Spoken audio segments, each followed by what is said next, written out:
Second part guys, like this video now for more parts. Chapter 57. After the Kongqing Rock Man is upgraded, the skill of Earth Space Escape has another advantage. This skill allows the Kongqing Rock Man to lead people to travel through space, and he can carry 3 bronze level lives at a time. In other words, Jiang Ziliu himself also has the ability to travel through the Earth's space. This is totally an upgraded version of the Earth Escape technique in my previous life's fantasy.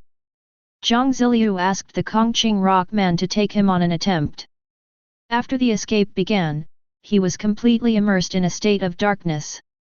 When Jiang Ziliu's eyes lit up again, he had already appeared on another mountain at least 3 kilometers away from the original mountain. Jiang Ziliu then used the contract to find out about the situation of the Kongqing Rock Man and discovered that its dark energy had been consumed by nearly half. Calculated based on the actual distance, with the dark energy level of the Kongqing Rock Man, he can travel to an area as far as 10 kilometers away. With this ability, Jiang Ziliu has one more life-saving trump card. After completing the awakening of the spatial attributes of the Kongqing Rock Man and after repeated thinking after accumulating information, Jiang Ziliu decided to continue his journey to other places. Linjian Base is relatively close to bases 10 and 12. Jiang Ziliu managed to buy some information and learned that there were traces of the Blood Eye Adventure group here.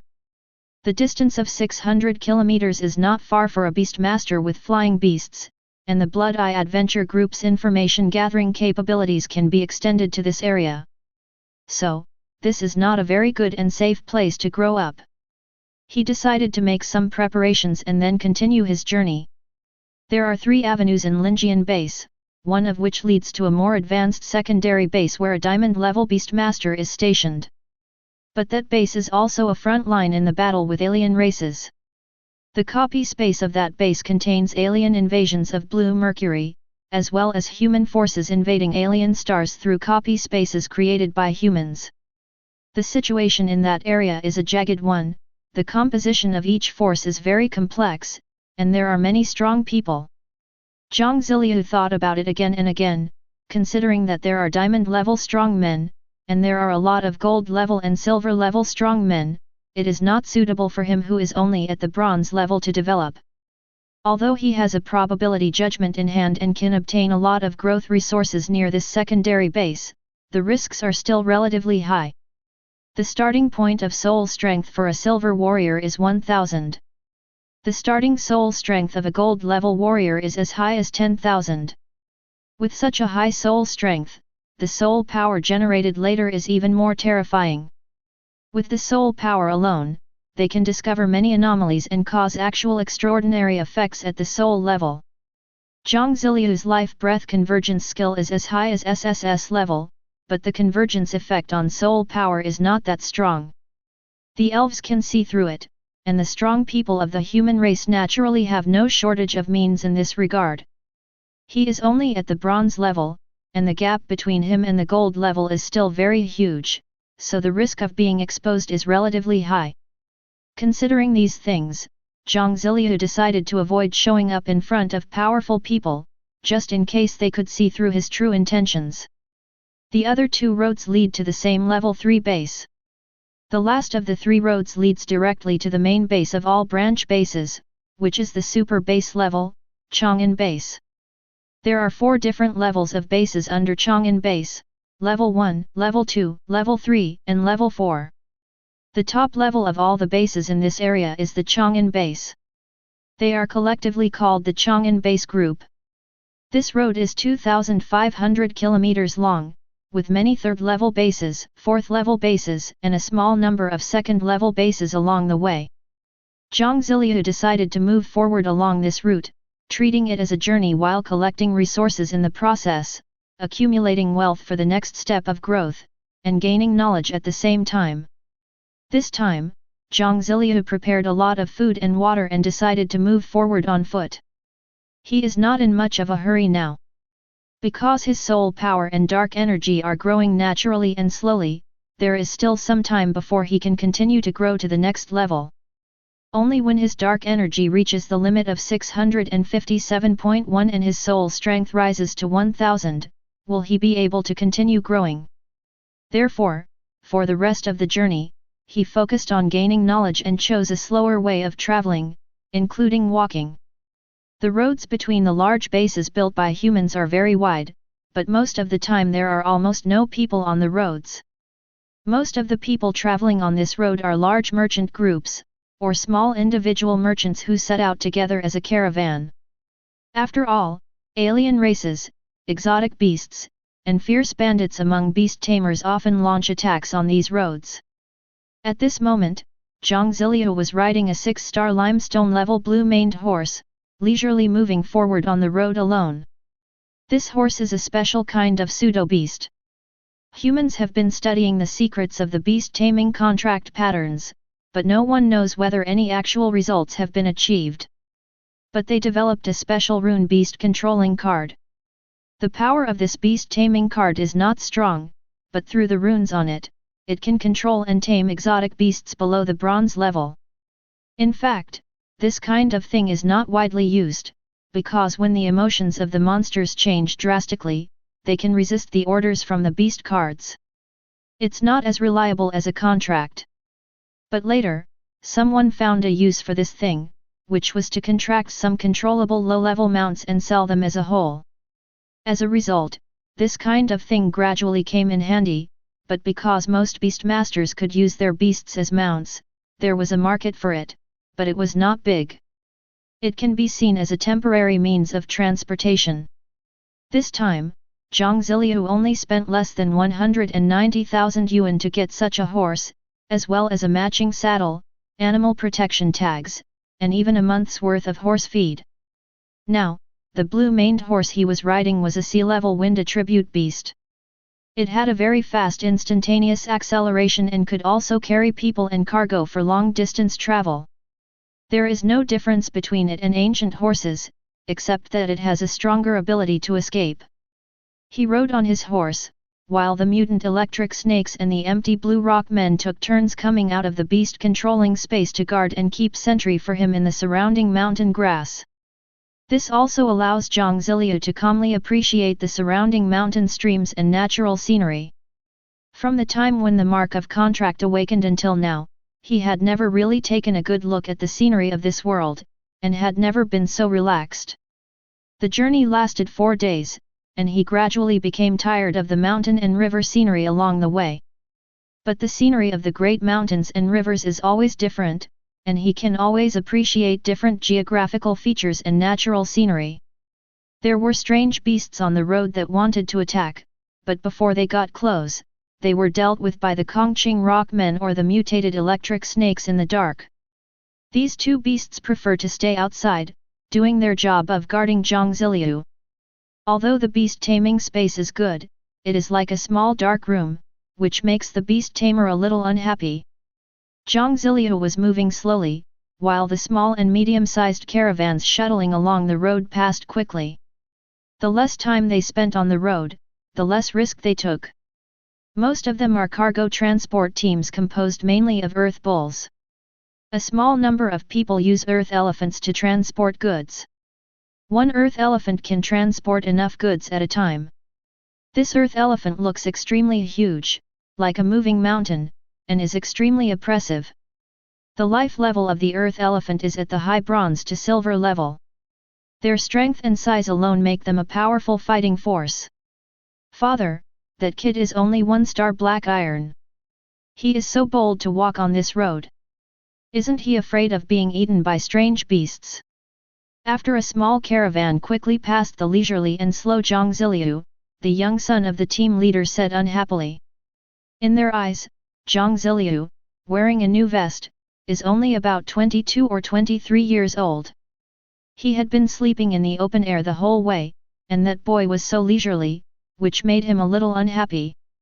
But he didn't expect that his father, who was a 4-star bronze-level warrior, would cover his mouth, carefully look behind him, and then give him a stern warning. Didn't you promise me to see more and talk less? And try not to offend others with your words. Have you forgotten so quickly? Hearing his father's scolding, the young man, who was about 20 years old, was not convinced in his heart, although he said nothing. The leader of the caravan saw what his son was thinking and asked, "How far is this place from the Linjian base behind us?" His son calculated, 180 kilometers. He walked so slowly, and he walked nearly 180 kilometers without any problems. As for us, we encountered only one attack from a bronze-level monster and more than 6 attacks from groups of black iron-level monsters along the way. Think about it carefully, why is he fine, his clothes are as good as new, and he is still so leisurely? The old father reminded. At this time, the young man finally understood in shock, that guy is hiding his strength. He is at least a bronze-level beast master. Or he has a strong beast fighting ability. The old father smiled, "Yes. Did you see it? Did Lao Ma and the others say anything?" "They all saw it. When you go out, you must control your mouth. Because you will never think that the weak black iron and limestone beast tamers in your eyes may be a bronze, silver, or even gold level beast tamers in disguise." The young man seemed to understand something, and at the same time secretly despised Jiang Ziliu's cowardice and insidiousness. But he also understood that such a young bronze-level person was a true genius. Or maybe he is just a rich person, but such people are not to be messed with. He has the full support of his father's wealth accumulated through business, and he has only just entered the black iron level not long ago. Others' growth rate is much faster than his. Jiang Ziliu had no idea that he had quietly become the target of other people's child education. Chapter 58. After advancing nearly 300 kilometers, Jiang Ziliu arrived at a level 4 base numbered 23. This is a base located on the shore of a large lake. It focuses on fishery and provides resources of various types of fish and exotic animals. Moreover, almost every beast master here has a beast that can go into the water. After Jiang Ziliu arrived here, he carefully collected some relevant information about aquatic beasts, and finally decided that if conditions permit, he would let the mutant electric snake awaken the ability to survive in water and fight in water battles. The current mutated electric snake has a certain ability to survive in water, but it is not that powerful. If it could awaken specialized skills to adapt to lakes, rivers, and seas, then the mutated electric snake would become a comprehensive beast that could roam freely on land, sea, and air. Jiang Ziliu processed a batch of materials he obtained from various black iron and even bronze-level monsters in base number 23. They were all attackers who launched attacks on it, but ended up contributing themselves and becoming his trophies. These resources brought him nearly 3 million yuan in revenue. After staying here for less than 10 days, Jiang Ziliu set out on his journey again. He continued to move towards the Chang'an base. That was the direction he wanted to go, but it was not his destination. Now, after taking the soul cleansing mushroom potion, his soul strength has risen to the threshold of 400 points.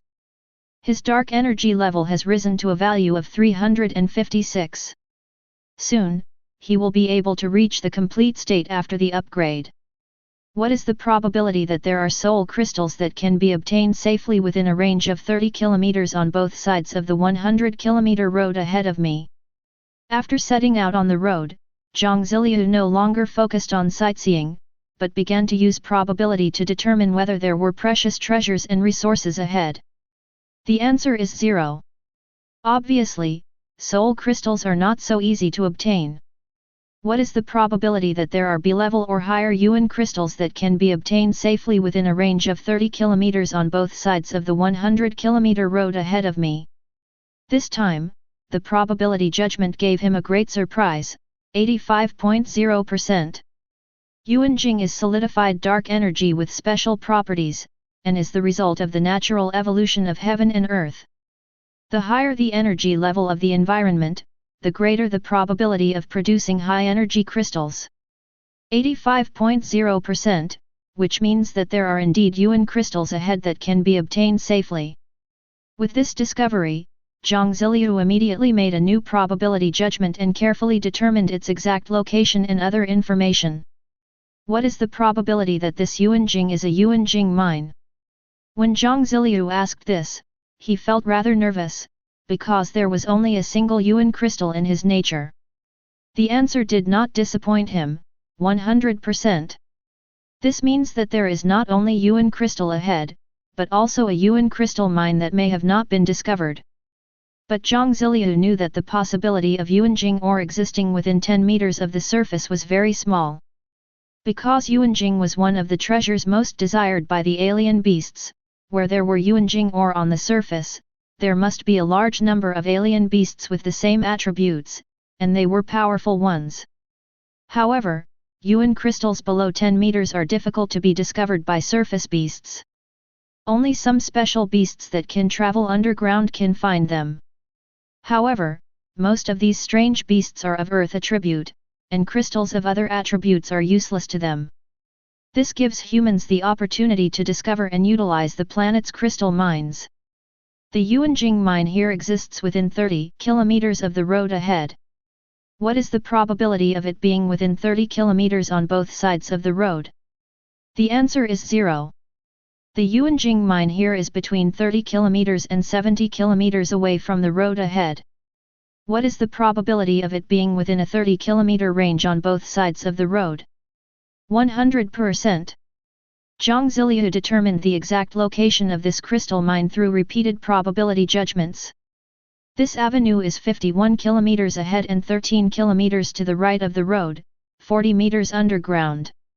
After finding the location of a Yuanjing mine, Jiang Ziliu did not stop, but used probability to determine whether there were other treasures. Finally, he determined that 36 kilometers ahead, 21 kilometers to the left of the road, there was an SS-level metal weapon fragment 6 meters underground. If he could get it, he could recast it into his own advanced weapon. 21 kilometers ahead on the road, 300 meters on the right, 13 meters underground, there is an A-grade lightning sapphire. This lightning sapphire contains powerful lightning power and is the basic material for casting powerful lightning weapons. 84 kilometers ahead of the road, 23 kilometers to the left of the road, 15 meters underground, there is the remains of an S-level, gold-grade, light-attributed beast core. He determined the locations of the 4 treasures in one breath. Fortunately, his current dark energy level is very high, and he is not afraid of the dark energy consumption caused by many probability judgments. Jiang Ziliu immediately moved forward, first took the lightning sapphire in his hand, and put it into his own space orb. Then he headed towards the location of the SS-level metal weapon fragments. This time, he encountered trouble on the road. A group of curly-tailed wolves surrounded him, but this time, Jiang Ziliu did not let the beast masters take action. He rushed forward with a sword in one hand and a knife in the other. With the powerful force generated by his current bronze-level life form, these dungarees are not able to resist. He wants to use this situation to hone his combat skills and ability to deal with crises. Living in seclusion does not mean becoming a weak-willed coward who is incapable of actual combat. On the contrary, a person who practices Go Dao must also have top-notch combat skills, willpower, and the ability to deal with pain and danger. Absolute strength is good, but one must also have the ability to fully convert strength into combat power. Jiang Ziliu's third beast Tamer, the green-skinned shape-shifting elf, is guarded by the sky-blue rock man and the mutant electric snake. When he needs it, he can use the skill Emerald Light to directly heal him. The tail blade of this old friend the Corridorus is very long, and its attack aims to inflict damage with one strike. They surrounded Jiang Ziliu and began to kill him like flying a kite. Jiang Ziliu responded carefully and did not dare to relax even though he was injured and his wounds were bleeding. This life and death fight allowed his actual combat ability and combat responsibility to rapidly improve. He was seriously injured by a bone blade from the opponent. But as long as he finds an opportunity, he will kill one with one sword, directly sending a curled-tailed wolf away, or simply cut off the opponent's tailbone. The battle lasted for half an hour, and he killed 14 of the nearly 40 wolves. The loss of nearly one-third of their members finally frightened them, and at the command of the leader wolf, they quickly evacuated and fled. Jiang Ziliu also personally experienced the pain of battle, as well as the effect of the wounds caused by the coccyx armored wolf that caused him to bleed profusely. At present, the toughness of his skin is not yet enough to withstand the attack of the coyote. After this battle, he gained a lot of intangible benefits. This is more precious than obtaining a treasure. He was then treated with the emerald light of the green-skinned shapeshifter, and successfully recovered. The ability of the curlew wolf to make its wounds bleed continuously was still suppressed by the B-level emerald light of the green-skinned shapeshifter elf. After his injury healed, Jiang Ziliu continued to move forward. Soon after, he encountered a lone earth bull, a creature that becomes more aggressive when alone. This time, Jiang Ziliu went straight forward and fought him with fists and feet. The power of the earth bull is extremely huge, but after Jiang Ziliu reached the bronze level, his power is not weaker than that of the black iron level earth bull, which is famous for its powerful strength. The contest of strength, the confrontation between fists and feet and brute force, also lasted for nearly half an hour. In the end, the earth bull used other skills, but Jiang Ziliu used the electromagnetic barrier derived from electromagnetic manipulation to invalidate the opponent's skill attacks. In the end, the earth bull had its skull smashed by Ziliu's punch and fell down completely. Its flesh and blood also became the best meat for Jiang Ziliu along the way. Then along the way, he continued to fight with black iron level wild boar type beasts, snake beasts, and cat type beasts. During this process, he constantly honed his fighting abilities. But he did not challenge the bronze level monster, and he would not do anything that could easily cause him to capsize. The bronze level monsters were all dealt with by the cooperation of the mutant electric snakes and the sky blue rock men, while the green-skinned shape-shifting elves provided healing support. After fighting all the way to his destination, Jiang Ziliu asked the Kongqing rock man to take out the fragment of the SS level metal weapon. After careful confirmation, he knew that this was a natural alloy metal called serpentine alloy, a precious metal of SS grade. After obtaining the treasure, Jiang Ziliu returned to the main road. Then he went to the 1 Yuan crystal mine. He still chose to fight all the way, and he personally fought against the monsters below the bronze level to continue to hone his combat abilities. He had his beasts trained in joint combat with the bronze level beasts. After encountering 2 silver level beast masters, he immediately avoided them from a distance. Although Jiang Ziliu has the combat power of silver level, he is unwilling to fight to the death with the silver level monster. After arriving at the location, he asked Kong Qingjian to go down and investigate the Yuanjing mine. This is a miniature Yuan crystal mine.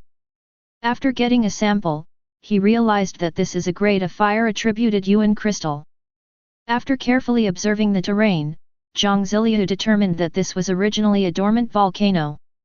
Due to the existence of volcanoes and the effect of dark energy, such a fire-attributed crystal mine was formed. However, due to geological changes, the original volcano here gradually became dead. He set up a small safe house below and then let the Kongqing rock people, a good labor force, start mining. 3 days later, Jiang Ziliu emptied the Yuanjing mine. He obtained a total of 326 A-grade fire-attribute crystal ores. This is an incredible amount of wealth. If outsiders knew about it, it would definitely attract the coveted attention of silver-level or even gold-level powerhouses. Jiang Ziliu put them all into his own space orb, and after carefully dealing with all traces here, he embarked on the road of actual combat and treasure hunting. Not long after, he found the last S-level light attribute alien beast core and put it into his pocket. After resting for a day in a hotel on the avenue, Jiang Ziliu started his journey of moving forward and searching for treasures again. Chapter 59. In the following time, Jiang Ziliu walked less than 300 kilometers and harvested nearly 30 B-level treasures, 10 A-level treasures, and 6 SS-level treasures. It can be said that if anyone robs Jiang Ziliu now, he will successfully steal his space orb. Then this person's wealth can immediately be compared to the average wealth of a top gold-level strongman. Jiang Ziliu was also a careful person. He successfully obtained 2 space storage beads left by the fallen Beastmaster, each of which was less than 3 cubic meters in size. After obtaining so many treasures, he took with him all the treasures that would be useful for his future evolution. As for the other treasures that did not match his attributes, he only took 1/10 with him in exchange for other resources. The rest were hidden by him in a conspicuous mountain outside the east gate of the 2 level 4 bases, at a depth of less than 100 meters. He would never carry all his wealth with him, and he always insists on making some safety reserves. Along the way, Ziliu prepared 125 safe houses for hiding. Such a large number of underground safe houses are stocked with survival resources such as food that can be stored for 30 years without spoiling, alcohol that will not easily spoil, and some basic medicines. Before leaving home, he taught his father a code for creating information. Then he sent the addresses of 25 evenly distributed relatively peaceful safe houses back in a letter in the form of a code. These can also serve as backup survival bases for parents in emergency situations. Ziliu took the idea of being prepared for any eventuality and making strategic reserves at all times to an extreme. The strategic reserve of resources and safe houses, the reserve of escape and life-saving trump cards, became the core component of his life path. But the most important thing is to block your own existence at the information level. If you won't be discovered, you won't be targeted by danger and you can continue to develop safely. Although his original identity Ziliu may have been exposed to some people, he has never used Ziliu's appearance since leaving base number 12. On the road that followed, he always acted under various guise. This has even led to Ziliu somewhat forgetting what he originally looked like. Having 1,000 faces for 1,000 people is his eternal appearance that appears to the outside world, and it is also the most core factor in his current growth path. He already has all the foundations for stable development. He has no shortage of resources. Knowledge, he can accumulate steadily. He can improve his strength quickly. Under such conditions, why should we show up? Wouldn't it be better to wait until we are invincible before showing up? Ziliu continued on his way, intending to stay at the number 82 level 4 base ahead for a while. Level 4 base number 82 is a small transit-type commercial base with a large number of people coming and going, so he would not be too unfamiliar appearing there. If it is a place with not much traffic, any outsider will be more conspicuous. But when Ziliu was on the avenue less than 50 kilometers away from the number 82 level 4 base, he ran into trouble. He looked so leisurely riding his green-maned horse, which always aroused people's curiosity. Although there is no shortage of such lone travelers on this road, Ziliu's new alias is still relatively young, only around 24 years old. Yes, after dealing with many treasures, he changed his vest again. The reason why he didn't use an older look is that his temperament is relatively youthful and it is difficult to hide. Using it would make it extremely unharmonious.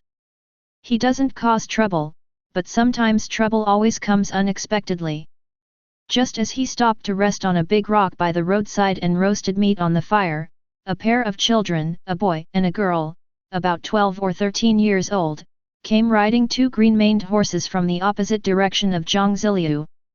They are very young, but the armor they wear is highly defensive leather armor made from the skin of at least A-level exotic beasts. Moreover, the life aura of the 2 little guys is also undisguisedly at the 1-star bronze level. They look 70% alike, and one could tell at first glance that they are siblings, or even twins, a boy and a girl. Anyone with vision, as soon as they see the attire and aura of the 2 guys, will know that they are the darlings of heaven from wealthy and powerful families, who completed the awakening of the contract mark early and began the training of beast taming early. A bronze-level person at the age of 12 or 13, if not a genius, then what is he? It's just that the 2 little guys are full of curiosity about everything around them, and there is no strong life force around them. They are obviously a pair of runaway kids. Ziliu saw them and sensed their aura, and he realized that some of his previous analysis and speculations were correct. The level of growth of these talented children of the rich and powerful is indeed beyond the comprehension of ordinary beastmasters. Bronze level at the age of 12 or 13. Some adults struggle their entire lives, but can only grow to the bronze level, the third step on the road to beast taming.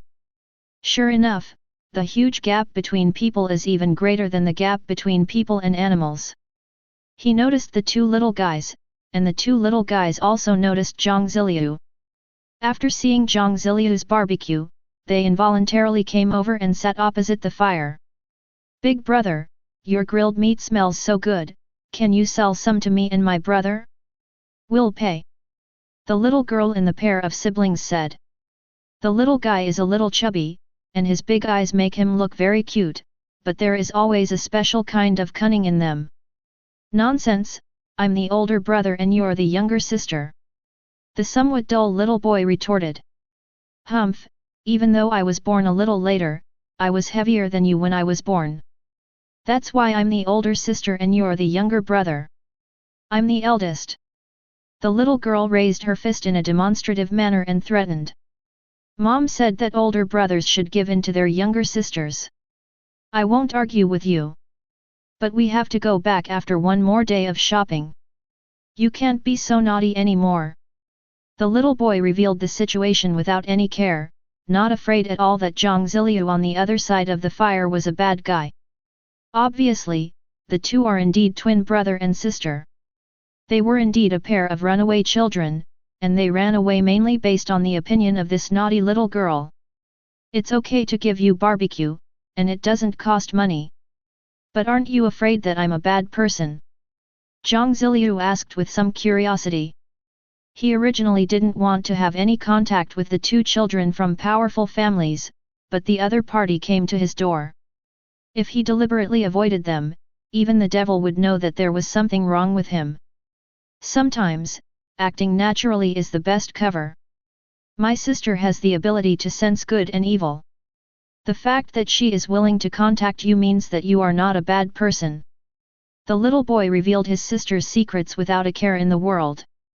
"Humph, big brother doesn't mean any harm.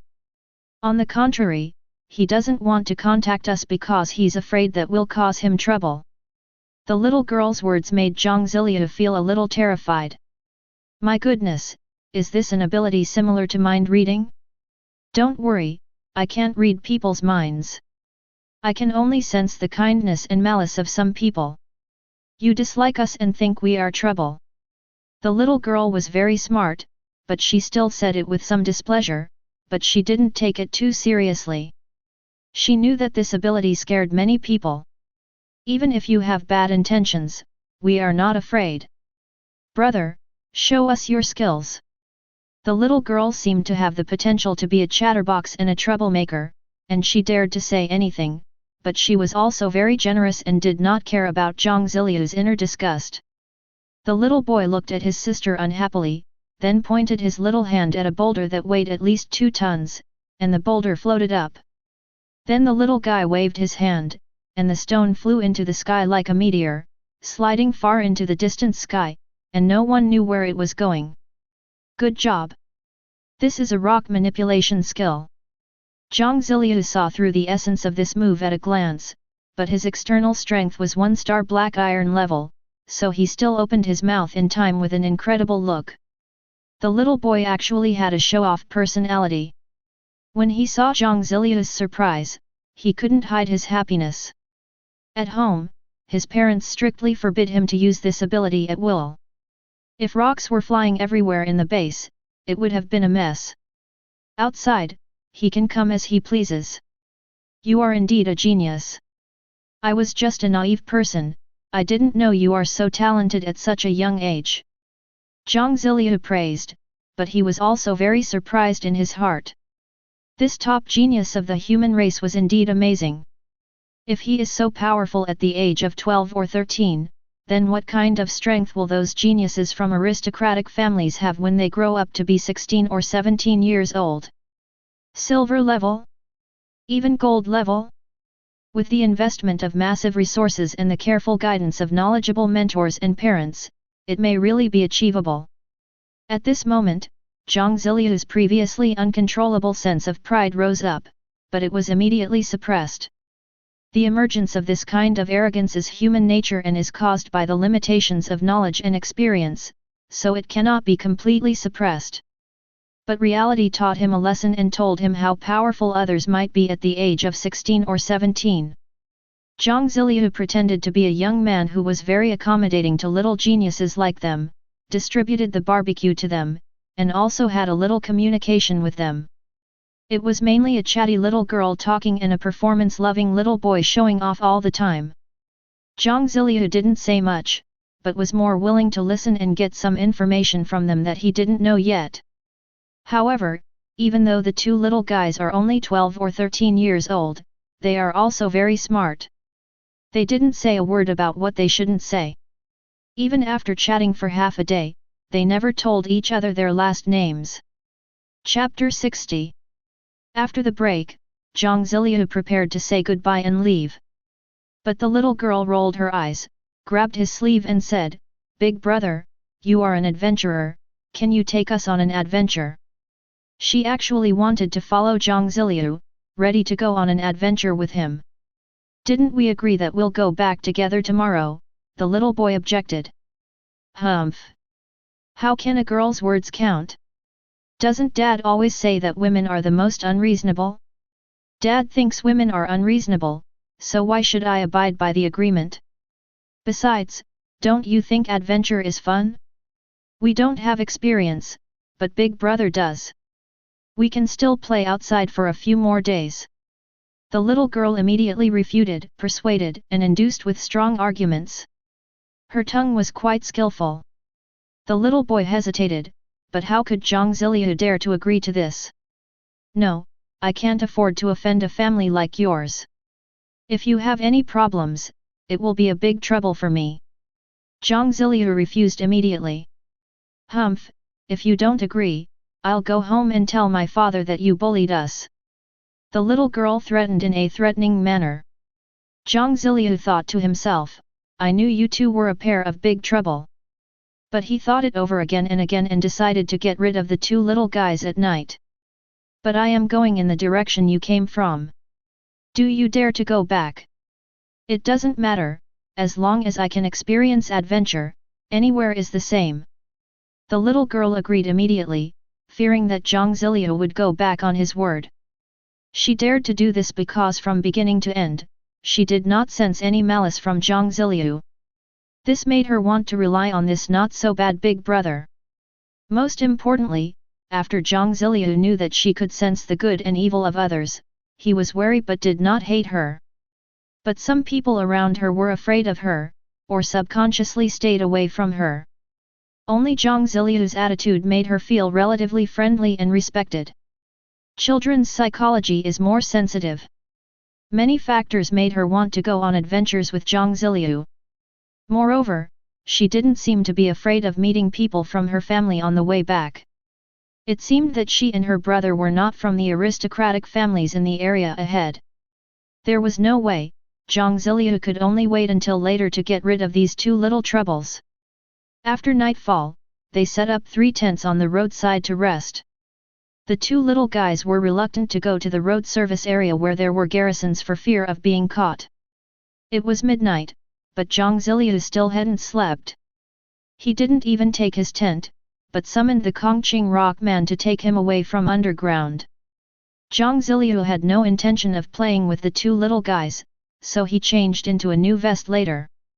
He even didn't plan to take the green-maned horse that was worth more than 100,000 yuan. However, after only traveling 300 meters underground, the Kongqing rock man sensed something unusual. There were other people above. In this situation, either someone is protecting these two little guys, or the enemies of the two little guys are planning to assassinate them. These two little guys are true geniuses among the human race. After 2 evolutions, the perception ability of the Kongqing rock man has been greatly improved. When leading people to escape into the Earth space, he can also sense any abnormal situations around him. He asked the Kongqing rock man to take him out from another direction, and took out a telescope to observe that side carefully. The moonlight tonight is quite bright. Jiang Ziliu noticed that there was only a mysterious shadow in a black robe secretly observing the 3 tents. The other person was not tall, and judging from the outline of his black robe, he did not look like a human being. Instead, he looked somewhat like an alien. It seems that this person is very likely an assassin from an alien race. At this time, Jiang Ziliu had already made a judgment in his heart. He himself was almost assassinated by the elves' secret agents, not to mention these two little guys who were already at the bronze level at the age of 12 or 13. In the eyes of alien races, they may be more valuable to be assassinated.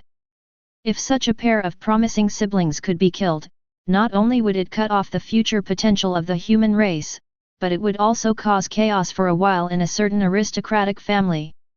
The chaos in a large aristocratic family of the human race will also lead to the extension of chaos on a certain scale, which can further tie up the energy of the human race. This method of gradually wearing away the opponent's potential is also a good way to deal with potential opponents. But faced with this situation, what should I do? Jiang Ziliu thought about it. He felt pretty good about the two little guys. He wanted to save them, but he didn't want to get himself involved. After thinking for a few seconds, he decided to take two steps. The first step he took was to send out the Kongqing Rock Man to make some noise to warn the two little guys. The second step is to launch a long-range secret attack on the assassin. If this attack was effective, he would retreat directly and let the Kongqing Rock Man take the body away to let the two little guys know that they were in a dangerous situation. If it doesn't work, he will leave immediately. The reason for this decision was that he sensed that this assassin was only at the 4-star bronze level. Having thought of it, he immediately took action. The Kongqing Rock Man ran to the outside of the two little guys' tents, made some things, and then deliberately showed a hint of attacking hostility. Who's outside? The brother and sister immediately became alert and summoned their beasts, which were flying beasts. The distance was too far, and Jiang Ziliu didn't know what kind of beasts they were, but their aura was that of a high-level bronze level, and their bloodlines were very high level. The special blood aura made the Kongqing Rock people who escaped underground feel depressed.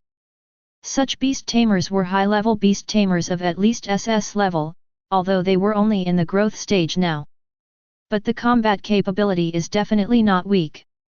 The Kongqing Rock Man completed the mission and retreated immediately.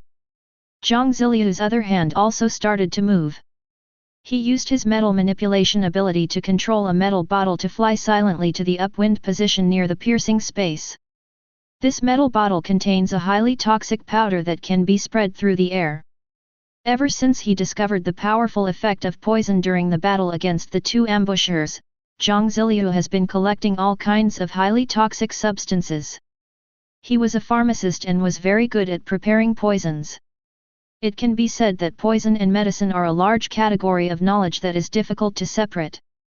The poison was indeed effective. After a while, the black-robed shadow was poisoned, but the opponent's ability to resist poison was still very strong. Even though such a powerful poison was used, the opponent did not die. Instead, he rolled on the ground and wailed in pain. The language of the screams was actually an elven language. Only after the other person's robe was pulled off during the rolling did Jiang Ziliu see the other person's appearance clearly. It turned out to be an elf with dark grey skin. This is no ordinary elf, but a dark elf who is proficient in assassination. It belongs to the fallen elven bloodline related to the power of the abyss and evil blood. The distribution of the dark elves is very scattered, and they are all in the underground world. In the underground world of Blue Mercury, there are also hidden branches of the Dark Elves living. They are a group of people who will carry out assassination missions for anyone who is paid. Therefore, it is really hard to say whether this assassination was a mission by alien races or a fight among human race's own internal forces. The screams of the elf also attracted the attention of the two children. They immediately flew over on their flying beasts and saw the scene of the dark elf screaming after being poisoned. At this point, the warnings and enemies were resolved, and Jiang Ziliu was not going to get involved. He quickly recalled the Kongqing Rock Man and asked it to take him 10 kilometers underground, and then flew away in another direction on the mutant electric snake. After what happened this time, he didn't plan to continue heading towards the original business base. Jiang Ziliu prepared to activate a backup plan and prepared to cross the wilderness to the northern region. That's where another secondary base group is located. This area will inevitably become a relatively risky area in the future. After all, it may involve the struggle between humans and other races, or the power struggle within the human race. He did things that were not against his good intentions, but he would only do them to a very limited extent and would not involve himself. His wisest choice now would be to stay away from where the storm might break out. The route he originally took might have been full of risks of exposing himself. Jiang Ziliu left, and the two little guys quickly realized that this dark spirit might have come to assassinate them, but was dealt with in advance. No, it should be said that the solution was not perfect. The dark elf was poisoned, but he did not die. In this state, the dark elves couldn't even summon beasts to protect themselves. The brother and sister had also been educated since childhood, so they were very decisive at this time. They directly dealt with the elf, and then quickly activated an electronic device on their bodies, which quickly detected the emergency signal. After a while, a nearby army received the order and quickly rushed to the location. They took over the entire scene and protected the two guys. Less than half an hour later, a mysterious old man opened a space door and appeared here directly through space teleportation. The brother and sister later found out that the big brother they had met during the day had already run away and didn't even take his belongings with him. He was very decisive. It was the one who poisoned you. He acted carefully and decisively. He saved you but was unwilling to show his face.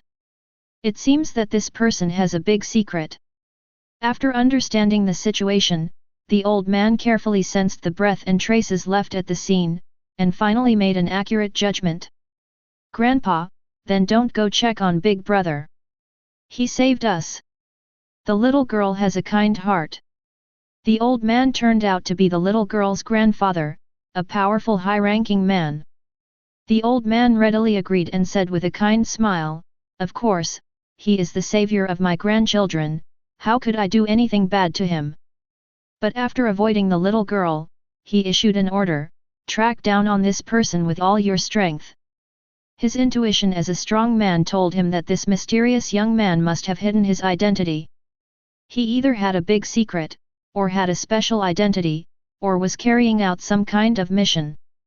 But no matter what, their family can gain huge benefits from such people. The old man from a noble family was very interested in Jiang Ziliu's secrets. His approach is to hit 2 shots first, regardless of whether there is a result or not. Devouring all benefits like a glutton, this is the unchanging nature of the aristocratic family. As for the other party saving their grandchildren, that is what they should do. Not doing it would be a damnable act. In his eyes, safeguarding and enhancing the interests of the family is only natural. Morality such as gratitude is just a set of order and tools used by the upper class to control the lower class. How could the creators of order possibly abide by the rules of order they created? Rules are made for others, but I have never heard of rules being made for oneself. But this old man is destined to be disappointed. What he checked was that Jiang Ziliu was just using a pseudonym. Moreover, Jiang Ziliu has now changed into a new vest and has gone far away from the sphere of influence that the old man is searching for. This time, Jiang Ziliu made the right choice, but he still underestimated the integrity of the family. Chapter 61. Kongling is a huge mountain forest area formed by the expansion of blue mercury. Because there are many mountains and rivers and giant trees standing in the area, interweaving a lush green cloud-like color, people later called this place the Big and Small Kongling. The Kongling Mountains cover an area of 5,000 square kilometers and are a huge treasure trove of mountains and forests. The trees inside are all mutated temperate tree species. The shortest tree is 100 meters tall, while the tallest tree is 5,000 meters tall, with a trunk diameter of 1,000 meters. They are truly terrifying giant trees. This giant tree is also a living, intelligent plant-like beast. It is the strongest and guardian in Kong Kong Ridge, and the king of all the strange beasts in Kong Kong Ridge. This forest of giant trees is extremely rich in resources and is home to many exotic beasts. The number of low and medium level copy spaces within it is even more numerous. But such a special place is given a small word. Because in another place on this land, there is an endless forest of giant trees that reaches 20,000 kilometers in size, which is why it is called the Onion Ridge.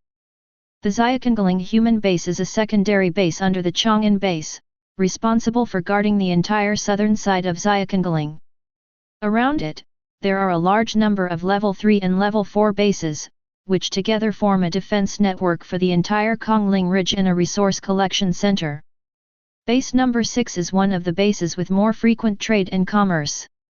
One day, a young man from outside opened a bookstore here. The owner was a relatively literary young man.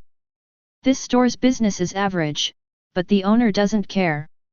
People didn't pay much attention to him, which allowed this store to exist in a very dull manner. The person who runs this small bookstore is Jiang Ziliu under a new pseudonym. He passed through the vast wilderness, determined a safe route using probability, and came safely to this area, where he settled down and lived a quiet life. Along the way, he also collected a large number of treasures, and in some places he exchanged useless treasures for the resources he needed. Next, Jiang Ziliu, who had no shortage of treasures and resources, began to develop in this number 6 level 4 commercial base.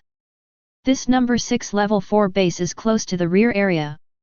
As long as the Xiaoqingling level 2 base in front is not collapsed, there will be no problem with safety here.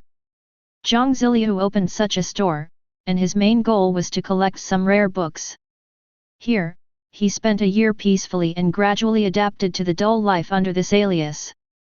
3 months after coming here, all his soul power and dark energy had grown to the expected level. His dark energy reached the standard of 657.1, and his soul strength value increased to the level of 1000. After that, he can grow and develop steadily again. Jiang Ziliu began to increase the resource investment in the beasts. There would always be some high-level resources in their food, which would subtly allow them to continuously improve. High-level resources are really powerful. In the following months, his beasts grew tremendously. The improvement of the beast control triggered life feedback, and the improvement it brought also pushed Jiang Ziliu to a new height. Jiang Ziliu. Occupation, 9-star bronze beast tamer, life feedback self-suppression state. Lifespan, 18, 500. Life status, self-suppression. Soul strength, 3165.6, 4000. Life level, bronze level life form. Dark energy level, 999.9. Personal skills. Probability determination, birth skill. You can determine the probability of a specified result at any time. Feedback skills, 8. Life breath convergence, SSS level. Electromagnetic control, SSS+. Flesh transformation, SS+. Beast tamer, 9-star bronze level sky blue rock man, 9-star bronze level mutant lightning snake, 9-star bronze level green-skinned shape-shifting elf. Beast taming skills. Empty blue rock man. Life breath convergence, SSS grade, rock and earth incarnation, S, rock and earth escape, B grade, rock and earth invisibility, B grade, mutation spirituality, B+, rock and earth stab, B+, sword mastery, very happy face, 12.3% dwarf titan bloodline, C+, earth space escape, A+. Mutated electric snake. Electromagnetic manipulation, SSS+, electric current attack, B+, lightning swipe, B+, mutant spirituality, B+. Green-skinned shapeshifter. Flesh transfiguration, SS+, plant transformation, B+, animal transformation, B+, super digestion, B+, emerald light, very happy face, beast level. Kongqing rock man, 9-star bronze. Mutated electric snake, 9-star bronze. Green-skinned shapeshifter, 9-star bronze. Beast status. The Kongqing Rock Man is healthy and has a 99% favorability towards the Beastmaster. The Mutant Electric Snake is healthy and has a 99% favorability towards the Beastmaster. The green-skinned shape-shifting elf is healthy and has a 99% favorability toward the Beastmaster. In 1 year, Jiang Ziliu trained all 3 of his beasts to the bronze 9-star level. Moreover, all their levels have been cultivated and evolved by him to above level B. Even the dwarf titan bloodline of the Kongqing Rock Man has been raised to the level of 12.3%. During this year, the Beastmaster's growth was calm and rapid, and his growth was enormous. Recently, he was on the verge of breaking through to the silver level due to life feedback, but he had to suppress the breakthrough in his life level and chose to open 9 bronze level soul hidden stars. However, it is not as easy to open all 9 bronze souls at once as before. The further you advance, the more difficult it becomes to unlock the soul hidden star and the more resources it consumes. Because the further you go, the faster the soul will improve after the soul hidden star is opened. The practice of opening the soul's hidden star too quickly without adapting to the transition has little risk in the early stages, but becomes more risky when the life level reaches a certain height. Jiang Ziliu could only choose to slowly open the soul hidden stars one by one. He has only opened 4 soul hidden stars now. The natural strength limit of soul power is 4000, and his soul strength has only grown to 3165.6. It will take some time to grow and adapt before he can open the next soul hidden star. When all 9 soul hidden stars are fully opened, he will be able to upgrade to the silver level life level with the joint life feedback of 3 9-star bronze level beasts. The more beasts a Beastmaster tames, the faster his growth will be than the growth rate of a single beast. Jiang Ziliu's soul strength has now reached over 1000, so he can contract a 4th beast, but he has never had a good goal, so he finally decided to rely on fate. He planned to determine a required category, and then from this category, choose a suitable exotic beast with which he had a connection to make a contract. This would depend on future opportunities. Right now in this area, even if he used probability to judge, he couldn't find a beast tamer cub with suitable skills and potential that could be obtained safely. Moreover, he can continue to develop at this time, and he has no intention of disrupting his current peaceful life. When his growth has reached a limit and all resources have been used up, he will continue to take risks, look for opportunities, and begin to search for the 4th beast. During this year, the continuous use of high-level resources for training also raised the 3 beasts' favorability towards Jiang Ziliu to the upper limit of 99%. But it seems that it cannot break through the value of 100%, as if there is a natural chasm restricting its leap. Jiang Ziliu guessed that when the Beastmaster's favorability towards the Beastmaster exceeded 100%, there would definitely be a qualitative change. He had been looking forward to this change, but it seemed like it was stuck and would not move.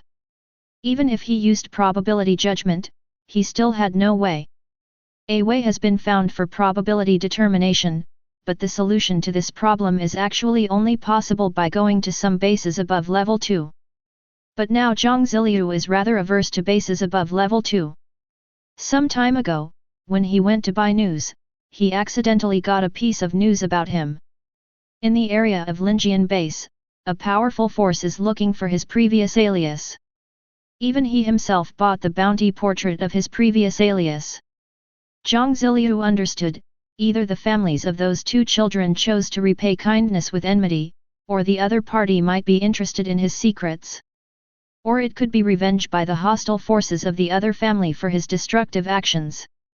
But no matter which one it is, it proves that he saved the wrong person. In fact, Jiang Ziliu also understood that if he did not take action at that time and the 2 children really died, he would have to bear a bigger blame. This is the helplessness of the weak when facing strong forces. Whether you are saved or not, you are a problem in their eyes. When they discover the huge benefits that may come from you, your life-saving grace means nothing. Profits are reality. The Jiang family. Jiang Ziliu remembered this force. It is never too late for a gentleman to take revenge even after 10 years. For a person of low moral character, it is never too late for him to take revenge even after 100 or 1,000 years. He wrote this incident down in his little notebook, and he would definitely make everyone in this family feel ashamed in the future. Due to factors including the ones listed above, Jiang Ziliu is currently unable to find a way to increase the Beastmaster's favorability to 100%. But Jiang Ziliu is not in a hurry at all. He has stayed here peacefully for nearly a year, and he will always be able to find an opportunity to increase his favorability to 100% in the future. There is probability judgment. If the conditions for judging the probability are well set, there will be no secret that cannot be answered. He was not in a hurry at all and continued to improve himself calmly. 9 months passed in a flash before he completed the opening of the last hidden soul star. At this point, the resources he had previously obtained were completely exhausted. Jiang Ziliu suddenly discovered that the terrible foundation brought about horrific resource consumption. This time he had used up all his remaining soul crystals. The consumption of opening 9 bronze-level soul hidden stars this time is more than 1,000 times that of black iron. His soul strength directly increased from the initial 1,000 points to 10,000. Before, it was only from 100 to 1,000. The improvement in his soul strength was so huge that it was not surprising that more resources were consumed. Jiang Ziliu felt that he seemed to have the potential to become a high resource-consuming being like the ancient saint body. The next step is when he breaks through to the silver level. But it also means that Jiang Ziliu's peaceful and growing life in the past 2 years has come to an end. Chapter 62. After fully opening the 9 soul hidden stars, Jiang Ziliu finally relaxed his suppression, and his life level was naturally upgraded to the silver level. Jiang Ziliu. Occupation, 1-star silver beast tamer. Lifespan, 18,600. Life status, healthy. Soul strength, 10,012.7. Life level, silver level life form. Dark energy level, 1006.4. He was promoted to a silver level life form because he opened the soul hidden star 3 times in a row. The 3 indicators of dark energy quality, soul strength, and life physique all reached the ordinary quasi-gold level. This solid foundation also allowed his lifespan to reach 600 years. The lifespan of an average high-level silver-level warrior is only around 500 years. Jiang Ziliu's lifespan is much longer than that of the average silver grade. His soul strength has increased the most, reaching 10,012.3, which is the soul strength value only achieved by ordinary junior gold level warriors. The further a Beastmaster advances, the greater the gap between each major realm will be. However, Jiang Ziliu strengthened his soul by opening the soul hidden star 3 times in a row, limestone, black iron, bronze, allowing his soul to always catch up with the soul strength of the strong man in the next life level on the qualitative level. He is always able to achieve a great leap in soul strength. If he were placed in a world dominated by some great emperor, he would be an absolute God-forbidden level powerhouse. Powerful soul strength, higher life physique, and dark energy quality also achieved an energy level close to a major realm leap, allowing him to have combat power comparable to that of an ordinary high-level or even peak silver-level Beastmaster when he first entered the silver level. Of course, this is after eliminating the 2 major uncertainties, namely, skills and beast taming. Taking into account uncertain factors such as beast taming and feedback skills, his combat power fluctuates greatly, depending on who he is compared with. There are people in the human race who have roots as deep and profound as his. This breakthrough to the silver level also meant that his own life level had surpassed the highest strength level of all beast tamers for the first time. His growth level was further enhanced due to the advantage in the number of beasts he controlled, and he was at the highest level among all his combat powers. Moreover, this transformation allowed his soul strength to reach the level of 10,000. This means that in addition to the 3 beasts he already has, he can also contract 2 more beasts. The increase in the number of beasts he controls means that he can get more life feedback, and in the future his strength will be further greatly improved on this basis. Taming beasts makes one a beast tamer. This is the source of the path for intelligent life in the universe to tame beasts. And he has already walked ahead of too many beast masters. After the breakthrough, Jiang Ziliu had become a mid-level strong man, but he did not have a trace of arrogance and continued to converge his aura to the 3-star black iron level. On the surface, he is a black iron beast master. When the black iron level strength is not enough to defeat the opponent, he will slightly reveal a little improvement and raise his strength to the 9-star black iron level. If he can't win at this time, he will run away immediately. But if he still can't escape, he will instantly burst out with the strength of a high-level bronze and kill his opponent. But when his life is truly in danger, he will show his silver-level strength to escape, or even fight back. Hiding his strength, Jiang Ziliu decided on a rather sinister and risky response procedure. Then, early in the morning, he said goodbye to the residence where he had lived for nearly 2 years and embarked on his next adventure. His next adventure will still focus on obtaining precious resources and developing rapidly. The key is not to make a big deal and to grow quietly. Jiang Ziliu left the base and headed towards Xiaoqingling. Xiaoqingling is a recognized treasure trove of resources, and Jiang Ziliu's main target this time is Yuanjing and beast cores, and his secondary target is treasures such as soul crystals. The road leading to Kongling here is wider and larger. The entire road is made of highly tough natural rocks, using giant rock bricks that are more than 10 meters long, 10 meters wide, and more than 7 meters thick. There are beast masters among humans who have the earth attribute and like tools like swords. They are the main force in rock brick making, and they like this kind of work the most because not only can they earn wages, but they can also practice their knife and sword skills in the process of cutting out huge rocks. Kill 2 birds with 1 stone, why not do it? Extraordinary abilities are not only combat power, but also powerful and efficient productivity. The width of the entire park reaches 2 kilometers, with bridges built over water and mountains cut through. It is no longer the model of digging tunnels through mountains in the past. Nowadays, humans prefer to cut a mountain in half and then build roads directly in the middle. For a job like this, please ask a gold-level expert to do it, and it can be completed in less than 10 days. Their remuneration is also very high, but the overall cost is much cheaper than using scientific and technological means to slowly dig tunnels, saving about 3/4 of the funds. It is also the result of the participation of gold-level strongmen in this project that this road can be as wide as 2 kilometers. The road was built so wide not for the purpose of serving as a trade route, but to enable troops to be quickly mobilized for support in the event of an invasion by foreign races in the Kongling area. The strange beasts in Xiaoqingling are not a threat to humans, but the alien copy space that appears secretly in it is a big trouble.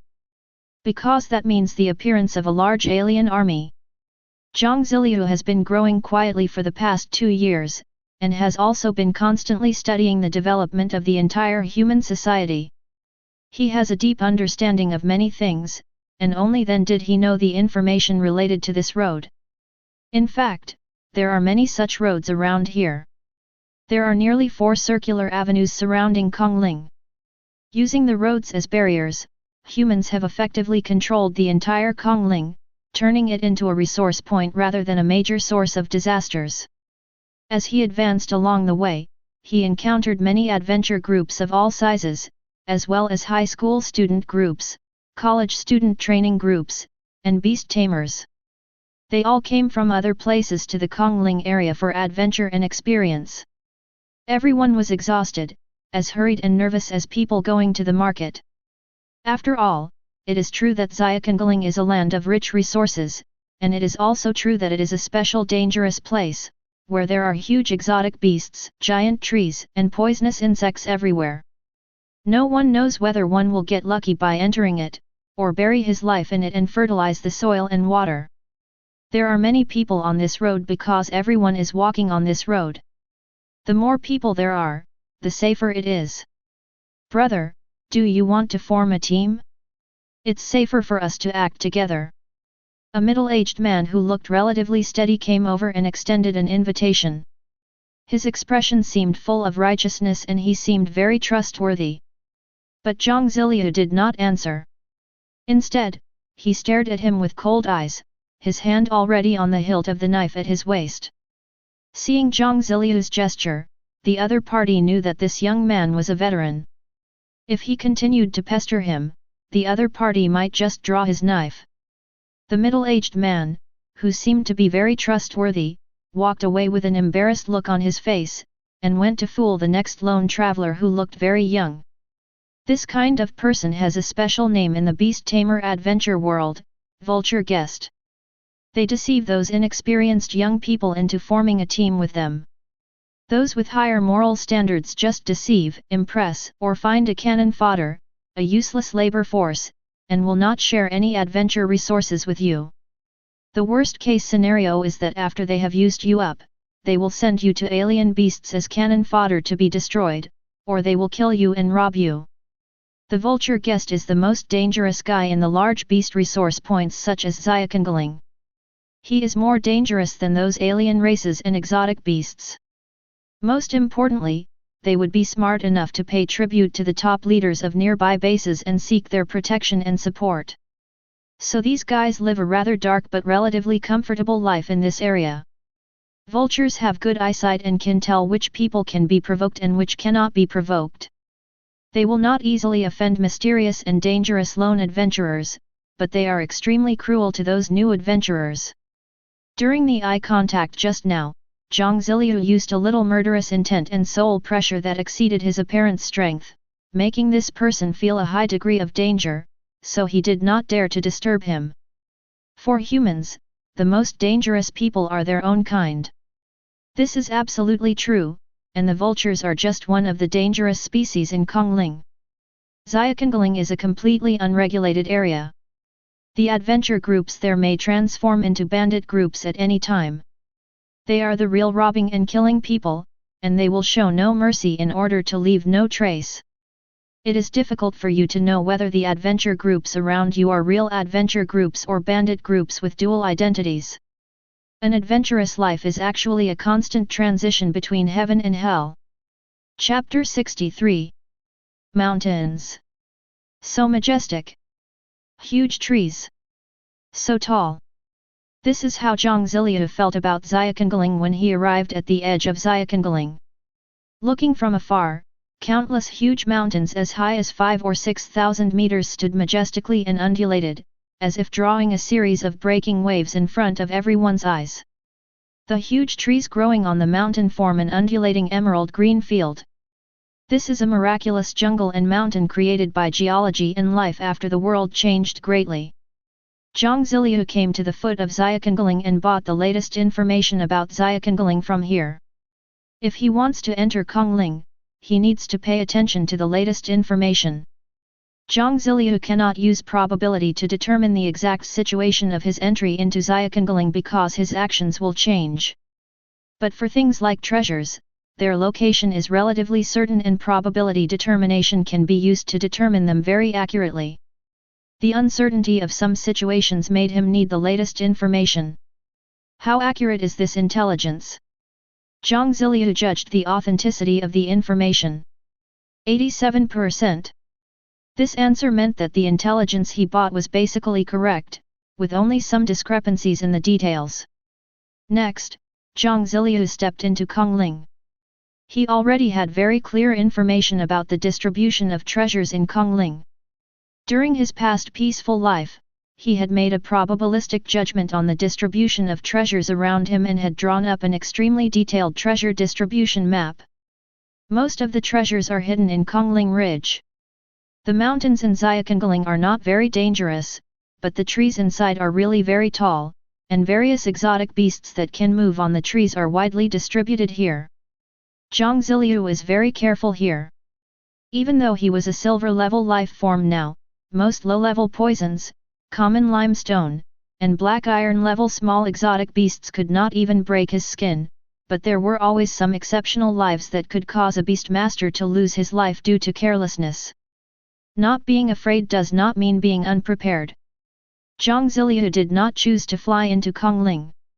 For him, who only had 3 stars of black iron, that would be too high profile. The giant trees in the jungle are about 100 meters apart and are about 5 to 20 meters thick. Some of the giant trees even grow into a cone shape that is thick at the bottom and thin at the top, and is covered with a large number of vines. The most common strange animal on these trees is a kind of monkey called the long-armed wood monkey. They feed on flowers and fruits, have special wood-related abilities for healing and recovery, and can create wooden spears out of thin air for projectile attacks. They are only at the black iron level and are not very courageous. As long as you don't provoke them, they will not attack. In addition, there are a large number of insects and bird-like strange animals in Xiaoqingling. Together they form the basis of the current food chain in Kongling. Jiang Ziliu entered here and walked less than 100 meters when he suddenly stretched out his hand and grabbed a red and green 3-striped winged snake that was attacking him.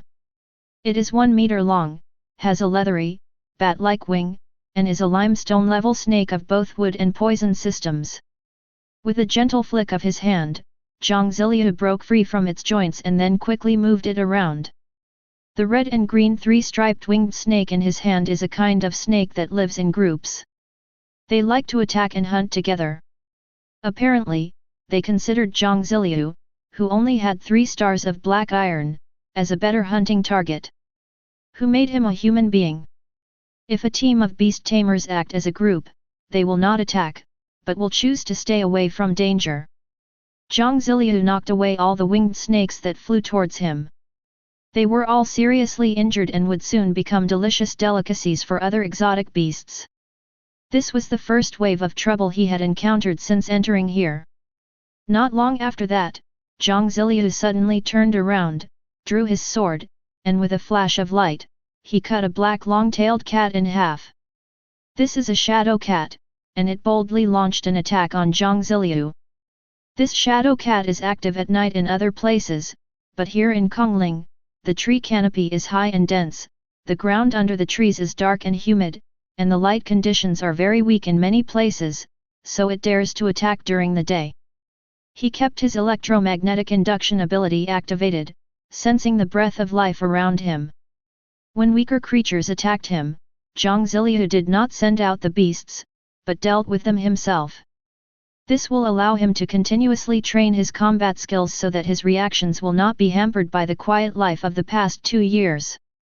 As he walked along the way, Jiang Ziliu was attacked by strange beasts almost every few hundred meters. But he was also happy to use this opportunity to train his coping skills. After advancing less than a hilltop, he carefully analyzed his position and then walked nearly 100 meters to the east. After a while, the Kongqing rock man emerged from the ground and handed him a black crystal. Got an A-grade soul crystal. This soul crystal was sealed in the rock 19 meters underground and was his first target when he entered Xiaoqingling. However, the aura of the treasure still attracted the attention of some sensitive exotic beasts.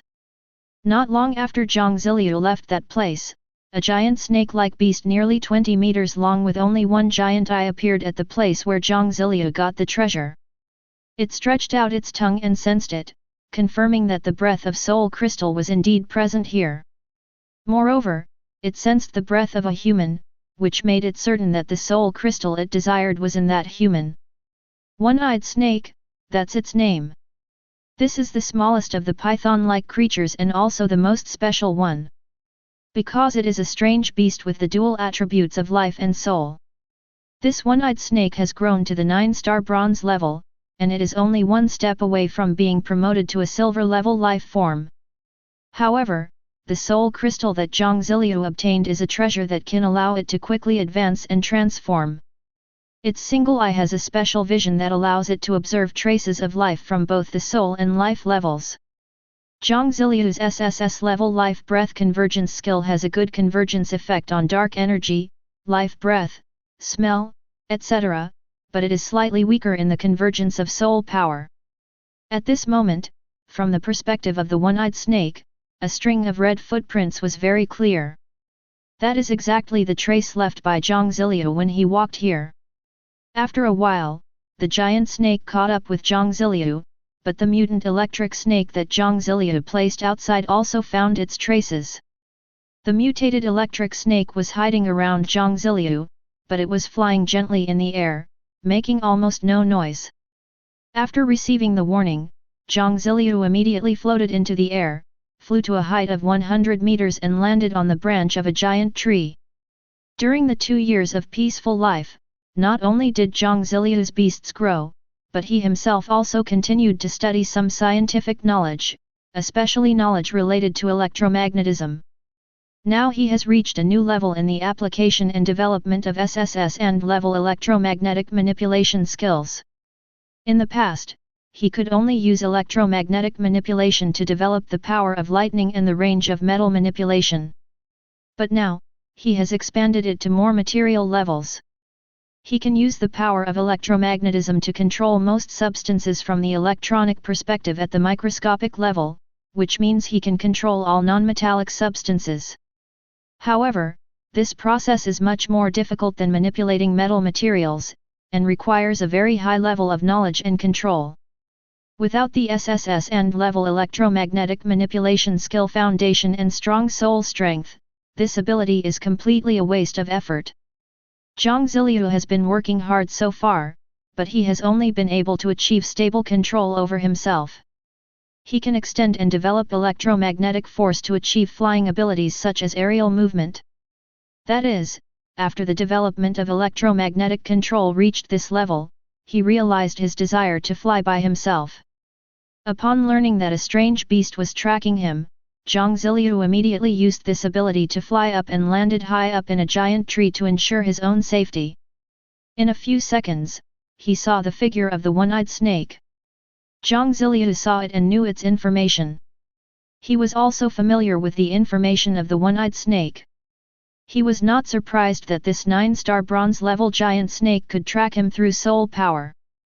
Jiang Ziliu then carefully used electromagnetic induction to observe the surroundings and confirmed that there were no beast masters or other beasts around. Then he stretched out his hand to the one-eyed snake that crawled under the tree and looked at the top of the tree. A thin metal chain suddenly stretched out from its body and twisted around its body, easily splitting the 9-star bronze-level behemoth into 2 halves.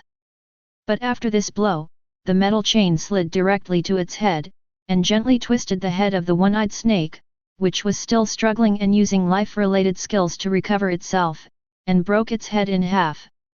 This one-eyed snake has strong vitality and amazing recovery ability. Even if its body is broken into 2 halves, it can still recover. As long as its head is still there, it can grow a new body. The one-eyed python is of high-level python bloodline, and its skin defense is comparable to the thick armor of a silver-level creature. However, the metal chain that Jiang Ziliu used this time was made from the SS-level metal fragments he obtained last time. An SS-level metal creation would naturally have no problem cutting off silver-level defenses. It was also hidden under the leaves by Jiang Ziliu, waiting for the one-eyed snake to chase under the tree, and then the metal chain could quickly launch an attack under his command. After easily defeating the enemy, Jiang Ziliu flew down from the tree and collected the body of the one-eyed snake. This was a prey that came right to his doorstep. The blood of the one-eyed python can be used to purify high-grade python blood crystals, its skin can be used to make high-grade defensive leather armor, and its meat is a top-quality, high-nutrition food. Then, Jiang Ziliu continued his treasure hunt journey. In this Kongling Ridge, it is not strange to find treasures being discovered and chased by other exotic beasts. As long as we are strong enough and defeat the enemy, we can keep the information confidential. Chapter 64. After solving this minor problem, Jiang Ziliu continued on his way. He was moving along a specific route, which was also the edge of the territory of powerful monsters in the jungle. Jiang Ziliu's principle in choosing a route is to avoid conflicts with silver-level or higher monsters as much as possible. However, sometimes he had to go deep into the territories of some silver-level exotic beasts. But he would carefully avoid those silver-level monsters and not get entangled with them.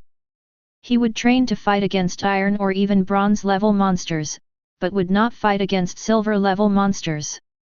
After all, there were all kinds of people in this jungle, and if someone noticed him, he might get into trouble. If he gets into a hot fight with a silver-level monster, it would not be a good thing if other beastmasters secretly take advantage of him. Jiang Ziliu moved forward all the way, following the treasure location he had determined before, constantly collecting the abandoned yuan crystals, beast cores and other high-level resources, so that his resource reserves continued to increase. The further you go into Kongling Ridge, the greater the chance of encountering high-level exotic beasts. Less than 15 kilometers into Xiaokongling, there is an area with a relatively high density of silver-level beasts. Moreover, there are not only some powerful beasts here, but also alien races. For example, at this moment, he was lurking on a giant tree, staring at an alien camp. He had to do so because a bunch of treasure hiding places he had determined through probability were right in this camp. This pile of treasures includes soul crystals, elemental crystals, beast cores and other types of resources. And it is less than 2 meters underground. Jiang Ziliu's judgment was that the space storage equipment of a fallen powerful man was buried there, otherwise there wouldn't be so many treasures mixed in one place. This camp is the lair of a troll tribe. Trolls are an intelligent race, but their IQ is not high. There are not many restrictions on the types of beasts they can tame, but there are extremely strict attribute restrictions, that is, trolls can only contract beasts with earth attributes. The trolls themselves possess powerful combat power. Their children are all 2 meters tall, and ordinary adult trolls are 6 or 7 meters tall. They can easily lift objects weighing more than 20 tons and are a bronze-level alien race. Trolls are known for their terrifying strength and powerful physical defenses. For alien races like the trolls, beast tamers are just like hunting dogs in their eyes and are an auxiliary force. They prefer to rely on their own strong combat power to solve problems. The strength of trolls is determined by their bloodline. In a large troll tribe, above the bronze-level ordinary adult trolls, there are silver-level elite trolls, and above those are the gold-level troll elders and leaders. Even some troll leaders can grow to the diamond level. The trolls he encountered now were a small troll tribe with less than 20 trolls. Their leaders are only at the elite troll level. Only a troll tribe with more than 100 members can produce a gold-level troll elder or troll leader. This small troll tribe with silver-level strength is difficult to deal with, but Jiang Ziliu does not intend to take action. Someone will help him destroy this group of trolls. He was hiding in the dense treetops at this time, observing the movements below. This is a large adventure group consisting of 50 beastmasters, and they are preparing to hunt down this troll tribe. Trolls are very powerful and have a certain degree of intelligence, and can be tamed and made into slaves.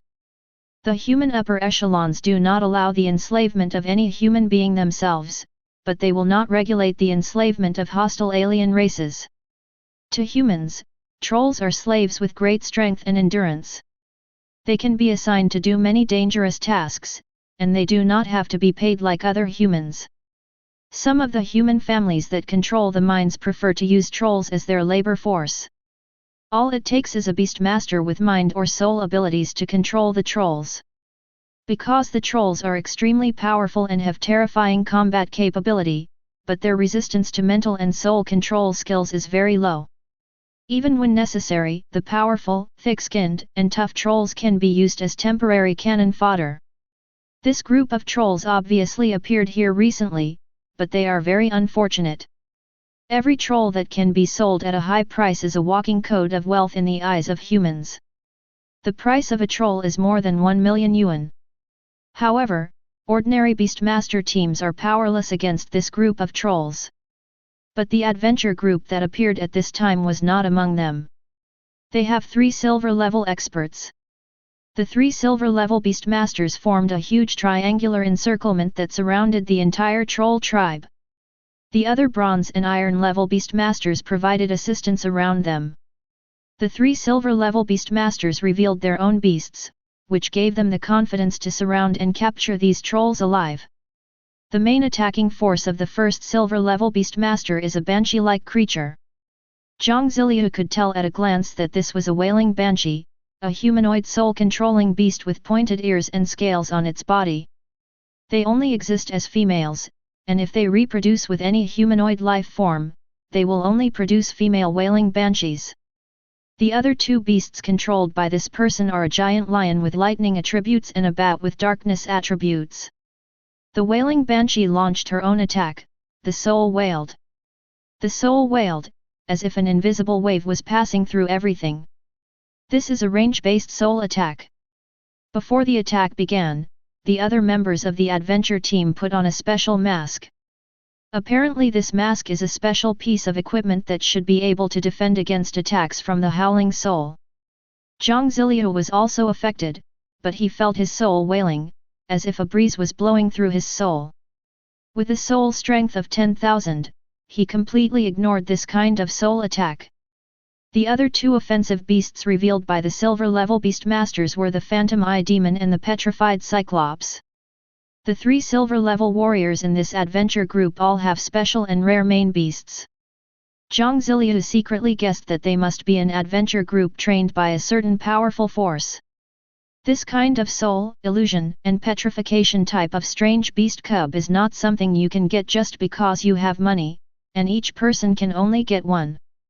The Phantom Eye Demon can create terrible hallucinations and make people sink into them. Petrifying Cyclops is a branch of the Cyclops among the subgiants. Their one eye can emit permanent or temporary petrifying rays. These three silver-level warriors took action one after another, and the wailing of souls caused almost half of the weak trolls to pass out directly from the soul shock. The leader of the troll tribe was very angry, but he was under the spell of an illusion and couldn't find the enemy at all. He attacked everywhere indiscriminately and roared angrily.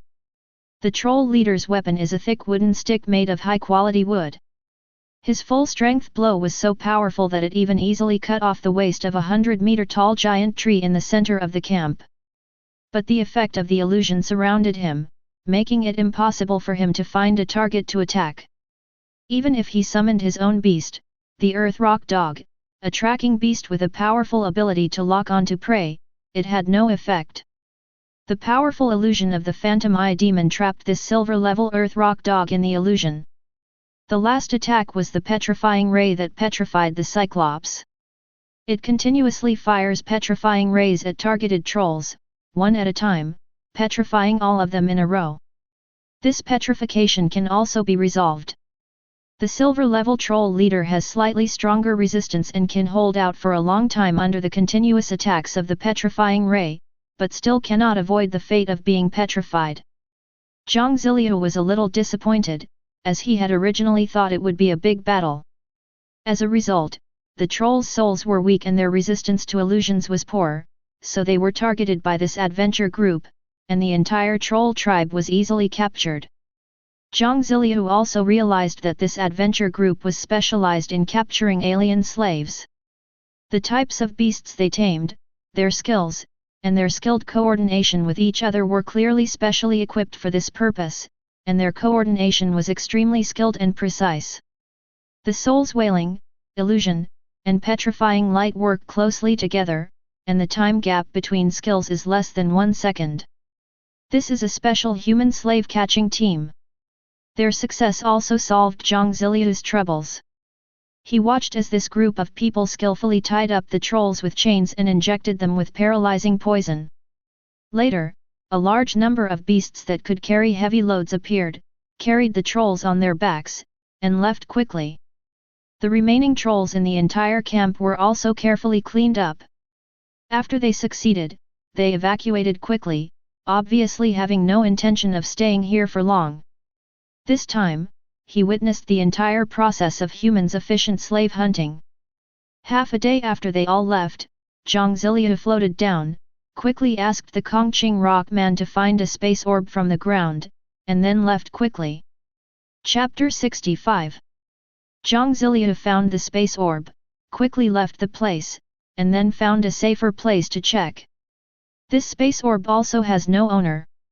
Apparently its original owner had already started his own tour of the underworld. He successfully recognized the space orb as his master. Then he discovered that this space orb was more advanced than the one given to him by teacher Li Qingcheng. This is a space orb as big as a small mountain, and its grade is at least SS level.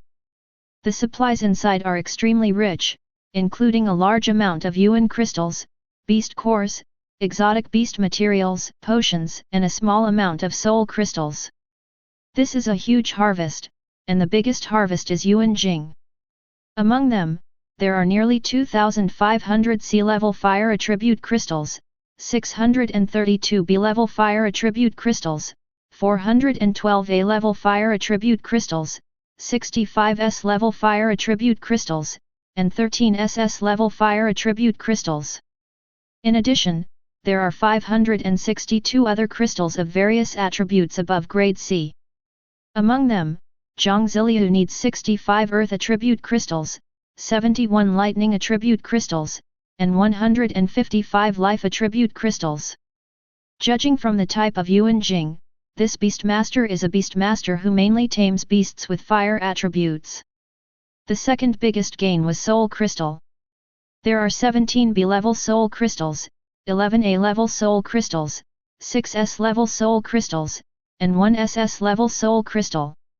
This amount of Soul Crystals is enough for Jiang Ziliu to open a silver level or even gold level Soul Hidden Star. The third type of valuable harvest is the Beast Core. Among them, there are 87,614 Fire Attribute B-grade Beast Cores, 9,832 A-grade Beast Cores, 32 S-grade Fire Attribute Beast Cores, and 11 SS-grade Fire Attribute Cores. 21,450 Beast Cores of various other attributes. This Beastmaster collected a lot of Beast Cores, but the value of Beast Cores was far lower than Soul Crystals and Elemental Crystals, and could only be considered the third of Jiang Ziliu's harvest this time.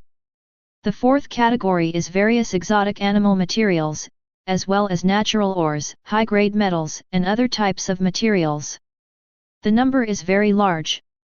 After a little sorting, Jiang Ziliu found nearly 65 kinds of S-grade materials, nearly 23 kinds of SS materials, and 2 kinds of SSS-grade materials.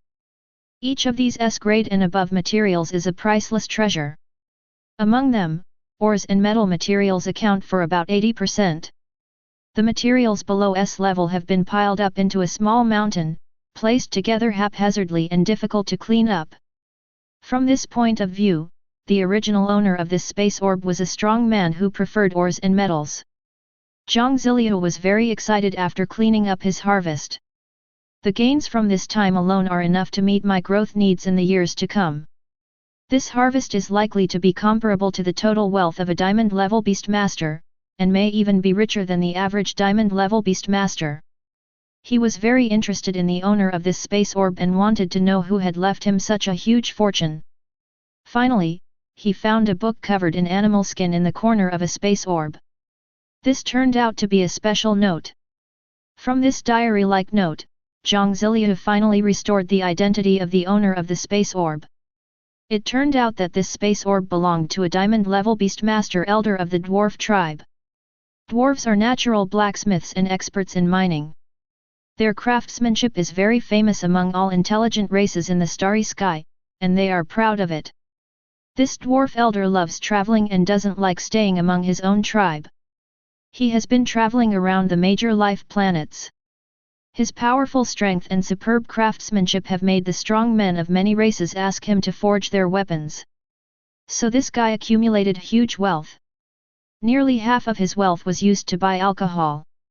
The main reason why this dwarf elder likes traveling is because he is addicted to alcohol.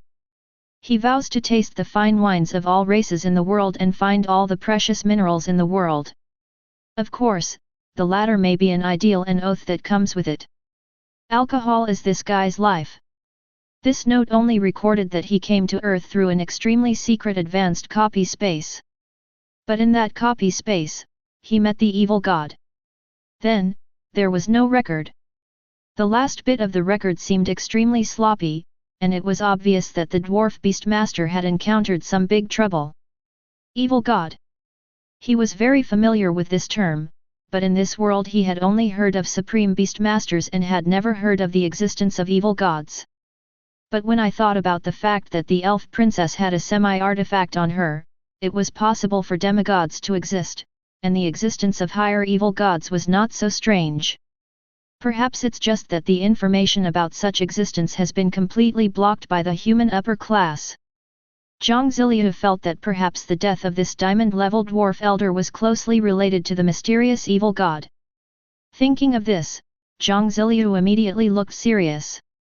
Could it be that this space orb that he obtained was not only a huge fortune, but also a trap deliberately set by a mysterious evil god? Being a cautious person, he immediately thought of the possible danger. What is the probability that this harvest will attract the attention of the evil god, or that he will lay a secret plan in this harvest? Jiang Ziliu made a probability assessment with some trepidation. If a being like the evil god really targeted him, it would most likely be difficult for him to get rid of it. That would be a big trouble and a big crisis. 0. After seeing this probability result, Jiang Ziliu breathed a sigh of relief. Fortunately, there was no problem with this harvest. But the evil god is so powerful that according to previous probability judgment, it only consumes 0.1 of dark energy. But this time, the dark energy consumed directly reached 100. This ratio has increased nearly 1,000 times. Jiang Ziliu was a little astonished. He knew that the mysterious golden hand was very good at judging probabilities. It could actually get extremely secret information probability at a very small cost. However, the information from the evil god increased the cost of probability judgment by such a large amount. From this point, we can see how terrifying the evil god who was related to the death of this dwarf elder was. As expected, the Supreme Beastmaster is not the Pinnacle. There is always a mountain higher than the other, and there are even more terrifying existences above. Although he knew that the evil god had not targeted him, the cautious Jiang Ziliu began to think carefully, wondering if there might be other loopholes. After thinking for nearly 10 seconds, he began to judge the probability again. If I continue my adventure in the Green Onion Ridge, what is the probability that I will fall into the sight of the evil god? 100%. Wow, this is the result. Doesn't that mean that the evil god is watching the Pamir Mountains, or that he is hiding in this area? Thinking of this guess, Jiang Ziliu's hair stood on end. If I leave now, or even if a fight breaks out, what is the probability of falling into the evil god's sight? 0. Another extreme result. Jiang Ziliu secretly guessed that maybe this evil god couldn't keep his eyes on him all the time, or maybe the mysterious evil god was in a deep sleep. Evil god is just a word.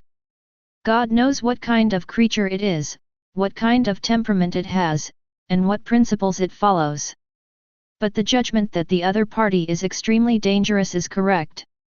A gentleman does not stand under a dangerous wall, and a mediocre person does not stand in front of a strong man. What are you waiting for? Walk. Jiang Ziliu immediately ran out of Xiaoqingling. He had no idea about the treasures densely packed on his treasure map. The treasure city is precious, but your life is more important. Jiang Ziliu still maintained his 3-star black iron status, and at the speed of this status, he quickly ran outside, making himself look less abnormal, and more like a runner who was frightened by a dangerous monster. In order to pretend to be more realistic, he even scratched his clothes against the trees on purpose, making himself look disheveled and like a real fugitive. But when he was almost 3 kilometers away from the outermost section of Kongling Ridge, he encountered an accident. Chapter 66. Here, Jiang Ziliu met a group of old acquaintances. The slave-hunting adventure group that attacked the trolls. However, they now only have 1 silver-level warrior, and the entire team has less than 1/3 of the original number. Moreover, their clothes were tattered, their bodies were covered with various scars, and some even had broken bones. At this moment, they collided head-on with Jiang Ziliu, who was fleeing towards the interior of Xiaoqingling in a panic on his beast-controlling mounts. And all the trolls they had captured were gone. Obviously they encountered a terrible enemy. Even the 3 silver-level powerhouses were no match for them. Some of them were scattered while fleeing, or died. Only these few people continued to escape. They looked at Jiang Ziliu with pity and quickly fled towards the interior of Tongkongling. Jiang Ziliu thought about it and ran outside. To him, the possible dangers outside were definitely not as scary as being targeted by the evil god. His first priority now is to rush out of this Kongling Ridge as soon as possible to avoid the danger from the mysterious evil god. Then, after walking less than 100 meters, he knew why the slave hunting adventure group ran away. It turned out that in the flat area ahead, a force consisting of hundreds of trolls had blocked the road ahead, and dozens of trolls were chasing the slave hunting adventure group. It's just that the trolls are slower, and they are hunting down 2 silver-level warriors in the adventure group. They have already dealt with the beast masters of these 2 silver-level warriors.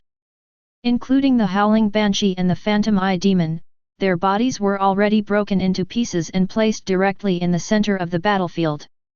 The 2 silver-level beastmasters also suffered extremely terrible backlash. They had lost their combat power and sat on the ground in despair, waiting to die.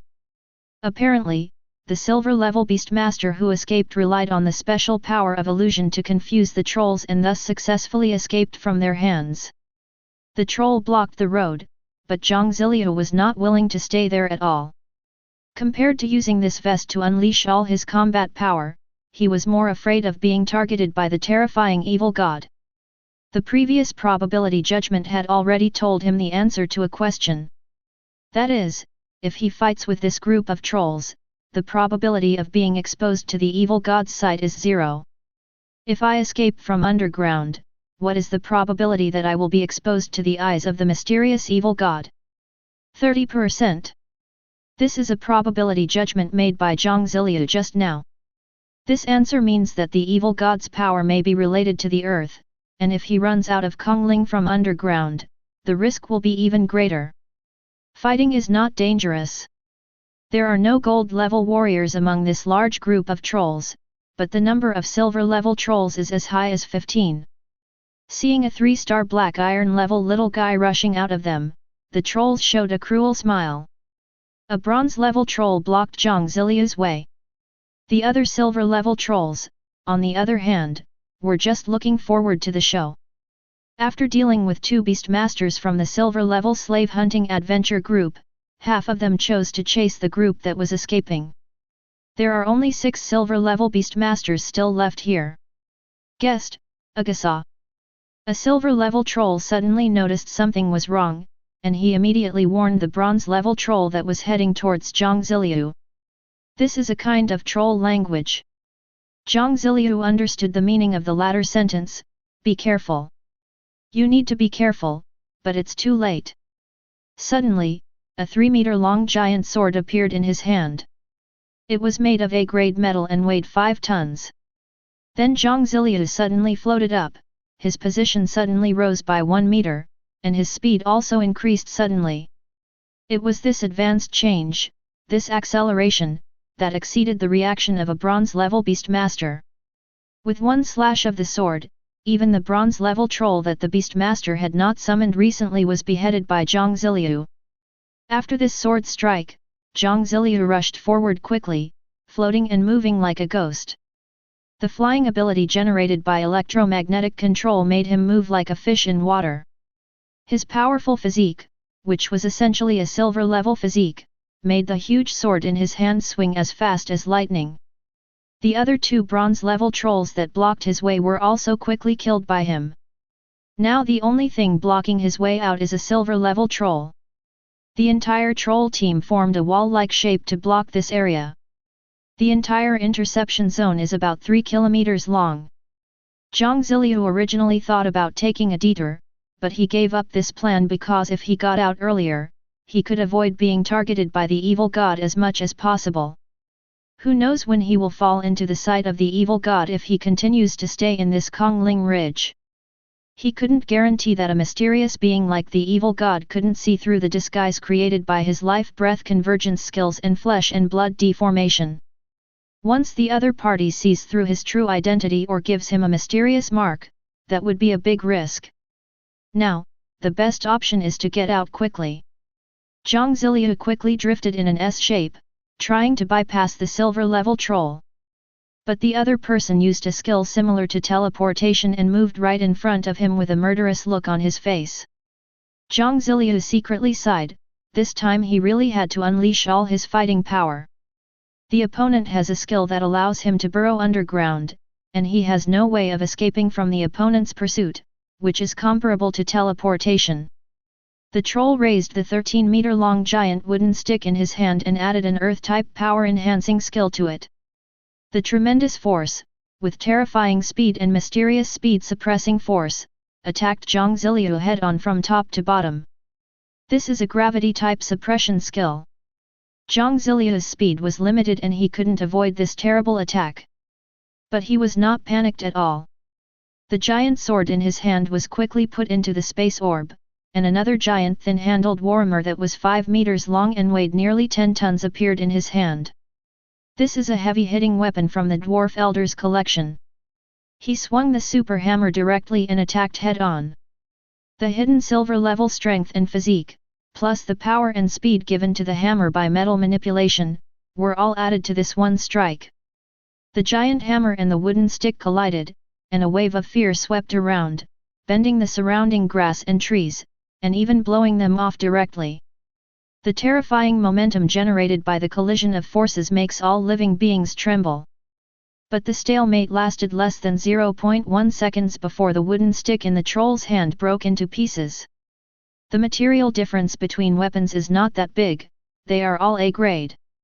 However, Jiang Ziliu's overall strength was even greater, and he directly smashed the opponent's weapon. The remaining force then directly hit the silver-level troll, causing it to spit out blood. The entire troll's huge body retreated at lightning speed. With one strike, a 3-star iron-level human defeated a silver-level troll warrior in a pure confrontation of strength. But how is this possible? The trolls around couldn't believe what they saw and even thought it was another illusion created by despicable humans. But the other 5 times silver-level trolls knew that this was true. The 3-star iron-level human crushed the trolls, who were famous for their strength. They were also a little bit unbelieving, but the smart trolls soon realized that this human was hiding his strength. But when they were ready to act, Jiang Ziliu had no intention of killing the injured troll.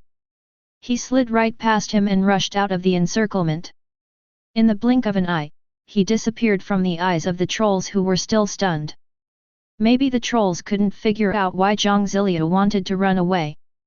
But they knew that the troll who was crushed was also the strongest among the 6 of them.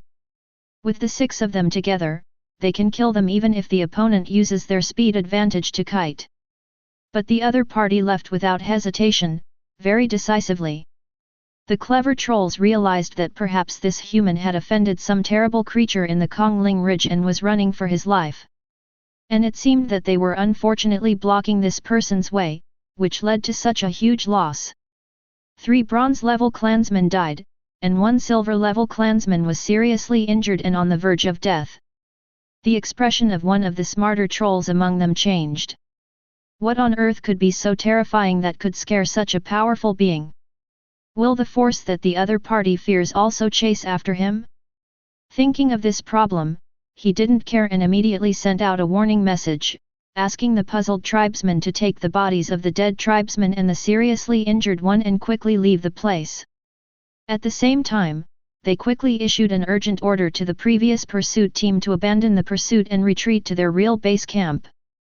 The small camp of the trolls before was actually a small trap. A trap specifically designed to deal with human slave hunters. The trolls also knew that there were some great horrors hidden deep in the Kongling Ridge. Based on this situation, the smarter troll chose to give up this operation. The loss this time is already great enough, so we must try our best to avoid bigger accidents.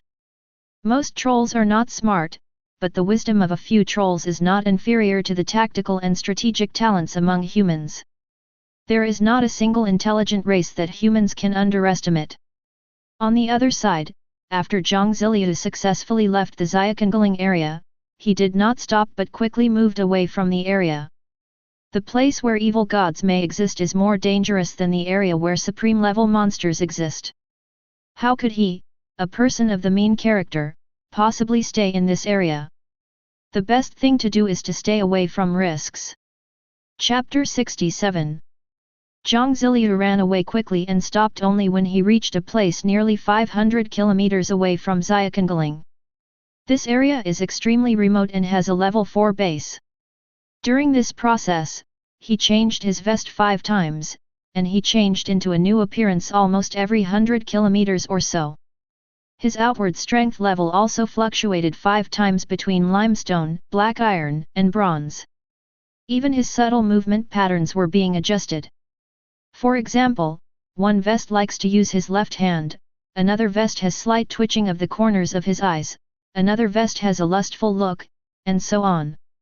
He wanted to make sure that no one could tell from any aspect that they were playing the same actor. What is the probability that I will be noticed by the evil god now? 2.53%. The probability this time is very small, but he still has the possibility of being noticed by the evil god. Jiang Ziliu felt very strange because the last time he made a probability judgment, it was also this value.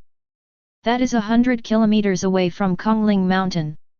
This means that no matter how far he runs, there is a 2.53% chance that he will be noticed by the evil god, and this value is very stable. Since it wasn't because the treasure he obtained from the dwarf elder attracted the evil god's attention, it meant that it was very likely that other changes were about to occur, causing the evil god to focus his attention on the entire world. After careful consideration, Jiang Ziliu made a rough judgment. What is the probability of a major incident occurring in this area in the next 3 days? In order to verify his judgment, Jiang Ziliu made another probability judgment, and 100 points of dark energy were consumed instantly. This made him look ugly. This consumption meant that the big event was definitely related to the mysterious evil god. Sure enough, the results of the probability judgment confirmed his judgment. 100%. This means that a huge change has indeed occurred in the Kongling area. Jiang Ziliu immediately set out on a path away from the area, and summoned a mutated electric snake that was already 16 meters long, letting it carry him and fly away from the area at the maximum speed. Before this, he had been moving on the ground. But less than half a day after flying, a terrible aura suddenly descended from the sky. The mutant electric snake was terrified by this terrifying aura and completely lost its ability to fly, falling from the sky. It was also because Jiang Ziliu's soul was strong. Under this terrifying aura that was like a mountain pressing down on him, he could barely use some strength to float down directly and quickly recall the falling mutant electric snake to the beast taming space. The best and most effective way for a beast master to protect his beast is to have it return to the beast taming space instantly. Jiang Ziliu floated down and landed on the highest point of a high mountain. He prostrated himself on the ground, enduring the terrifying pressure from the powerful man, and watched the changes in the distance. In the direction of the distant Kongling Mountains, a huge change had indeed occurred. A giant hand as big as a mountain, holding a black divine hammer as huge as Mount Tai, stretched out from the void and smashed directly into the depths of Xiaokong Ridge. The scene seemed like the destruction of the world, and it made people's hair stand on end. But in the next moment, a mysterious crown of giant trees covered the entire Kongling area, and the terrible giant hammer went straight through and smashed into the unknown area deep in the earth. Dwarf King, do not destroy my territory. This is an extremely magnificent female voice. Our elder fell here, and we just got the news now. Our tribe has no intention of destroying your territory. I will only seek revenge on the guy who dared to attack our elder. The Dwarf King, the owner of the mysterious giant hammer, communicated with the owner of Kongling Ridge, and his voice resounded through heaven and earth like thunder. This terrifying giant hammer also went straight through the entire land without stopping and smashed into the depths of the earth. When this attack was made, the earth seemed to become an illusion, allowing the opponent to pass through it directly without damaging the entire earth at all. Jiang Ziliu is now a silver-level life form. His overall life level is very high and his vision has become extremely far-reaching. This allowed him to see the blurry picture over there. Jiang Ziliu couldn't help but feel weak. The Dwarf King was able to discover that his elder had fallen here. It might be because of him. Could it be that I really touched the Dwarf Elder's orb, which caused the information to be inexplicably known to the Dwarf King? He wanted to confirm immediately whether he was in trouble. After I get the space orb, what is the probability that the Dwarf King will get the death of their clan elders? 100%. Sure enough, this incident was caused by myself. What are the chances that the Dwarf King will find out that I took the Dwarf Elder's treasure? As a result, he put his uneasy heart at ease. 0. Jiang Ziliu breathed a sigh of relief, and he also guessed the reason. Perhaps it was because he carefully observed some of the treasures outside the space orb when he was sorting them out that the breath of the Dwarf Elder was leaked and the Dwarf King got the news. This shows that as long as the thing stays in the space orb, no one can know that he took it. Jiang Ziliu breathed a sigh of relief and continued to watch the show here. He didn't dare to run now. If he could continue running around when the aura of such a powerful man was covering 1,000 miles, it would attract attention. The best choice is to stay where you are and watch the show quietly. But at this moment, he also desired more strength. Under the influence of the power of the strong, the weak cannot even hope to escape and can only pray for the judgment of fate so that misfortune will not befall them. The Dwarf King's attack continues. At this moment, the entire earth seemed to have become illusory, and the scene from the depths of the infinite earth actually appeared directly. The mysterious giant hammer smashed directly onto the head of a human-faced monster deep underground. The monster looked as if human hair was replaced by octopus tentacles, and the whole body was tied tightly with mysterious silver-white chains. The monster's head was severed, but Jiang Ziliu could see that even with only a head, the horrible monster was still a living creature. The other party was just in a sleeping state, but it gave people the feeling as if they were looking at a black and evil starry sky. The monster's head was blocked by silver-white chains, but not completely. Jiang Ziliu understood that this fellow with only a head left might be the evil god he had known from the notes of the Dwarf Elders. The monster seemed to be sleeping, and the Dwarf King's hammer did not hit the monster's head at all. Because one of the opponent's tentacle instinctively waved lightly, it knocked the Dwarf King's hammer away and knocked his hammer back into the void. The force of the collision between the two is entirely at an unknown level, but a trace of its aftermath leaked out. The entire Kongling Ridge is protected by the mysterious canopy of giant trees, so there is nothing to worry about. However, an area of nearly 30 kilometers outside of Xiaokongling was destroyed by the aftermath, and the entire land sank into the ground and became a huge pit. Nearly one-third of a level 4 base is located in this area. One-third of the humans in the entire base were turned into bloody dust by this attack. It was extremely tragic. The other two-thirds of the area was swept by the air waves it generated. Houses were broken and collapsed, and debris flew around like shrapnel, causing more damage.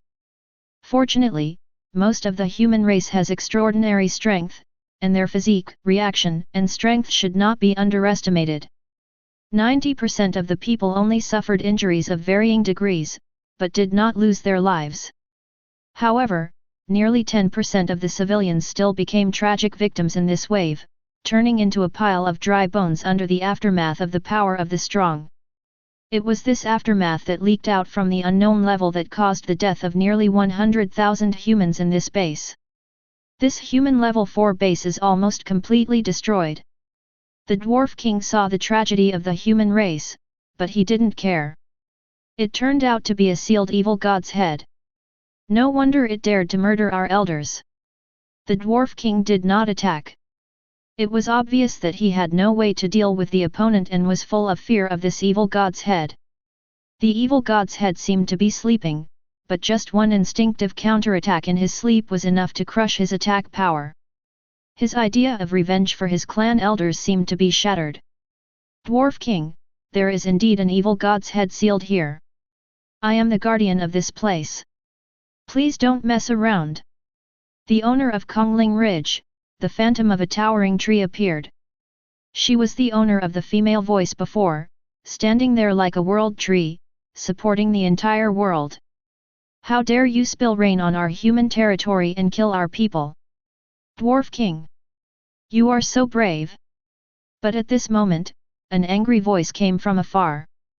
Then, a huge spear that seemed to suppress the entire sky broke through the air, carrying terrible lightning and thunder, and slammed into the depths of the void. The scene was extremely magnificent, as if the whole world was about to be destroyed. But this time, not a single harm was caused to the humans on the ground. Obviously, this is a super strong man among the human race. The Dwarf King carried out revenge activities on the human territory and destroyed a human base. The human race could not turn a blind eye. Damn it, Thunder Spear Supreme! It turned out to be a lunatic like you. The Dwarf King's voice sounded a little exasperated, and revealed a hint of timidity. From the depths of the void came a terrifying wave, which was the sound of a terrible battle erupting on a mysterious level. Obviously the Dwarf King was suppressed and suffered a great loss. At an unknown level, this battle lasted for a full half-day. The sky was also affected by this force, with winds and clouds rising and falling. Sometimes it was bright and blue, sometimes it was covered with dark clouds, and sometimes it was full of colorful lights. The terrible celestial phenomena kept changing, as if a world-destroying war was being staged. The vast celestial phenomena in the sky were constantly changing, but on the ground, one could only feel the terrifying aura of the strong, which suppressed everyone and made them unable to move. But all these changes did not cause any damage to the ground. Half a day later, a broken hammer with a broken handle fell from the sky and smashed into the depths of Xiaokangaling. That was the hammer that the Dwarf King had used to launch the attack. Thunder Spear Supreme, if you dare to break my arm and destroy my divine hammer, just wait for me. This was the last voice of the Dwarf King. Then everything suddenly came to a halt. Jiang Ziliu understood that the Thunder Spear Supreme belonging to the human race had won, and everything was finally over. He couldn't tell whether it was a battle between supreme-level powers, or a battle between higher, mysterious supremes. But Jiang Ziliu understood that the broken hammer was definitely a super treasure. Even though it is broken, its materials alone are treasures. The Thunder Spear Supreme seemed not to want this trophy and deliberately left it on this land. There will also be countless powerful forces who want to get him, and countless strong people who are lower than the previous level who want to get it. The entire Xiaokangaling will usher in new turmoil after a major chaos. This will be a struggle between low-level strong men. Jiang Ziliu analyzed that this might be intentional by the Supreme Being. This place will become a place of trouble. Jiang Ziliu also sits on the back of the mutant electric snake and quickly moves away from this area. He wants to go further and continue to develop. Chapter 68. Wuyuvong River is a river within the control area of the first-level base Wuyuvong Base. The Wuyuvong Base is one of the first-level bases under the Chang'an main base. The entire base is named Wuyuvong because a super strong man appeared in the Wuyuvong River area. Jiang Ziliu had encountered this super strong man not long ago. Thunder Gun Supreme. Thunder Spear Supreme is a beast master, but his core is not the beast master himself, but his martial arts. Warriors fight against heaven and earth and never surrender. Their wills are like swords and their hearts are like steel. Warriors fight against everything with powerful martial arts and fighting will. The Thunder Spear Supreme is a super powerful person who started out as a martial artist and rose to prominence by constantly fighting various enemies. His path of using beasts as a supplement, providing skills and dark energy, and integrating skills and dark energy into his understanding and application of martial arts is called the New Era Martial Arts. The Thunder Spear Supreme, also known as the King of War by the people around the King of War base. The humans in this area extremely admired the King of Martial Arts, a powerful man who had protected them for countless years. They learned new martial arts and gradually developed a special branch of the beast taming school. The Thunder Gun Supreme was also very generous. He put his various beast taming martial arts secrets on the official system of the Martial King base for sale.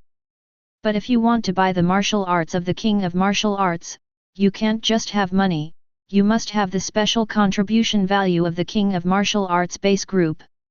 This contribution can be obtained by handing over resources or by working hard to protect the human race. 3 months after leaving the Xiaoqingling base, Jiang Ziliu arrived at the Wuvong base area after many twists and turns, and settled down in a number 51 level 4 base on the edge.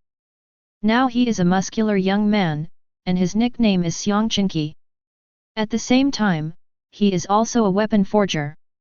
The reason why Jiang Ziliu came here is that the Wuvong base management system is relatively fair to the lower level beastmasters. Here you can not only buy the martial arts secrets of the King of Martial Arts, but also many other secrets. The 3 secrets he cares about most are absolutely impossible to obtain anywhere else. But here, he can get it by using the contribution points of the King Wu base. One is about the strengthening and growth secret of the beast taming space. For most beastmasters, the size of their beast taming space is fixed at the beginning. But later, someone worked out a way to strengthen the beast controlling space and further expand it. These methods are blocked by the human upper echelons and cannot be obtained anywhere else, but here you can get more detailed and less risky methods of evolving the beast taming space. Jiang Ziliu has a probability judgment that he can find a way to evolve the beast taming space. But if he has no basic theoretical support, he can only grope around randomly. He may find a solution in the next moment, or he may make probability judgments for decades and still get nothing. One of his goals in coming here was to obtain the basic theories of growth in the beast taming space. It would be even better if he could obtain something more advanced. The second one is about the secret of favorability, where you can exchange some secret information of beast tamers. He just wanted to know how to increase the beastmaster's favorability to 100%. The third one is about more advanced beast taming knowledge. He is very fanatical in his pursuit of knowledge, but the advanced knowledge that can be traded for resources and money is now extremely scarce. There are some on the market, and he has already bought more than 90% of them. But it is difficult for him to obtain more secret knowledge, and the King Wu base is a way for him to obtain this knowledge. Only by setting corresponding probability judgment conditions based on knowledge can the application of his probability judgment be maximized. Knowledge is also one of the things he must pursue.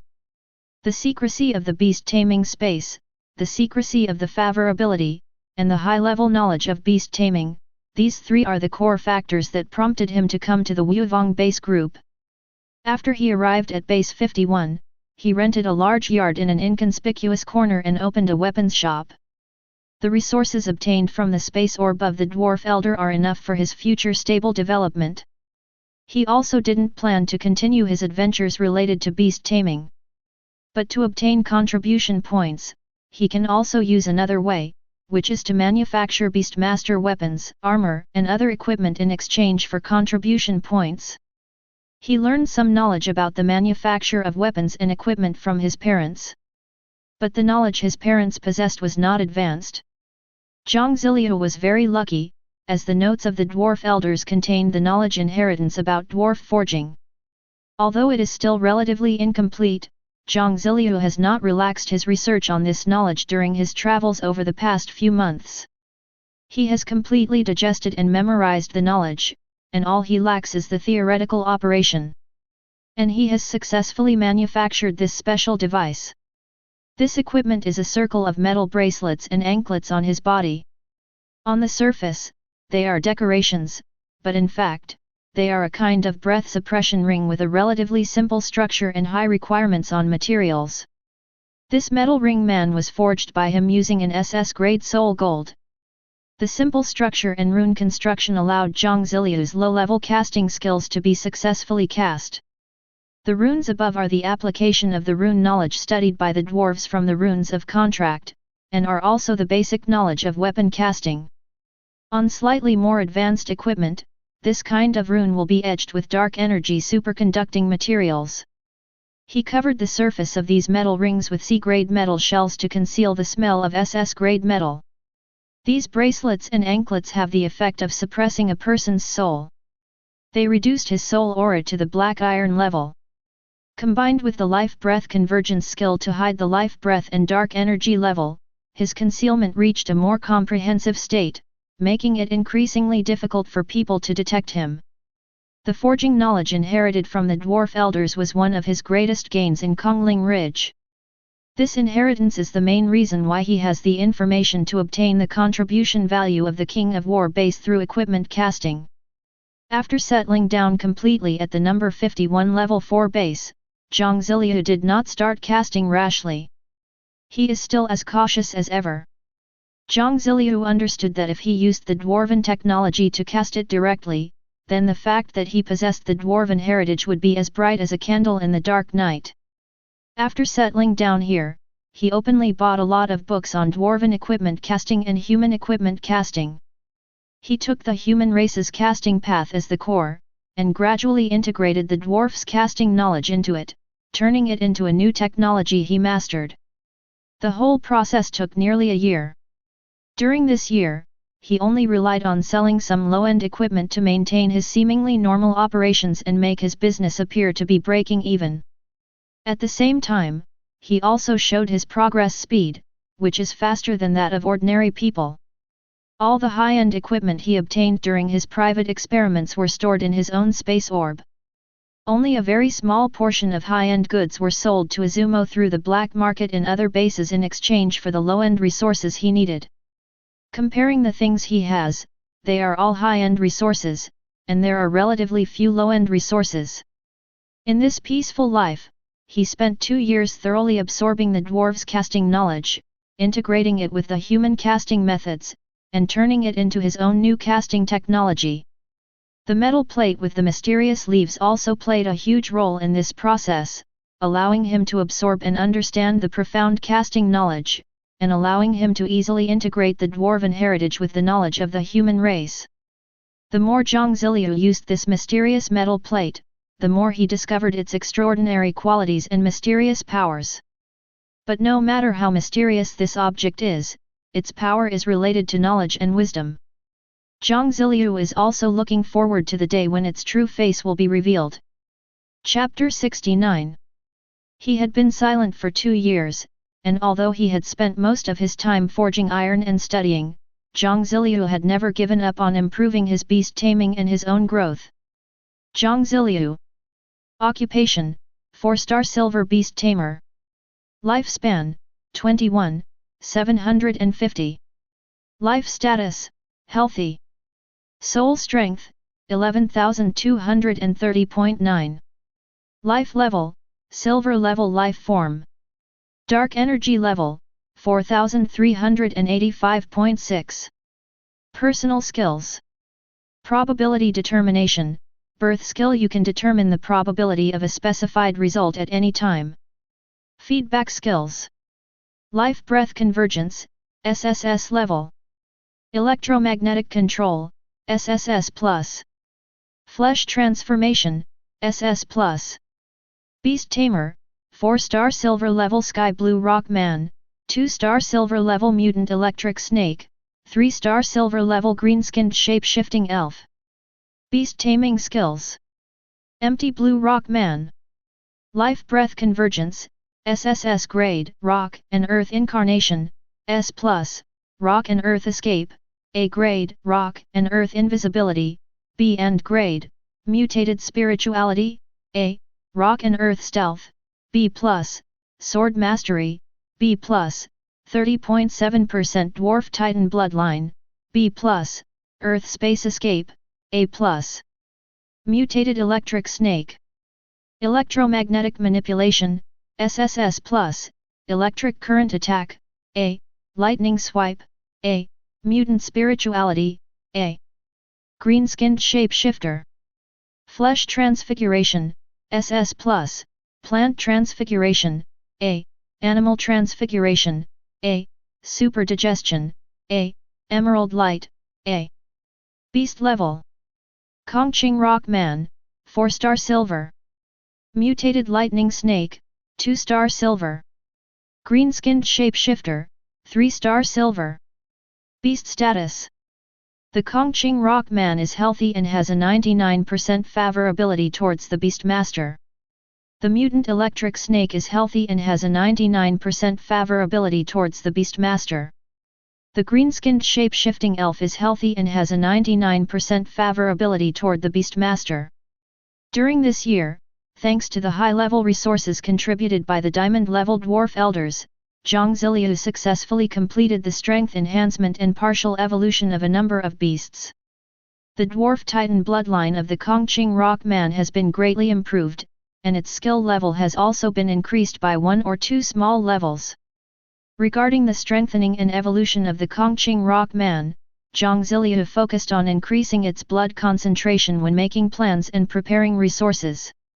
It can be said that the Kongqing Rock Man uses the improvement of his bloodline to drive the process of strengthening and evolution.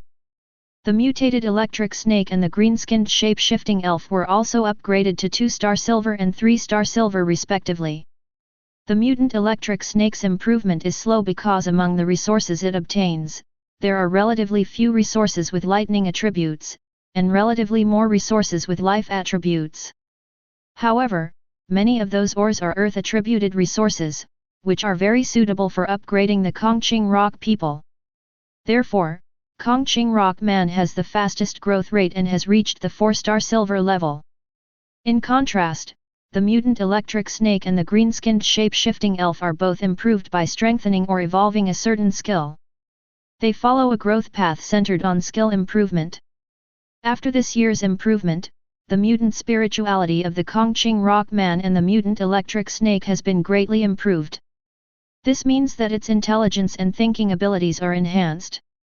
Their intelligence is no different from that of a 5 or 6-year-old human child. The green-skinned shapeshifter is a kind of strange beast that is inherently intelligent, and its wisdom has also reached this level. It's just that the green-skinned shape-shifting elves don't have any special spiritual skills, so this aspect needs to be cultivated. However, the healing ability of the green-skinned shape-shifting elf, Emerald Light, has reached the A-level skill level and can already serve as a powerful healing support for the entire beast taming team. Its other skills have also reached A level or higher. Most of the skills of other beasts have also been upgraded to A level. The progress of the beastman under a series of high-level resources also led to the rapid improvement of Jiang Ziliu himself. Now he is already a 4-star silver level life form.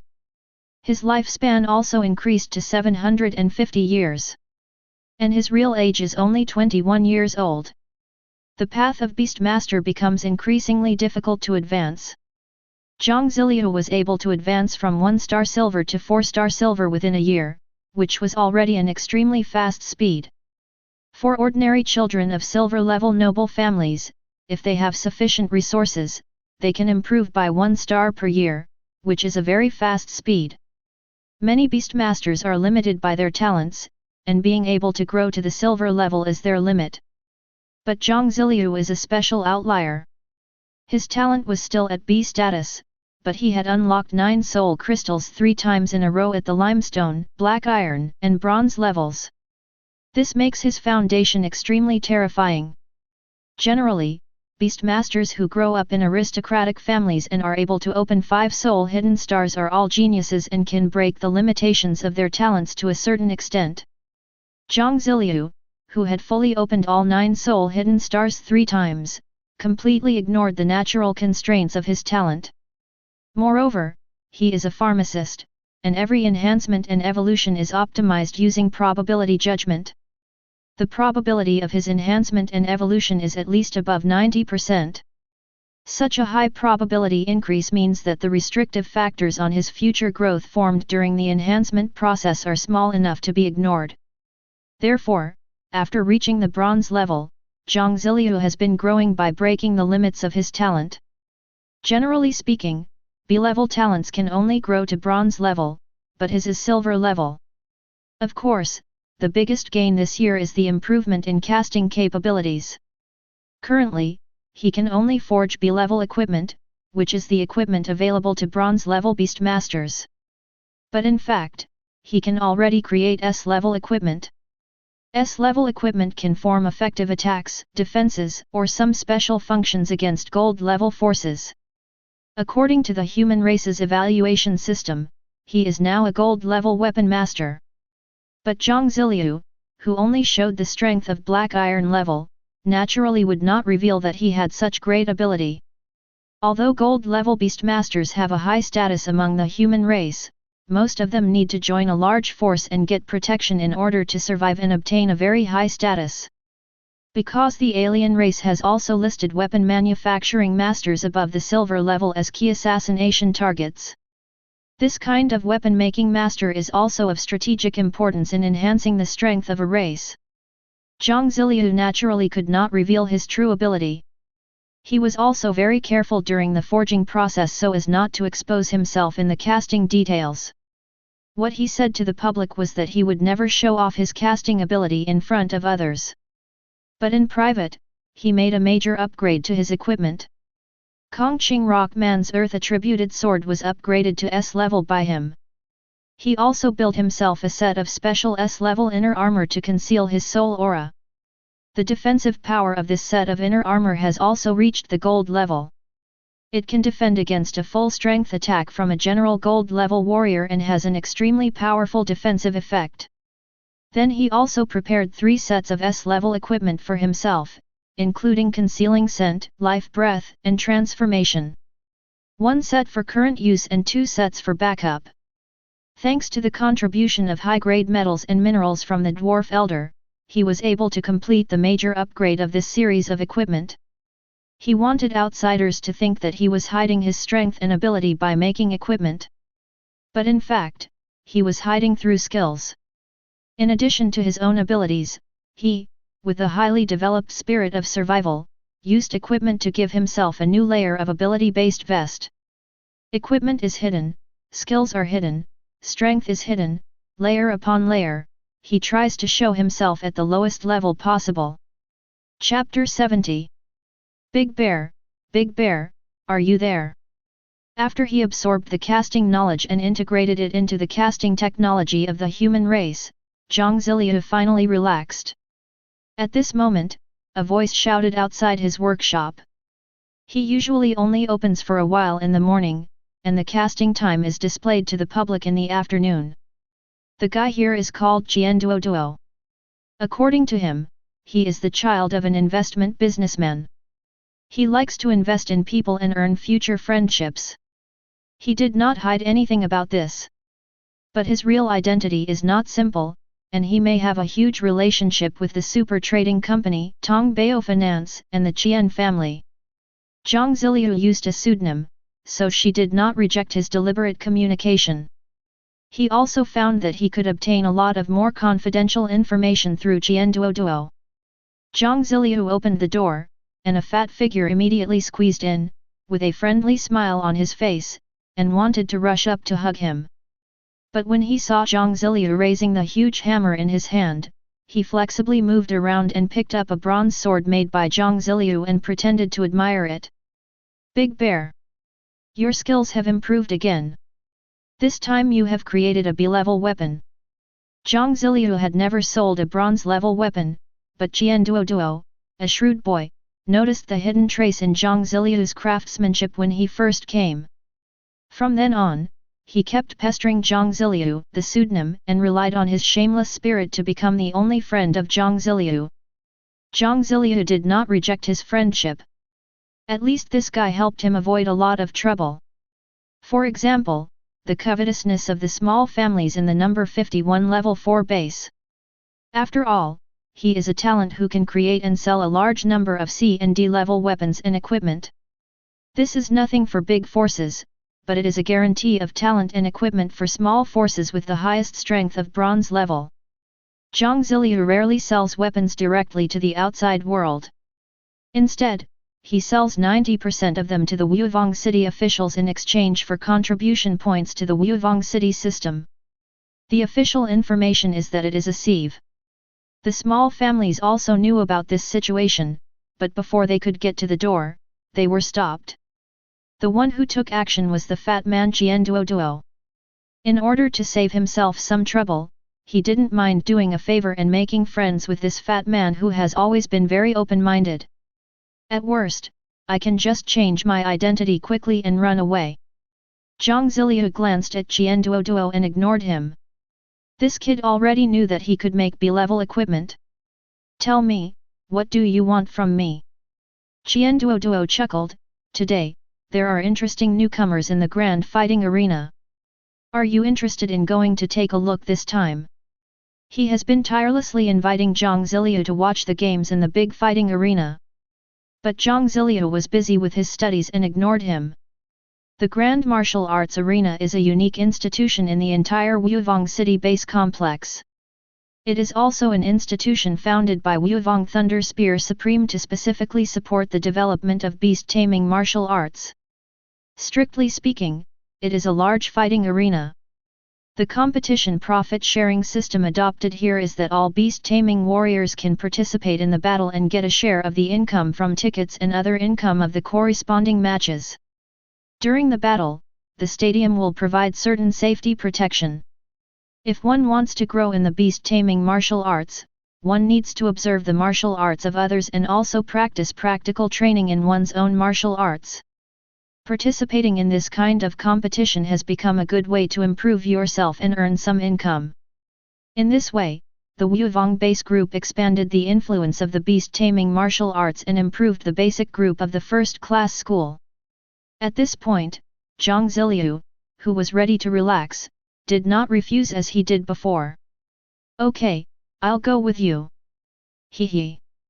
Big Bear. I knew you weren't a real otaku. Qian Duo said with a smile. He only knew that Jiang Ziliu was called Xiangqinqi, and he was not sure whether the name was real or fake. So in order to show closeness, Qian Duo always called him Big Bear. Who made his vest look so sturdy and more like a bear? Qian Duo and Jiang Ziliu rushed to the big fighting arena. After going out, Jiang Ziliu felt that there were several special life electromagnetic fields following them. He already knew that this was Qian Duo's bodyguard. The Great Fighting Arena is a place like a huge football field, but the central area is 2 kilometers wide. The battle between Beastmasters covers a very large area, and the 2-kilometer competition range is already a very small area. When the game starts, a special defensive barrier forms the playing field to protect the spectators. This is the application of some kind of advanced defensive beast-taming ability. After they arrived here, the first game began. 2 black iron-level beast-taming warriors came onto the field, both holding spears and sitting on a swift leopard. A warrior uses the strength of his hands and feet, and the power of weapons. Weapons are an extension of our limbs. Wind-attributed beasts like the Gale leopard can bring them terrifying speed. After all, there is nothing in the world of martial arts that cannot be broken except speed. Surpassing the opponent in speed is powerful strength. The spear can increase the attack distance and is their main weapon. Both of them also have a short knife on their waist for close-range defense. This set of configurations was the initial growth ratio for the Thunder Spear Supreme, and was also currently the most suitable configuration for ordinary beast-taming warriors. As for the Beast Tamer that has a greater speed bonus, it is the Beast Tamer with light attribute, because the opponent's speed is even more terrifying. The battle began, and the 2 men riding on the Gale leopards started a contest of spears and speed. Both of their feedback skills are related to wind, but their development and application of skills are higher than all other beastmasters. The power of wind was directly added to the spears of the 2 men. Their other beast-taming feedback skills either increase their speed, physical defense, or recovery ability. After all, the core of a warrior is himself, and taming beasts only serves to enhance their own combat power.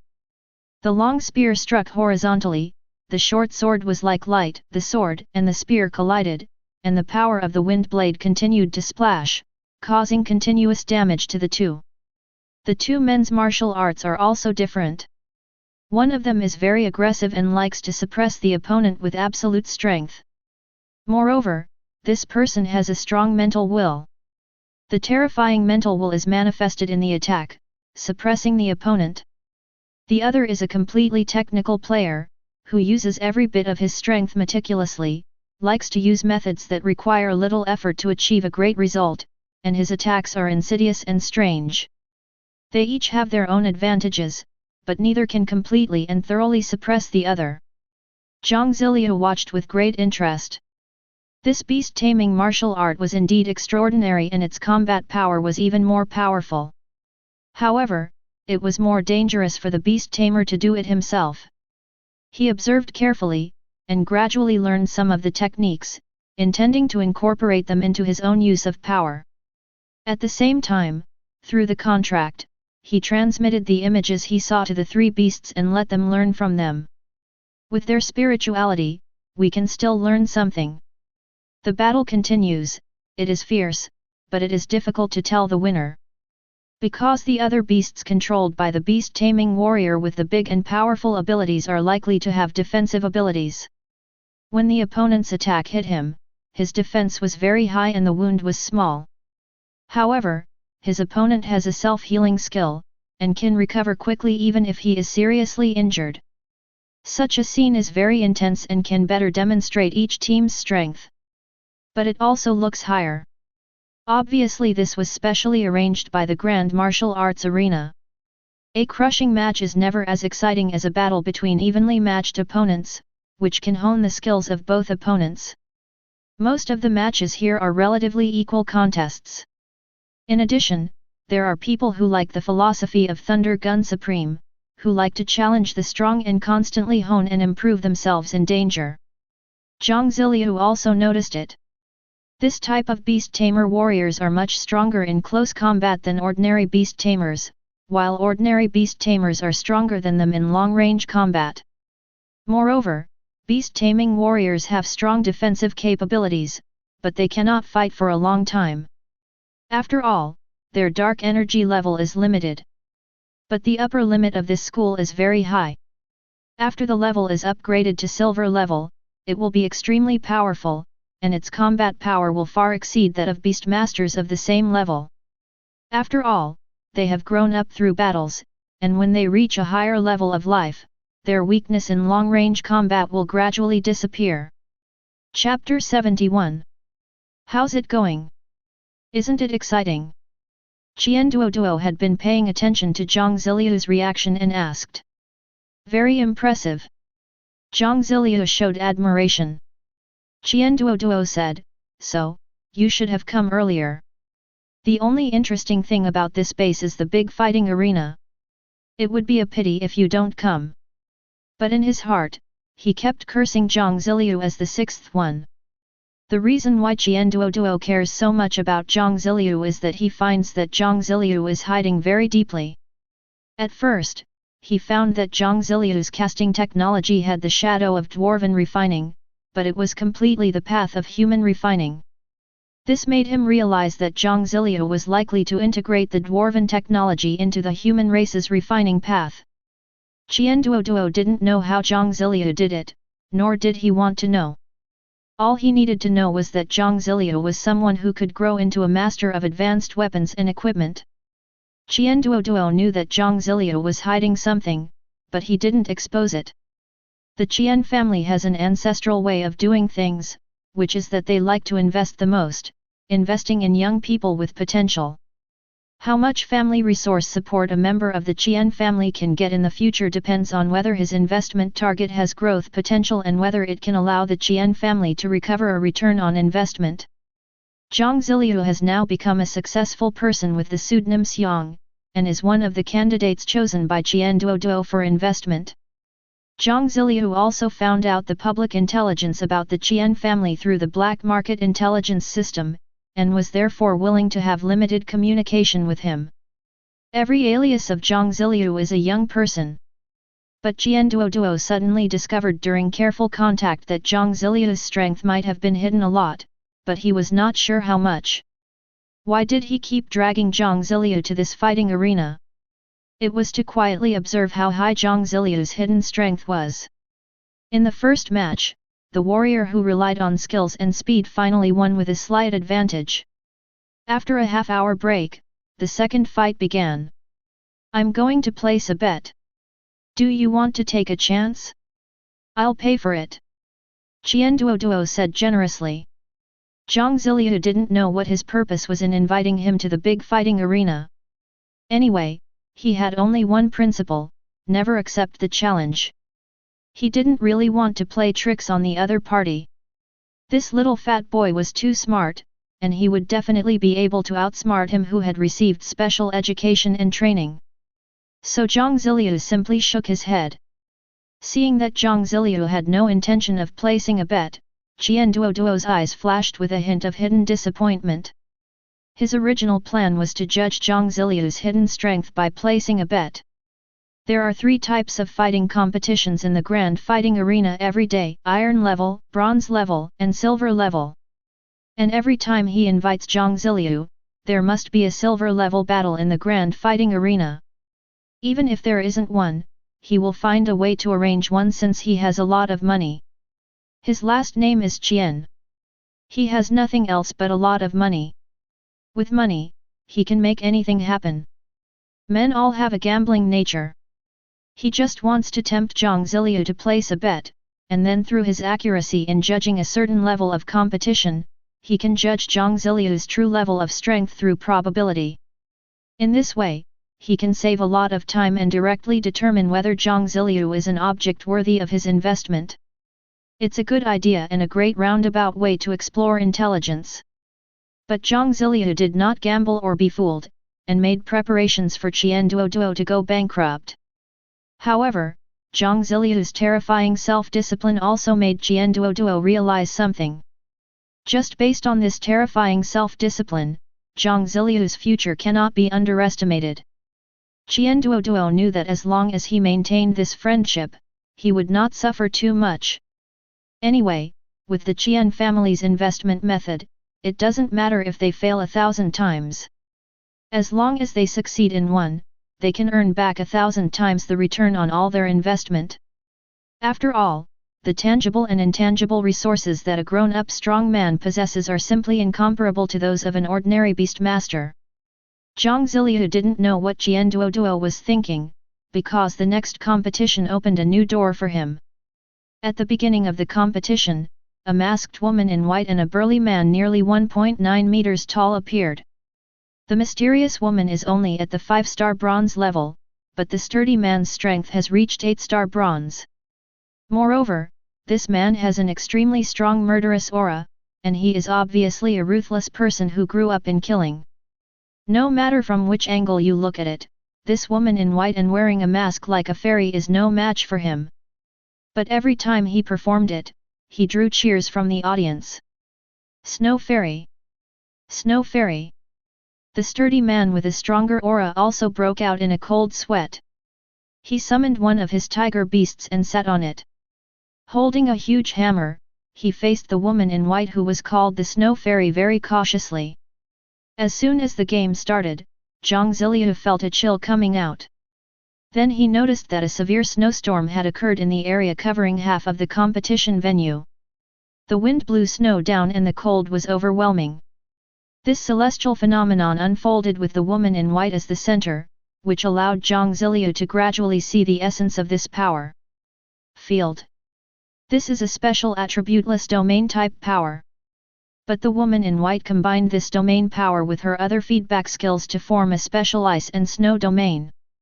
She herself can appear and disappear mysteriously in this ice and snow field and control all the power of ice, wind, and snow. The strong man's anti-feedback skill is fire. Fire appears on his giant hammer, on his body, and on his beast. However, he was still unable to resist the special martial arts that integrated the power of ice and snow. Soon the flames were suppressed by the power of the field, and the power of the flames became weak. In the end, he was frozen into an ice man. The domain-type power is very powerful in enhancing your own abilities and weakening the enemy's skill power. The sturdy man tried to form a huge sea of fire to fight back, or to create a terrifying column of fire to fight back, but it was useless. Because the woman in white could actually teleport directly within the ice and snow range of this area, the sturdy man was stronger, and the instantaneous destructive power of the flame impact was also very great, but he could not attack the target. He also tried to escape from the scope of the ice and snow field, but it was useless. The woman in white was also chasing at an appropriate distance, and her territory would move with her. The strong man could not get rid of her at all and could only end up defeated. This kind of domain-related skills has opened up a new world for Jiang Ziliu. The way the white-clothed woman integrated the power of ice and snow within her field was exactly one of the universal mysteries of martial arts that he knew. Jiang Ziliu knew what his fourth beast master needed to be like. That's right, he needed a beast tamer with domain-related skills, and at least an S-level beast tamer. Just this one discovery made Jiang Ziliu feel that the trip was worth it. On this day, Jiang Ziliu gained a lot from the 3 fights. But after the matter was over, he sent Jian Duoduo away, and he stayed here himself, because he was willing to follow Jian Duoduo here for other purposes. Chapter 72. Snow Fairy, whose real name is Nangang Zhengxiu.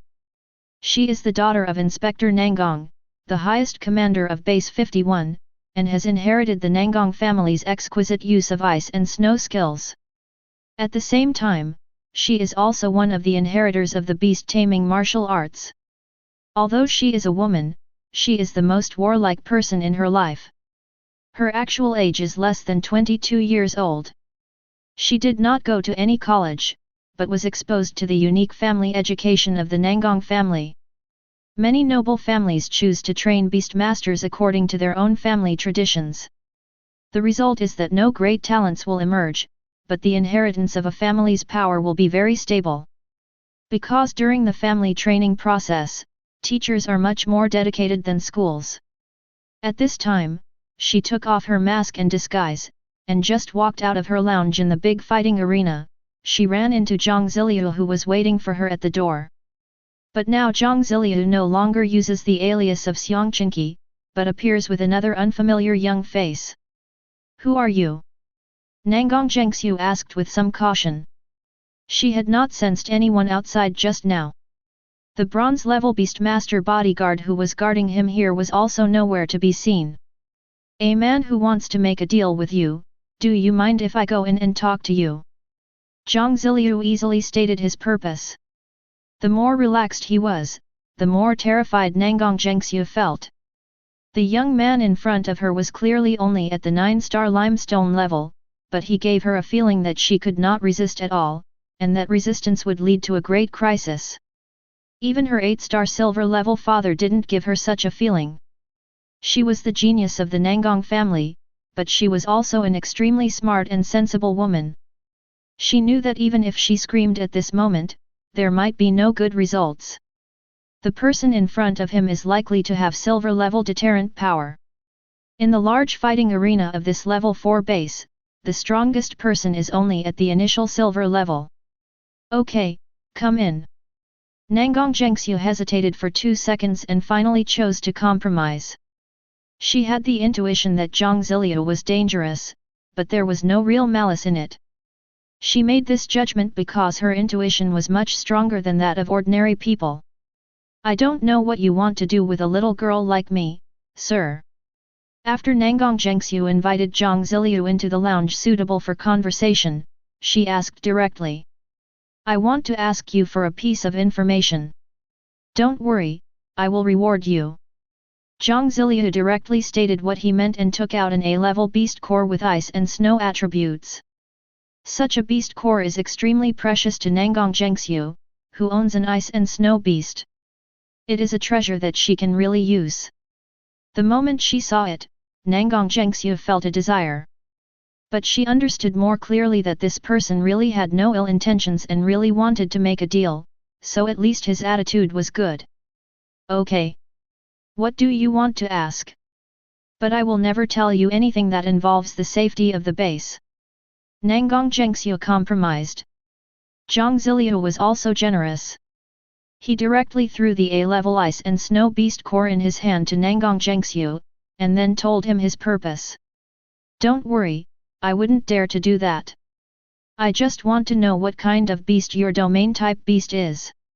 Also, what other domain-type beasts do you know of in the world? I heard Jiang Ziliu ask this. The extremely clever Nangang Zhengxiu immediately understood that this guy was interested in domain-type skills and wanted to get a domain-type monster. No wonder he came to find me. However, the aura that this guy exudes is really terrifying. He seems to be very young, a very mysterious young man. She was a little hesitant. After all, information about domain-type exotic beasts was extremely precious. But after looking at Jiang Ziliu's determined eyes, and then looking at the A-level ice and snow beast core that had been semi-forcibly delivered to her, Nangang Zhengxiu understood that if she didn't say it this time, she would be in big trouble. Her intuition told her that she could never beat the man in front of her, and that he was more dangerous than her father. Unless she was desperate or not afraid of this guy's revenge in secret, she had no room to refuse. Moreover, her intuition told her that the other party had only revealed part of his aura, and there was an even more powerful strength hidden behind it. Okay. I can tell you, but the price is not enough. You should understand that domain skills are powerful and precious. They can increase your own strength, but they can also weaken the opponent's strength. And when the control of the domain reaches a certain level, you can control the power within the domain. Nangang Zhengxiu compromised, but her beautiful eyes were full of shrewdness. She told Jiang Ziliu that this valuable information was fine, but she asked for more, to get a little more from the other party. If you can exchange your wealth for information, a little less trouble is no problem. Jiang Ziliu agreed, but this time he gave something even more precious. It was actually a B-end grade metal inner armor. The moment she saw this inner armor, Nangang Zhengxiu realized that the other party had space storage equipment. Moreover, the quality of this inner armor seems to be very high. In the world of Beastmaster, defensive equipment is far more valuable than offensive equipment. One reason is that the manufacturing of defensive equipment is more complicated and requires more and more precious materials. Another is that Beastmasters attack or defend through the beasts they control, but their own defense is usually much weaker than that of the beasts they control, so a piece of defensive equipment can be used to save their lives. Compared with one's own life, a higher price is justified. Such an inner armor is more precious than that A-grade beast core. What grade is it? Nangang Zhengxiu asked. She really couldn't tell the grade of this thing. B-end grade. After hearing Jiang Ziliu's answer, Nangang Zhengxiu quietly swallowed her saliva, and felt a strong desire, thinking to herself that she must get this piece of equipment. The B-end grade defensive inner armor can provide excellent defense against attacks from high-level or even peak-level bronzes, and is the most suitable life-saving equipment for her as a bronze-level warrior. Moreover, she is a beast-taming warrior who often fights in person. An inner armor that can defend against bronze-level power can play a greater role. I changed. She agreed and didn't raise the price any further. Okay, but I hope your information is valuable, and I hope you will forget about this matter after this. Jiang Ziliu's meaning was very clear, asking her not to talk nonsense in the future. Nangang Zhengxiu agreed and informed Jiang Ziliu of the corresponding information. My domain-type beast is a bamboo bear. After it swallows the yin-yang insect-type beast from the ice and fire spring, it can develop its domain-type skills. She told the secret, which was also a secret she discovered accidentally. Originally, the bamboo bear she contracted was a pure melee beast, but after her beast ate the yin-yang worm, it mutated and evolved this special skill in the field. At that time, she had not yet received any skill feedback. Also, beasts with supreme bloodlines like dragons, phoenixes, unicorns, black turtles, and golden-veined imperial butterflies may also have innate domain skills. She then added some more information. Jiang Ziliu was very surprised. The bamboo bear was also a strange animal in this world, but it was a mutation of the indigenous people. It is actually the national treasure animal in Jiang Ziliu's previous life. In this world, bamboo bears are distributed in many areas, but few people contract them because they are purely power-type beasts. Nangang Zhengxiu contracted them because he probably valued their power. Their power could serve as a huge supplement to the strength of beast-taming warriors. It was just that the opponent was lucky, and he managed to accidentally evolve bamboo bear into a domain-type skill, and his combat power skyrocketed from then on. Jiang Ziliu got the information he needed and directly threw the inner armor to Nangang Zhengxiu. Nangong's Higsu also took it excitedly, and then took a closer look, and found that it was indeed a B and grade inner armor. But when she looked up to look for Jiang Ziliu had disappeared inexplicably. The door of the lounge was not opened, and the other party's way of leaving was too secretive, which made Nangong Zhengxiu breathe a sigh of relief, and secretly thanked God that she did not choose an extreme way of dealing with it. Considering this guy's unpredictable nature, it wouldn't be difficult for him to deal with me. But she was also a little angry at the same time. She, Nangong Zhengxiu, was also a great beauty, but this guy didn't show any sign of coveting her beauty the whole time. This made her feel somewhat relieved, but also a little frustrated. Nangong Zhengxiu didn't know that the boy who forced her had not left at this time and was still staying in the big fighting arena. Chapter 73. After obtaining the information about the beast with the field skills he needed, Jiang Ziliu changed back to his original identity as Xiang Qinqi. This action is a temporary one. His real goal is still in the big fighting arena. Among all the bases in the entire Wuvong base group, one is the official hall where contribution points can be exchanged, and the other is this large martial arts arena. Here in the Grand Martial Arts Arena, contribution points can be exchanged in secret. But the difference is that the official side does not charge any fees, but here they charge about 30% of the contribution value as a confidentiality fee. The ratio of 30% is already very high, but the confidentiality effect obtained in exchange for such a high fee is not at all different, and it is even better than the confidentiality measures of those auction houses regarding customer privacy. The Great Martial Arts Arena was founded by Wu Wang the Thunder Spear Supreme, and this secret exchange channel was also created by Wu Wu the Thunder Spear Supreme. This strong man who came from a common family knew too well the nature of those powerful families. For the development of his own beast-taming martial arts, he has been trying to find ways to facilitate the growth of lower-level beast-tamers. Jiang Ziliu also made a probability assessment before coming here. I am exchanging money in the Great Martial Arena. What is the probability of keeping it secret? The answer is 85.6%.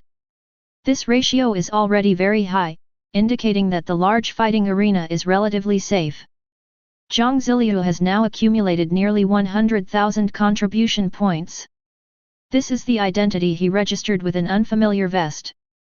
All the equipment above the bronze level he forged was sold to the officials of the King of Wu base through this vest.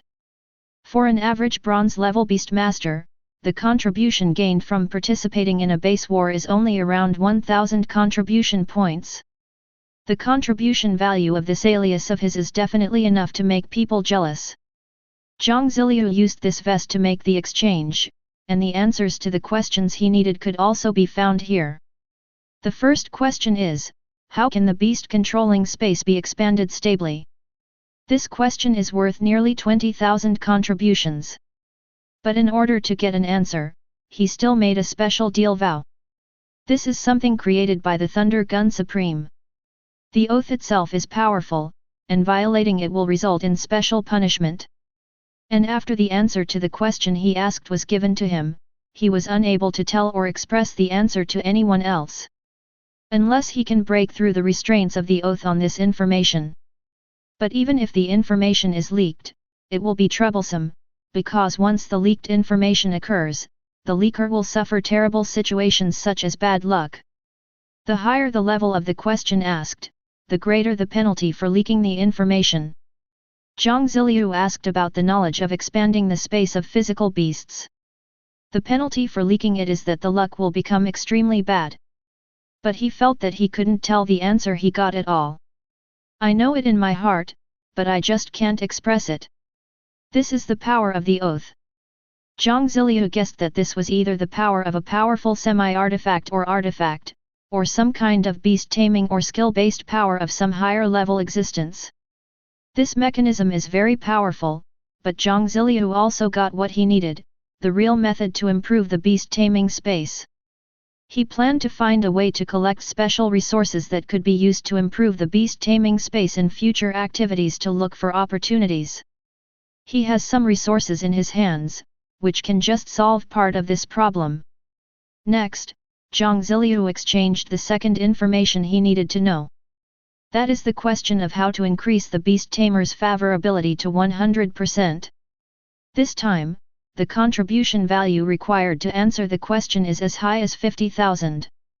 Seeing that such a high contribution value is required this time, and the punishment of the oath is even more severe, if it is leaked, he will lose his life the moment the secret is leaked. Jiang Ziliu understood that he might have discovered some core secrets about beast control. The answer he sought immediately. But this answer was beyond his expectations. Human beast masters do not have the concept of favorability. They call the degree of favorability that a beast master has towards them loyalty. In the process of a beast master training a beast, the higher the loyalty, the more obedient the beast will be and the more it will execute the beast master's orders. After the loyalty of all current beasts is maximized, the original contract pattern can be sublimated in a special and extremely rare way. This sublimated contract pattern is called the foundation of divine contract. That is the evolutionary contract above the ordinary beast taming contract, the God-level contract. In order to obtain the foundation of the divine contract, the basic condition is to have full loyalty. Jiang Ziliu also understood that his beast master's favorability towards the beast master was actually at the maximum value. But what holds the last 1% back is that the quality of the contract is not perfect. The foundation of the divine contract is the perfect divine beast taming contract. The difficulty in crossing this step lies not in taming the beast itself, but in the beast master himself. In the eyes of truly advanced masters, the art of beast taming is not a relationship of control and enslavement of beasts as ordinary beast tamers believe, but rather a relationship of equality and mutual benefit.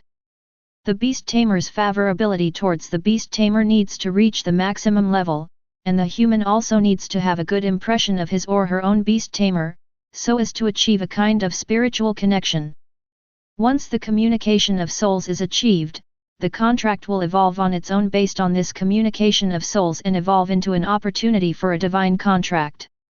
But human hearts are complex and difficult to describe, and it is difficult for beast masters to do this themselves. After all, they have instinctively formed an invisible sense of status that is superior to that of the beast tamers, and have been enjoying this convenience. This kind of change in mind and will is something we know how to do, but it is extremely difficult to achieve. After all, it is easy to change the country but difficult to change one's nature. But the most powerful thing about humans is their intelligence and wisdom, and later humans found a solution. The method is very simple, the core lies in visualization. But this method of visualization is not about visualizing something else, but your own beast.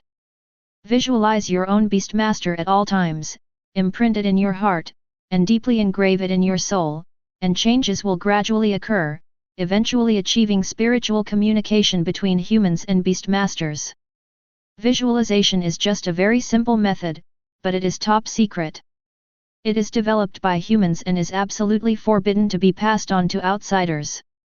It is a secret knowledge that only serves the benefit of human beings themselves. Once the sublimation of the foundation of the divine covenant is completed, huge benefits will emerge. The first benefit is that every beast tamer with a sensitivity of 100% can feedback the second feedback skill under the effect of the divine contract foundation. This means that after reaching the foundation of the divine contract, the beast master will have double the skills to use. This is very attractive to Jiang Ziliu. The second point also has a huge advantage, that is, the beast master can achieve fusion with the beast through the foundation of the divine contract. This fusion will allow the beast master to possess all the skills and powers of the beast.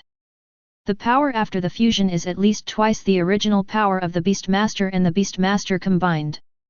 However, the fusion has a specific time limit and a long cool-down period. However, this explosive ability is extremely valuable to a beast master. It can be used to save lives at critical moments or to enhance one's combat power. Whether it is the emergence of the second feedback skill or the emergence of the fusion ability, it proves the correctness of the emergence of the foundation of the divine contract. Jiang Ziliu understood that his previous guess was correct. 100% favorability would indeed bring huge benefits. After getting the answers to these two questions, the contribution value of Jiang Ziliu's pseudonym was nearly 70,000, and 30,000 was directly deducted as confidentiality fees. Jiang Ziliu could only find a way to exchange the advanced beast taming knowledge he originally wanted later. He quickly changed into another unfamiliar vest and left the large fighting arena using the Earth Space Escape ability. Jiang Ziliu was very satisfied with the harvest this time. He obtained advanced information that he was not aware of, which will be of great help to his future growth. Chapter 74. Originally, Jiang Ziliu planned to capture a bamboo bear cub and contract out his fourth beast with domain skills as the core. But after getting information about the foundation of the Divine Covenant, he changed his mind.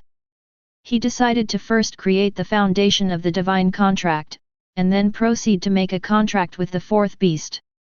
The true children of noble families will cultivate and evolve the foundation of Divine Contract as early as possible in the early stages of beast taming. Because the foundation of the Divine Covenant is established once and for all. For the beasts that you contract later, you just need to cultivate their favorability step by step and constantly visualize them during this process. Therefore, the sooner the foundation of the Divine Covenant appears, the better. The earlier, the easier it will be to evolve the foundation of the Divine Covenant. After all, it is much easier to use one beast tamer to increase favorability and evolve into a Divine Contract than to use multiple beast tamers. However, it is extremely difficult to increase the favorability of the Beastmaster, that is, the loyalty. It is good enough if the favorability of an ordinary beast tamer can be increased to more than 80%. Generally speaking, for a favorability above 80%, every 1% increase requires a long-term tacit understanding between the Beastmaster and the Beastmaster. The best way to increase the Beastmaster's favorability towards the Beastmaster is to ensure that their growth rate is fast. One is that the improvement of life levels cannot be slower than their growth rate in nature. Otherwise, it will be difficult to increase the favorability, and it may even fall back. However, the probability of a decrease in favorability is lower than an increase. The faster they grow in the training of human Beastmasters, the happier they are. Because they can judge for themselves that although they have lost their freedom by following the Beastmaster in front of them, their own growth is not slow. The best way to improve favorability is to evolve them. This evolution includes the improvement of bloodline, sublimation of variability, or improvement of skill level. Because of bloodline, the skill level of ordinary beast tamers is fixed throughout their lives. This kind of improvement is a rare evolution for them and something they desperately desire in their life process. Therefore, the result of evolution is that the Beastmaster gets a huge surprise. It turns out that following your own beast tamer has such benefits. Therefore, under such a psychological state of the beast tamers, their favorability towards the beast tamers is rapidly increasing. The favorability of Jiang Ziliu's three beasts was successfully raised to 99% because he gave them hope and reality for evolution, allowing them to continuously achieve the wonderful evolution of life that was originally impossible to break through. After each evolution, their favorability towards the Beastmaster increases significantly. Jiang Ziliu's Beastmaster's growth rate in all aspects far exceeds that of ordinary Beastmasters. Therefore, he was able to quickly raise the Beastmaster's favorability towards him to 99%, a special and rare level. After learning about these mysteries, Jiang Ziliu naturally made evolving the foundation of the Divine Contract his next priority.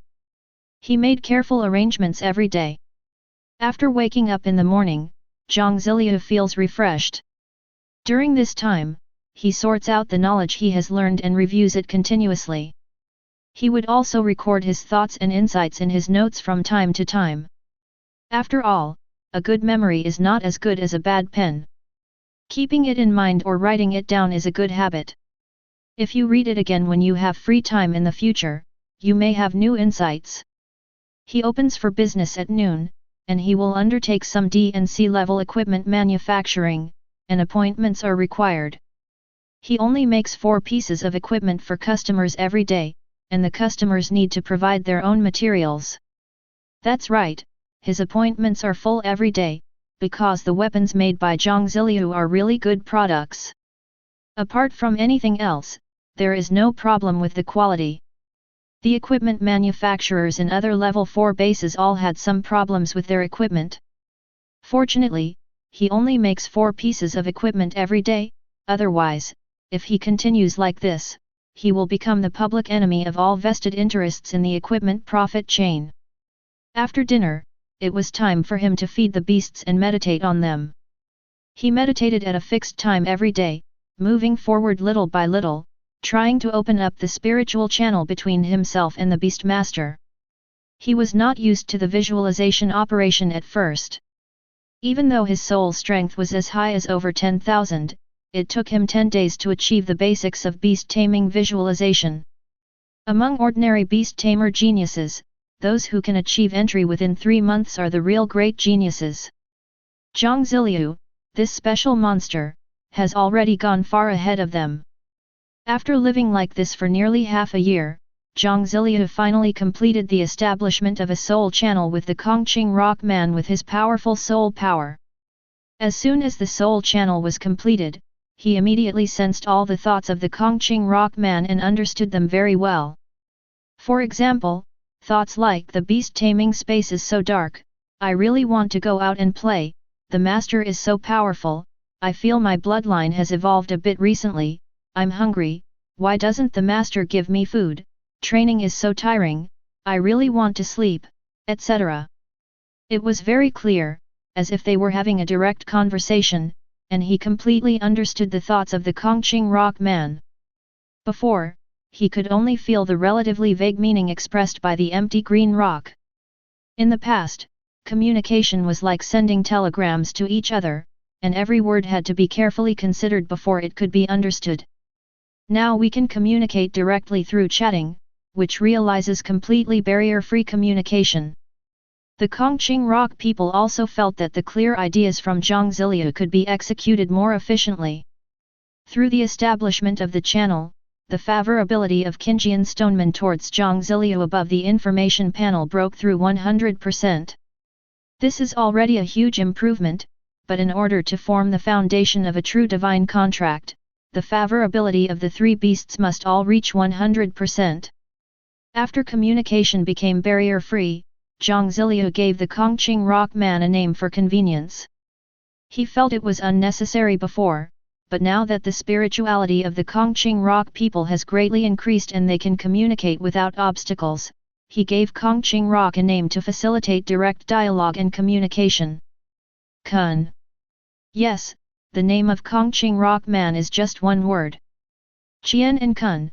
Qian represents heaven and Kun represents earth. Jiang Ziliu hoped that it would be able to grow to great heights in the future and become the source of the earth, so he named it Kun.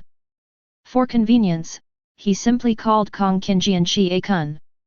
This name looks like a human name, but Kun, a man from Kongqing Rock, likes it very much. He knows Kun's meaning and expectations. Soon after, the mutant electric snake's favorability reached 100%. It is actually a female snake. So Jiang Ziliu simply gave it a name full of mythological meaning. White Snake. He hopes that the mutated electric snake will be able to become a great monster comparable to White Snake in the future. The mutant electric snake has the highest spirituality among the 3 beasts. After listening to Jiang Ziliu's rough story of White Snake, it liked this snake demon very much and also liked the name. 1 year later, the favorability of the last Beastmaster green-skinned shape-shifting elf also reached 100%. The last soul channel was formed, and the favorability of the 3 beasts reached 100%. The contract mark between Jiang Ziliu's eyebrows was then upgraded. It became even darker and deeper, and there was no trace of the existence of the detour pattern at all, as if it was just a black dot. In fact, the patterns of the contract mark are 100 times more in number and more than 1,000 times more in complexity. Because it is too complicated, it is impossible to tell that it is composed of countless rune lines. Only under a high-power microscope can its details be seen.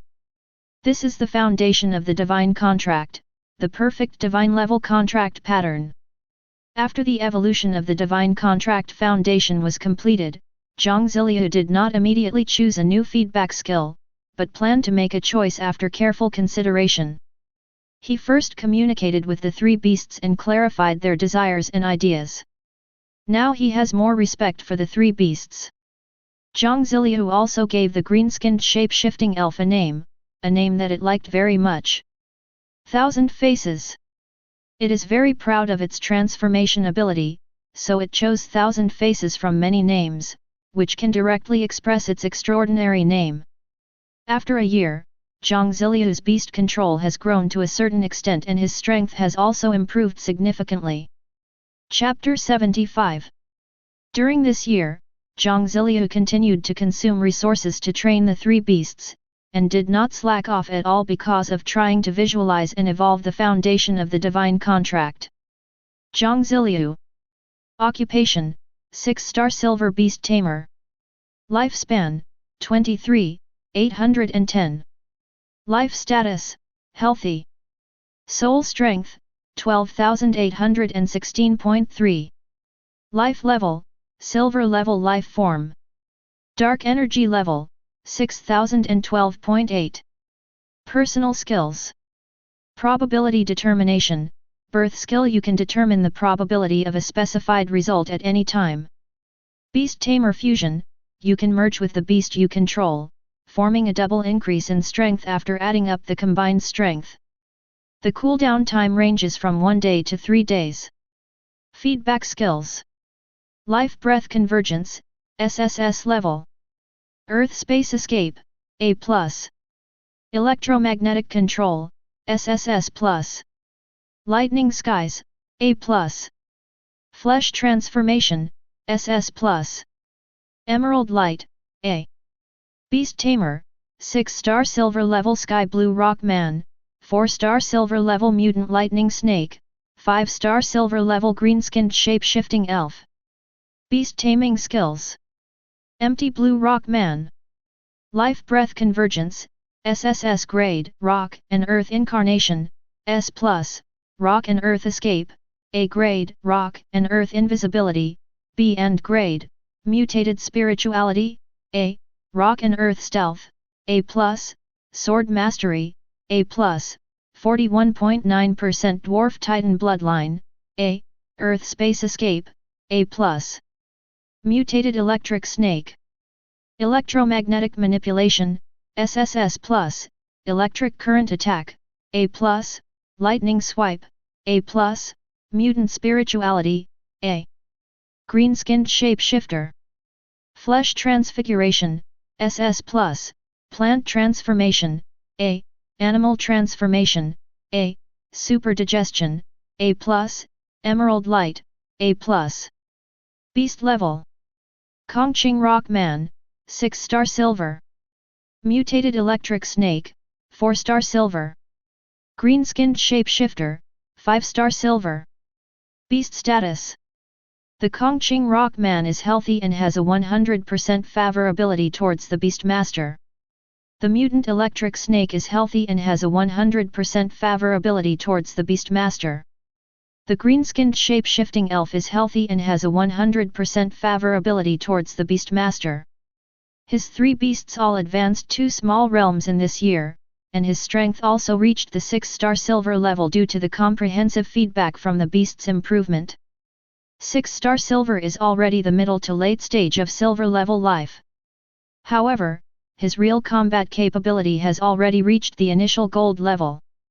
After repeated consideration, Jiang Ziliu chose his second type of feedback skills born from the foundation of the divine contract.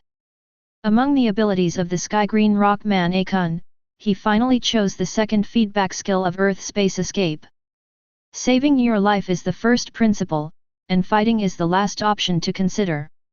This is one of the codes of conduct for people in the path of Go-Deo. Therefore, he chose the skill that allows him to escape in a space with the power of the earth. This skill allows him to escape under the earth at any time, and also allows him to launch a surprise attack from under the earth at any time. The use of this skill is not just to save life, but it depends on how Jiang Ziliu uses it. Among the skills of the mutated lightning snake White Snake, he chose the flying skill of lightning skies. He had no real flying skills before, and his flying ability was an extended application of electromagnetic control. But one problem with extended application is that it consumes more energy. If he uses electric light to fly through the air, the energy consumed for the same flight distance is 1, while the energy consumption for extending the use of electromagnetic control to generate flying ability is 3, or even 5. By choosing this flying skill for feedback, he can save at least twice the dark energy consumed during flying. Moreover, the speed of electric light flying through the sky is very fast and it is more stable and free than flying with electromagnetic control.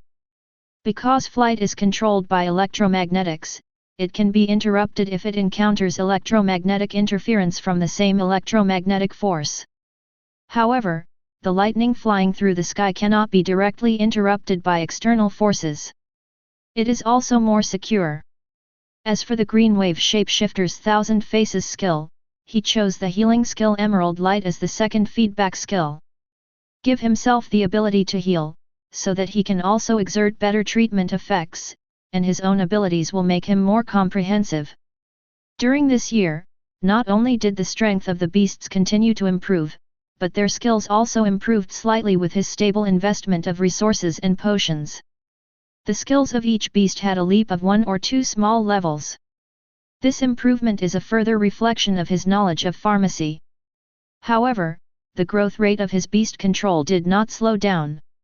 You know, the further you advance in the silver rank, the harder it is to advance, but his improvement in beast taming has not slowed down much. With this year's continuous investment, all the skills of his 3 beasts have been upgraded to above A level.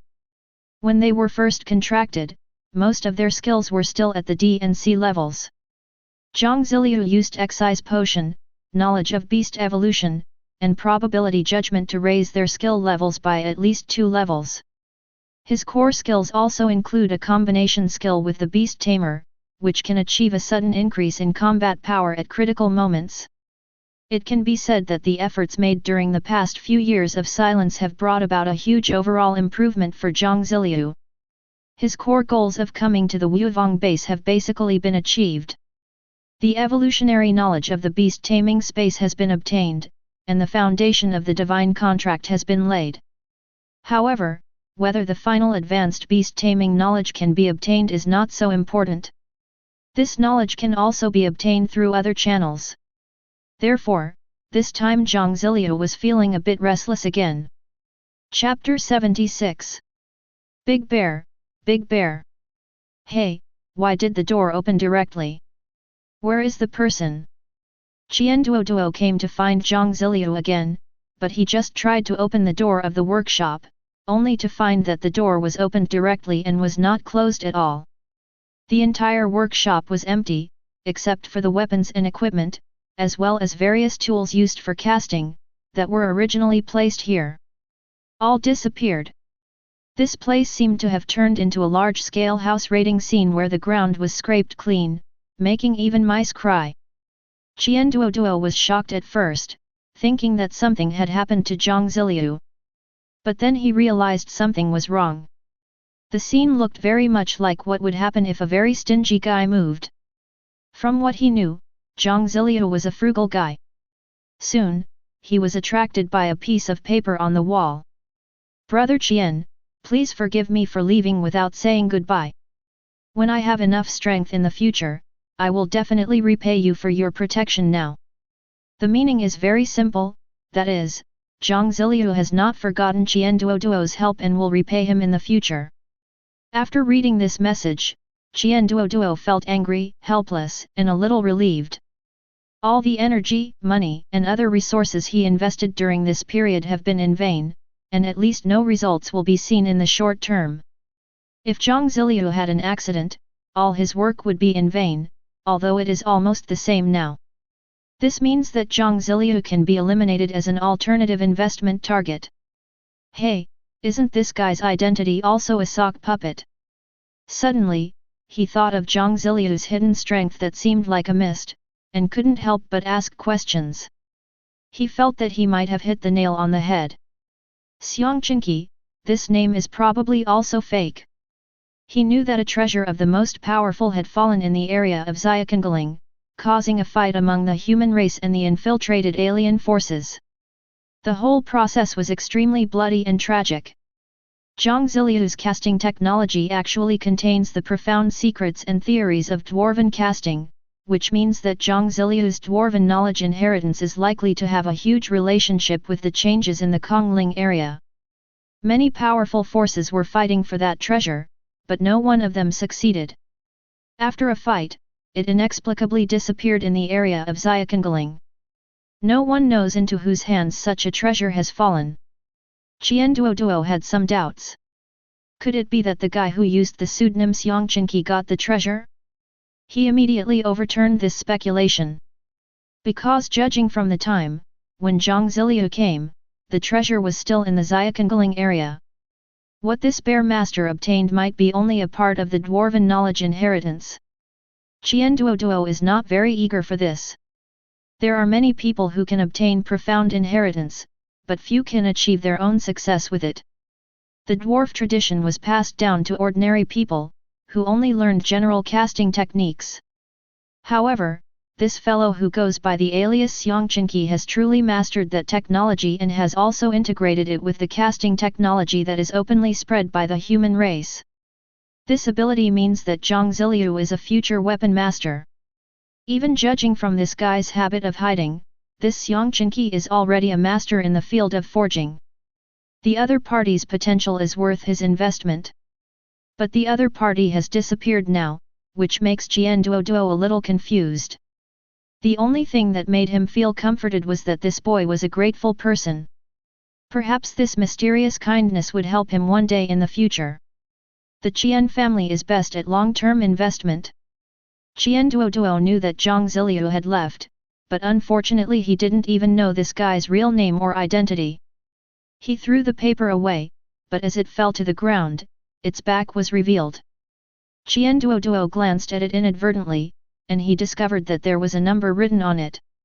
This series of numbers seemed to have been casually scribbled or written down while doing accounts. But Qian Duoduo knew that Jiang Ziliu was an extremely self-disciplined person and generally would not do such random scribbles. He does things in a neat and precise manner like other weapon refiners.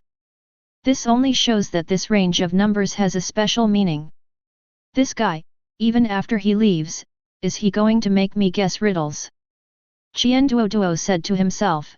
He knew there must be some secret in this range of numbers, and it was a secret code that only he could guess.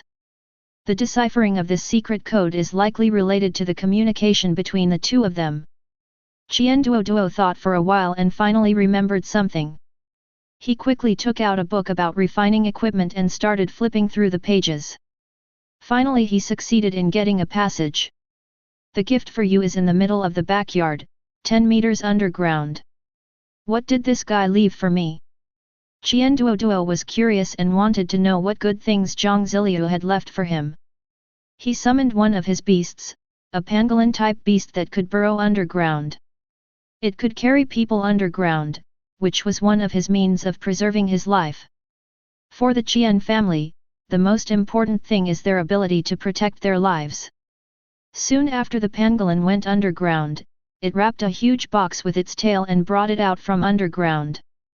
Qian Duo opened the box and saw what Jiang Ziliu left for him. It turned out to be 3 sets of inner armor.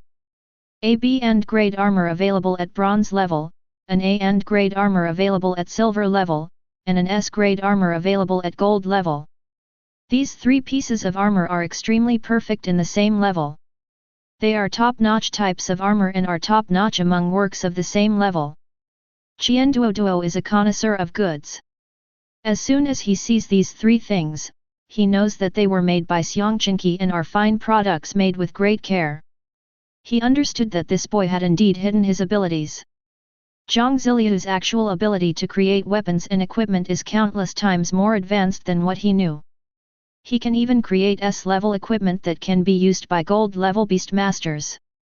It can be said that this triple armor alone is enough to repay the favor of protecting Jiang Ziliu over the past few years. Duo was somewhat touched, but also felt a little regretful that such a talented and young equipment manufacturing master had slipped away from him. He also understood that if they never met again in the future, Jiang Ziliu would not owe him anything. This is a question that Jiang Ziliu has only recently thought of. That is, this is a world of high-level martial arts, and it is hard to say whether there will be powers similar to cause and effect. What if causal forces exist? Therefore, Jiang Ziliu also tries to owe others as little as possible in some matters, so as not to trigger the mysterious causal force and affect his future growth. When Duo opened the box, Jiang Ziliu had already moved away from the Wuvong base group and headed towards his hometown. Chapter 77. Here, Duo received a gift from Jiang Ziliu. On the other side, Jiang Ziliu was on his way home. But he didn't know that a major event was happening in an area on the edge of a Kongling base 500 kilometers away from him. There is a sea-level copy space here.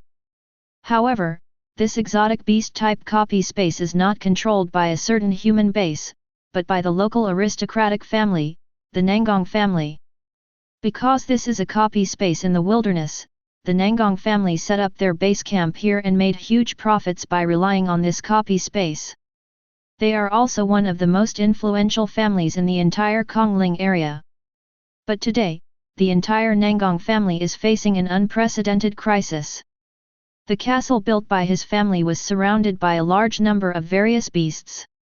Giant wolves, giant tigers, giant lions, and other silver-level land beasts gallop across the land, giant eagles, giant bats and other sky hunters soar across the blue sky, and underground there are numerous beasts with earth attributes guarding the underground, together forming a three-dimensional encirclement network on the surface, underground, and in the sky. There are also three types of reconnaissance experts, namely, smell, breath of life, and soul power, distributed in all directions to prevent the Nangong family from escaping. Why did the Nangong family receive such a large-scale treatment? The reason was that a few years ago, the Dwarf King attacked the Kongling area, resulting in the destruction of a human base. As a result, the strongest human being, Thunder Spear Supreme, was attracted and fought with him, severely damaging the Dwarf King. Even the weapon of the Dwarf King, that terrible hammer that could destroy a city, was broken and fell into the Onion Ridge. The Thunder Spear Supreme looked down upon such a broken weapon. But in the eyes of silver, gold, and even diamond-level masters, this broken war hammer is a supreme treasure. Later, a battle between human forces broke out in the Kongling area. But in this process, the power of the trolls, the elves, and finally the dwarves suddenly got involved. Especially the trolls, they actually secretly opened up a new S-level copy space in a hidden cave underground in Kongling Ridge. This allows them to project a very powerful force. A war broke out among many tribes over the hammer of the Dwarf King. In the melee, the dwarves fought the most desperately. Because it is the symbol of their dwarven race and their dignity. The dwarves fought desperately, and as a result, they would fight to the death with whoever got the hammer of the Dwarf King. The result was that this treasure changed hands several times and finally disappeared suddenly in a huge impact of force. All parties involved in the war did not know into whose hands the hammer of the Dwarf King fell.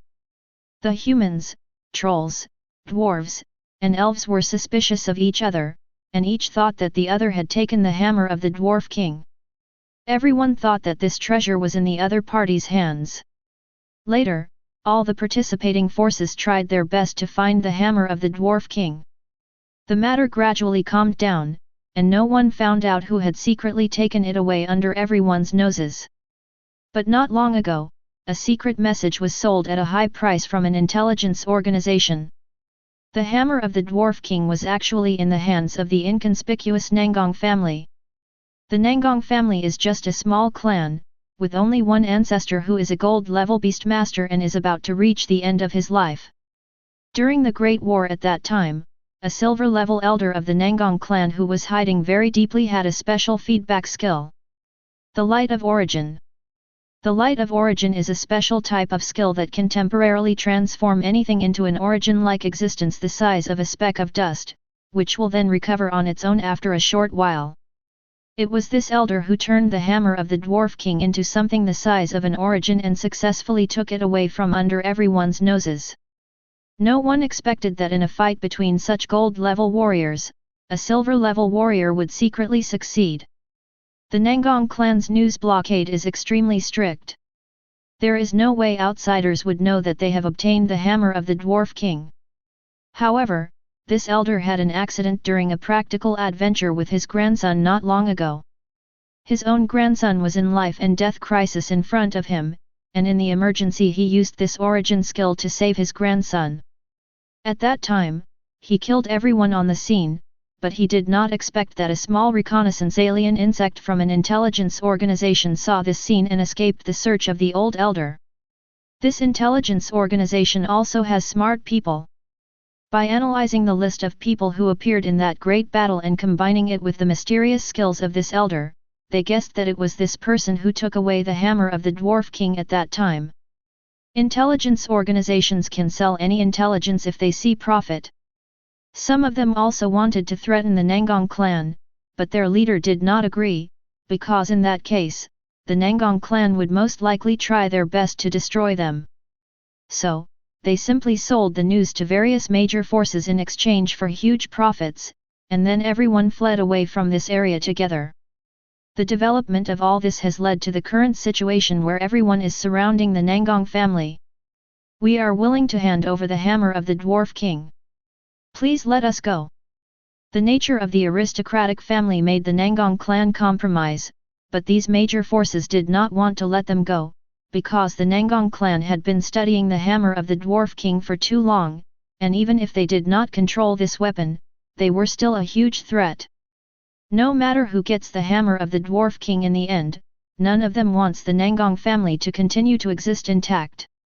A genocide war broke out, flames descended like the sea, strong winds flattened the castle, lightning flashed with destructive light, swords and sabers took away lives one after another, and the entire Nangang family was completely destroyed. At this juncture, an elder of the Nangang family exploded and directly activated the hammer of the Dwarf King. They have never been able to control this treasure, but they have still figured out some things. That is, as long as you contribute a large amount of high-level crystals to it, it can cause it to burst out with terrible power, an indiscriminate burst. Their Nangang clan originally had 2 copy spaces. As a result, a small copy space was severely damaged in that attempt, and soon after, the entire copy space was completely destroyed. This time, the elder contributed 50% of his clan's crystals to the hammer of the Dwarf King, causing it to explode. As the giant hammer gained energy, it immediately went crazy and frantically attacked every life around it. Although the hammer of the Dwarf King was broken, each of its attacks was comparable to a full-strength attack from a peak gold-level warrior, enough to destroy an entire city with one strike. Countless forces involved in the encirclement and suppression also suffered heavy losses and fled in a panic. The hammer of the Dwarf King is a special treasure that is intelligent in itself, but perhaps because it is damaged, it gains power and attacks everything around it like crazy. This is why the Nangang clan has never been able to control it. If you don't give it energy, it will ignore you and you won't even be able to repair it. If you give it energy, it will take care of you too. After this battle, as if it had gone crazy enough, the hammer of the Dwarf King suddenly stopped, as if sensing something. Then it stopped attacking all life around it, directly shattered the reality level, and disappeared from the unknown and seemingly illusory mysterious world. Many forces were powerless and could only watch as this treasure that they had coveted for years disappeared without a trace. On the other side, Jiang Ziliu, who was roasting exotic beast meat for a picnic in a valley, looked at the broken hammer that suddenly appeared in his hand in a daze, with a look of surprise. This small hammer suddenly fell into his hands, and it cut his hand like a robber and absorbed his blood. You know, his skin membrane is extremely tough, and even ordinary top-quality bronze-level weapons may not be able to scratch it. It appeared suddenly and even scared Jiang Ziliu. But a few seconds later, Jiang Ziliu's eyes suddenly opened wide. He recognized the mysterious broken hammer. Chapter 78. Hammer of the Dwarf King. Jiang Ziliu recognized it. This already broken treasure actually broke through the void and appeared directly in his hand. What's even weirder is that it considers itself the master.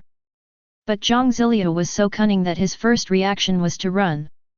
He immediately called back all the other beasts that were on guard around him, and fled directly through the underground space, quickly moving away from the area where he was originally located. No matter what the situation was, Jiang Ziliu had to do his best to prevent any possible pursuers from tracking him down by following the traces of the Dwarf King's hammer.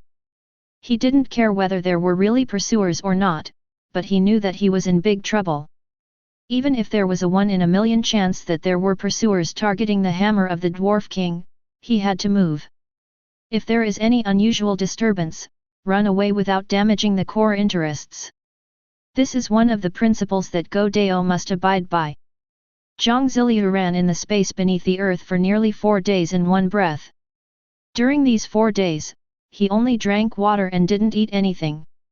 Although a silver-level life form could survive without any food for at least 3 months, he had never experienced it. He was very hungry during these 4 days, but he endured it. When using the Earth Space Escape skill, if his own strength is exhausted, he will ask the Sky Blue Rock Man Akun who is resting in the Beast Taming space to take him away. When the power of the Beast Tamer Akun is exhausted, it eats some high-quality Earth attribute food, and then enters the Beast Taming space to rest, allowing Jiang Ziliu, who has recovered, to continue his Earth Space Escape.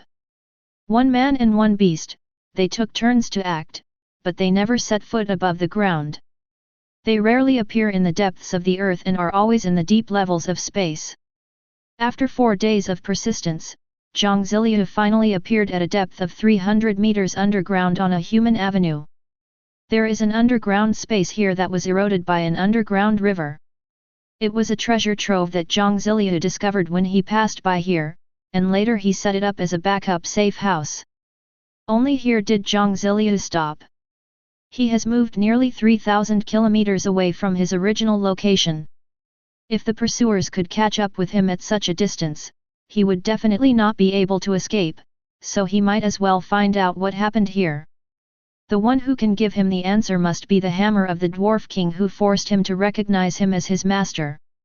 But during these 4 days, Jiang Ziliu didn't know that a certain existence in the hammer of the Dwarf King had been secretly observing him, with an expression that changed from admiration to contempt, and then to infinite and deep contempt. If he hadn't seen it with his own eyes, this person would never have expected that there would be such a cowardly person in the world. Moreover, this extremely cowardly boy is actually a young man who should be passionate and high-spirited. In the countless years of experience of this existence, he has seen countless intelligent lives, but when it comes to the spirit and reaction of Go Dao, it is hard to find one who can surpass Jiang Ziliu. Tell me. Why did you come to me and recognize me as your master? Jiang Ziliu took out the tattered hammer of the Dwarf King and asked it. This fellow was able to come out on his own and recognize himself as his master. Jiang Ziliu believed that it had been observing him in the past, and it was definitely not a coincidence that it found him.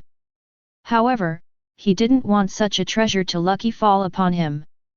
He knew very well how big Jiang Ziliu's stomach was and how many bowls of rice he could eat. He had a clear understanding in this regard. A sacred object of the Dwarf King actually recognized itself as a human being and said there was no trick or conspiracy. Who would believe it? Jiang Ziliu was also secretly making preparations. While running away, he had already made a probability assessment and found a way to get rid of this scourge-like magical object. Yes, in Jiang Ziliu's eyes, it is not an opportunity, not a blessing, but a disaster. The will of the hammer of the Dwarf King itself, as well as a certain existence hidden within it, all clearly sensed this. The hammer of the Dwarf King was angry and broke away directly. Boom!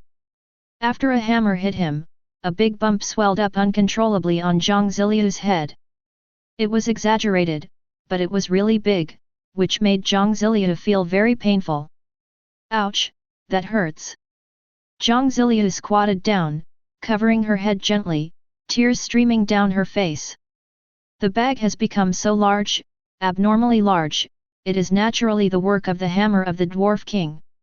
Haha, that's great, you deserve it. The voice of a man gloating over someone else's misfortune came from inside the hammer of the Dwarf King. That's right. Even though he's my master and I can't kill him, I can still hurt him and teach him a lesson. I, the hammer of the Dwarf King, can do it.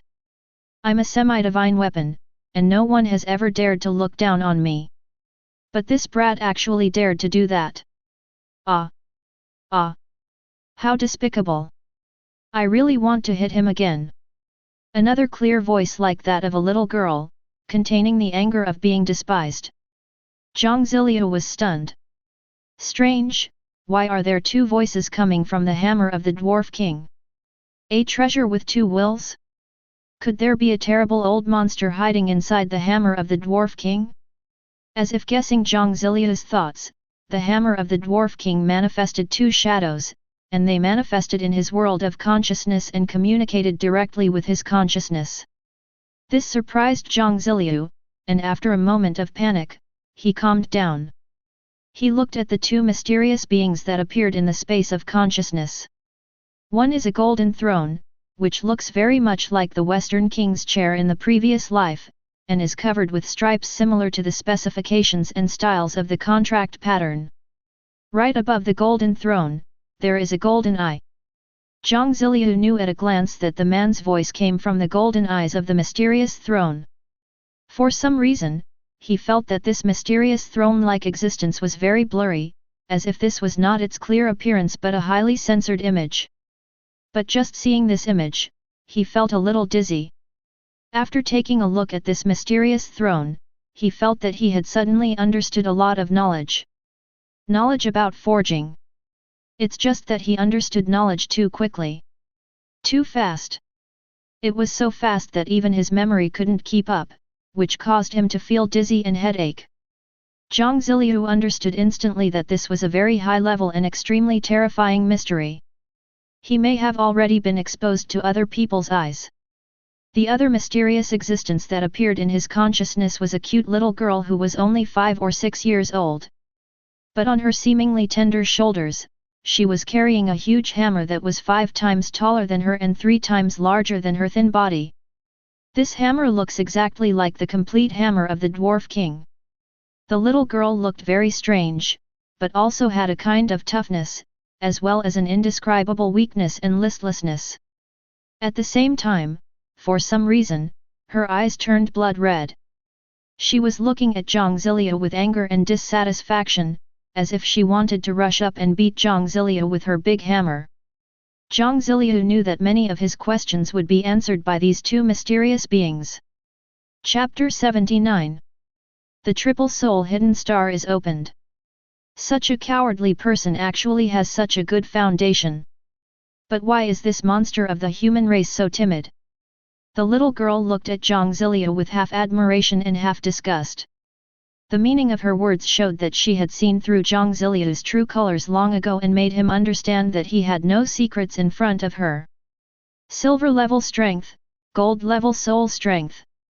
With such great strength, he can indeed be our master. The mysterious golden throne also emitted the voice of the man that Jiang Ziliu had heard. Besides, being so cautious, at least he can survive for a long time. As long as he is alive, he has the hope of achieving everything.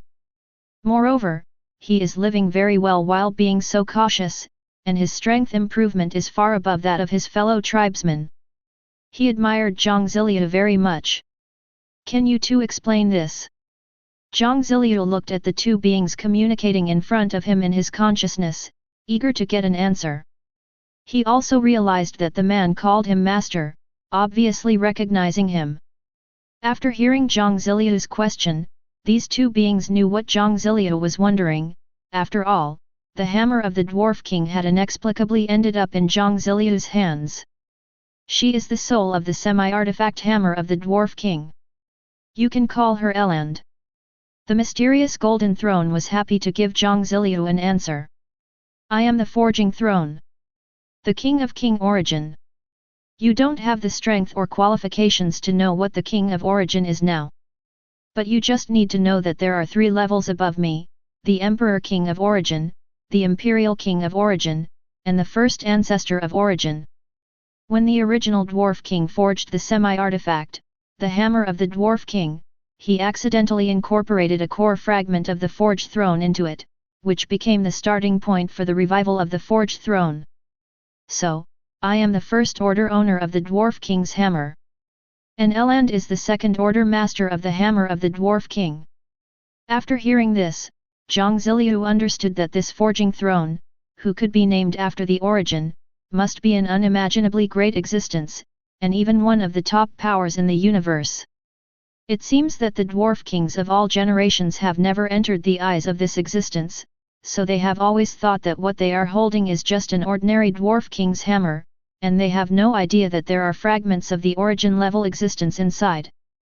If he knew, the dwarf king would probably fight to the death to get back his hammer of the dwarf king. The fact that he did not take it back shows that they valued this treasure less than their own lives.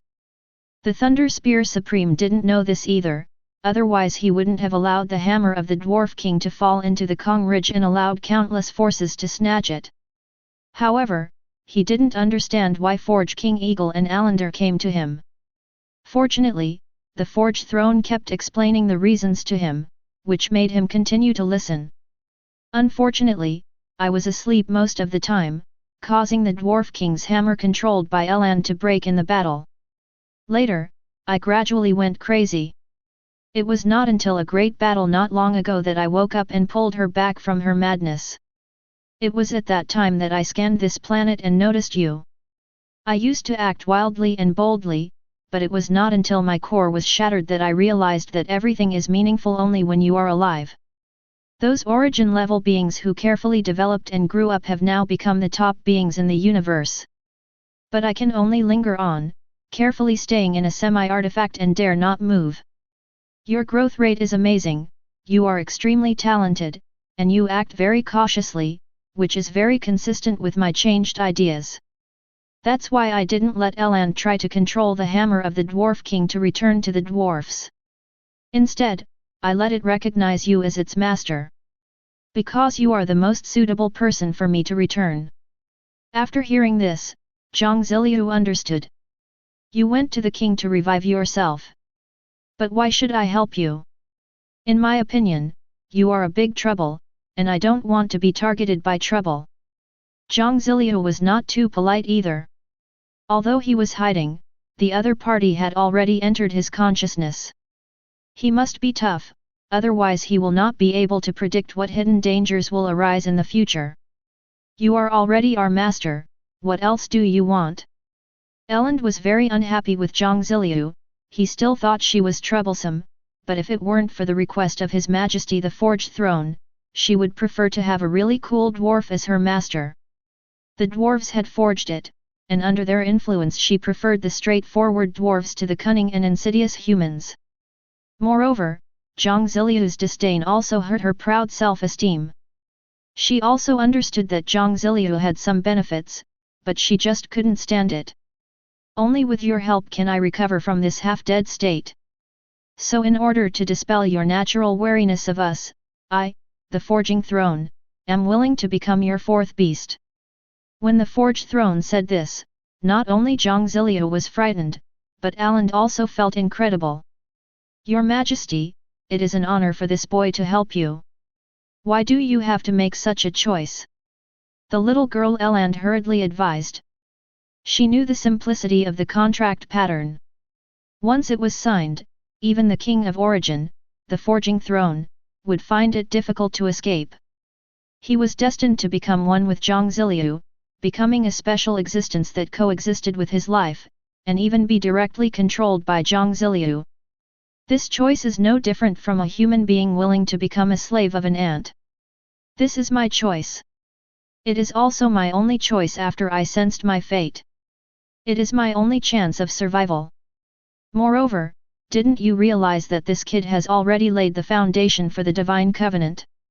In response to Eland's persuasion, this special existence of the Forging Throne responded in this way. Eland was silent.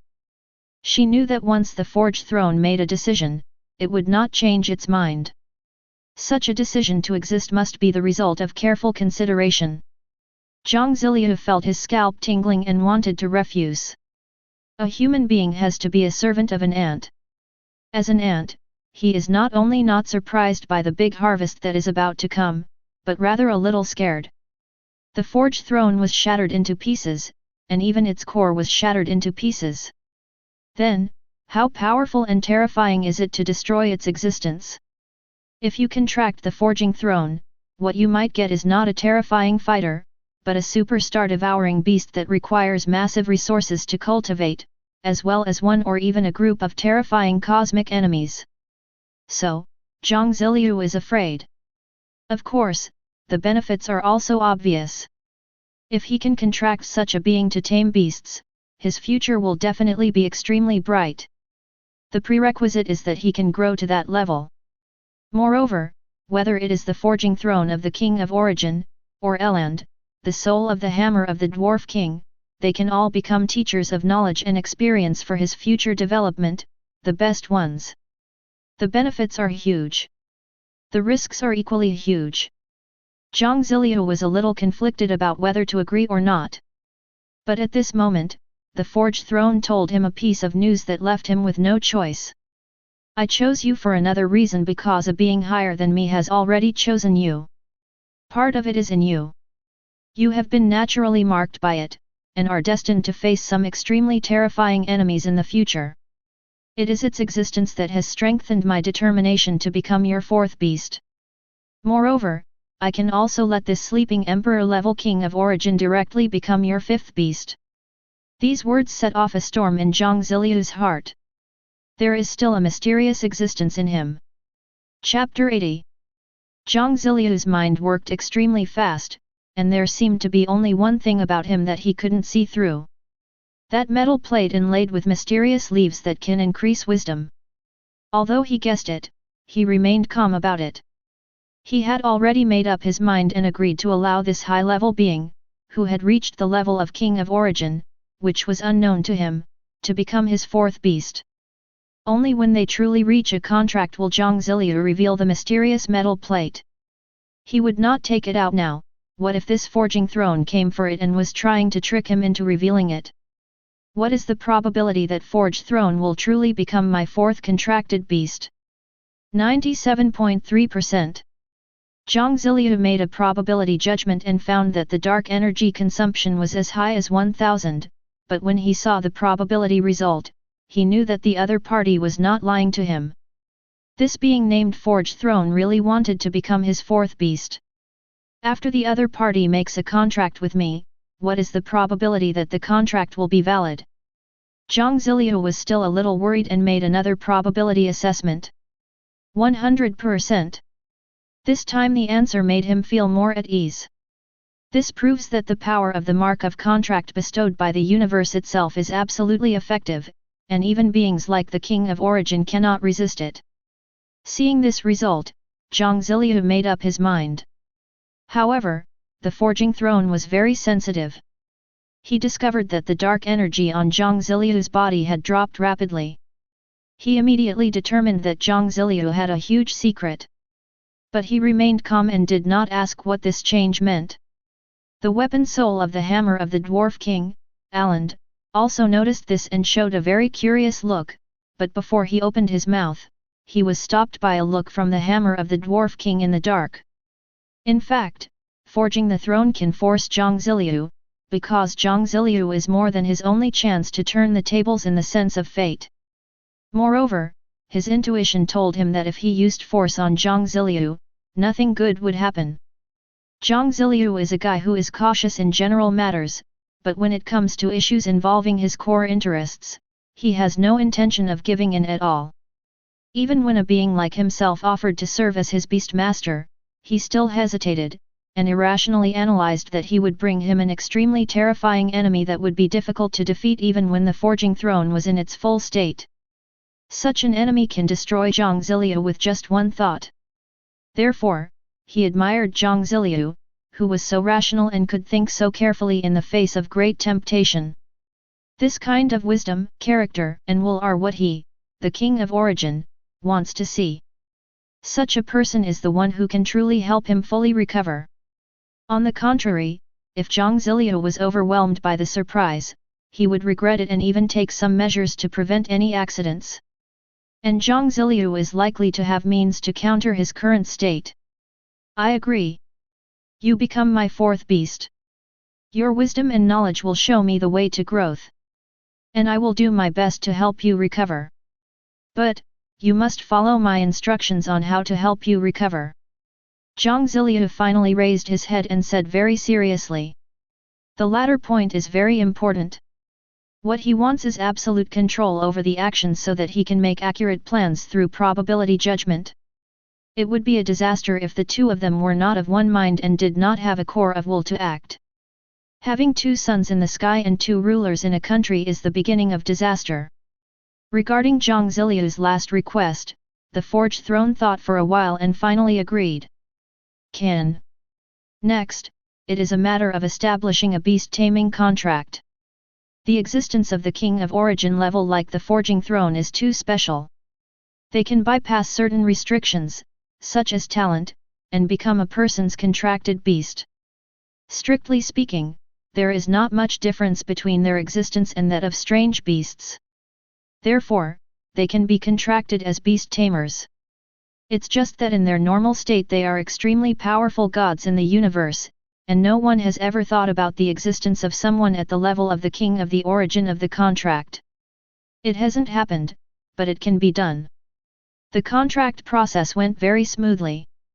Jiang Ziliu made a contract directly with the hammer of the Dwarf King, but the power of the contract was directed into its interior, and directly completed the contract with the core fragment of the Forging Throne hidden inside it.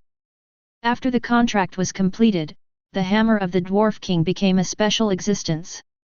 It is not only a semi-artifact that has been recognized as the master of Jiang Ziliu, but also has some characteristics of taming beasts because of the core fragments of the Forging Throne inside it. Jiang Ziliu can directly put the hammer of the Dwarf King into his own beast-taming space. Jiang Ziliu felt that the one who had made the contract with him was the Forging Throne, a king-level being of origin. Why was he so sure that he was not hallucinating?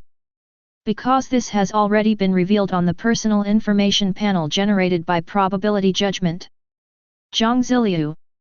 Occupation, 6-star Silver Beast Tamer, Special Life Feedback Seal. Beast Tamer. King of Origin Forging Throne. Beast Taming Skills. Forged Throne.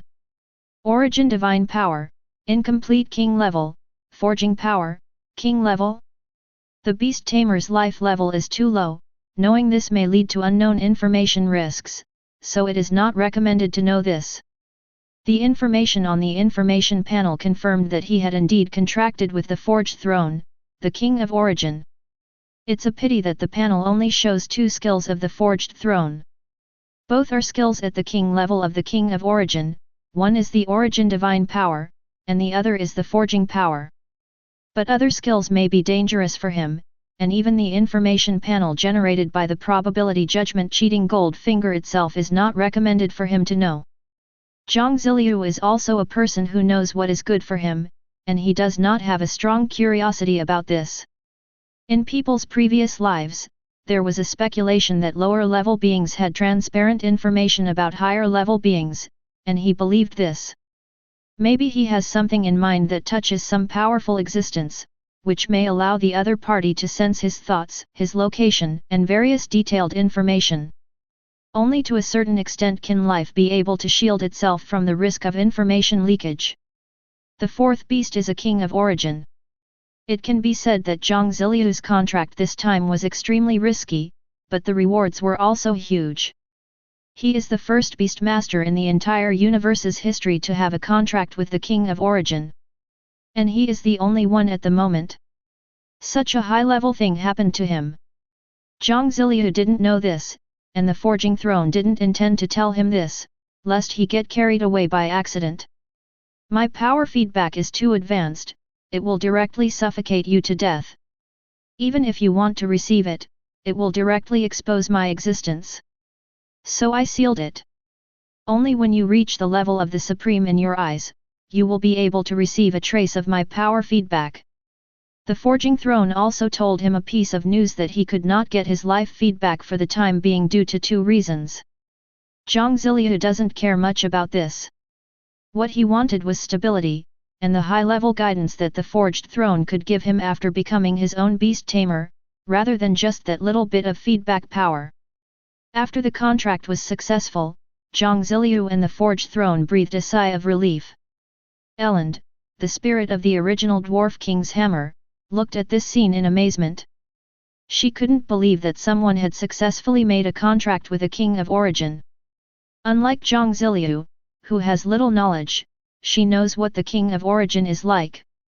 But without any planning or accident, all this was actually achieved. She felt speechless, and at the same time, she looked at Jiang Ziliu with deep envy. Although she also recognized Jiang Ziliu as her master, she did not approve of him very much. But now she is convinced. Elander understood that with the support of the king of origin, it would be impossible for her to return to the dwarf tribe. Everything about her, everything in the hammer of the dwarf king, will completely belong to Jiang Ziliu. Chapter 81. I'm going to sleep first. Maintaining the feedback seal consumes a lot of my energy. When you have questions, you can ask Tyrande. If she doesn't know, wake me up. The next time I wake up, I will help you contract the 5th Beast Master. The Forged Throne being said to Jiang Ziliu that it was obvious that his direct manifestation and maintenance had always been a burden to him. There is a small world attached to the hammer of the Lover King. The wealth inside is enough for your early growth. Remember, everything is possible only when you are alive. After the voice fell, the image of the golden throne of the Forged Throne disappeared directly from Jiang Ziliu's consciousness, and the aura of the entire existence also completely disappeared. Jiang Ziliu understood that for him, the knowledge of a semi-artifact level weapon soul was enough to serve as his teacher. The hammer of the Dwarf King has been around for who knows how many years, so it must have a lot of experience. It was just a pity for him, as he had originally planned to contract the national treasure. The thought of contracting such a cute guy as a beastmaster is very exciting. Unfortunately, plans cannot keep up with changes, and 2 origin throne level beings have already occupied the new beast tamer positions. If the king of origin, the Forged Throne, is not in a hurry, it means that it is not yet time for him to figure out the power secret behind the mysterious leaf metal plate. With the Forged Throne reawakened as a strength, he was able to explore the mysteries of another equally powerful being. Excuse me, Ms. Elend, may I address you as such? Even though the hammer of the Dwarf King, the weapon body of Elend, had already recognized him as its master, he was still quite polite and respectful to the spirit of this semi-artifact. We are all intelligent beings, just in different forms of existence. Only a good attitude can win each other's favor and make it easier to get sincere help. After all, a contract can control the body and soul, but it cannot control the fickle human heart. Sure, but I prefer you to call me Miss Elend. This little girl with the soul of an instrument prefers to be called younger, even though she is still an unknown age. Well, I want to ask, how are the ranks above the Supreme Beast Tamer divided? Above the Supreme is the Demigod. The hammer of the Dwarf King is a semi-divine artifact of this level. But for higher levels, only when you reach the level of the Supreme will you be qualified to know it safely. Elend gave the answer. Jiang Ziliu thought for a moment and realized that it would be better to follow the path ahead. He is only at the silver level now, and there are 3 major levels above it: gold level, diamond level, and supreme level.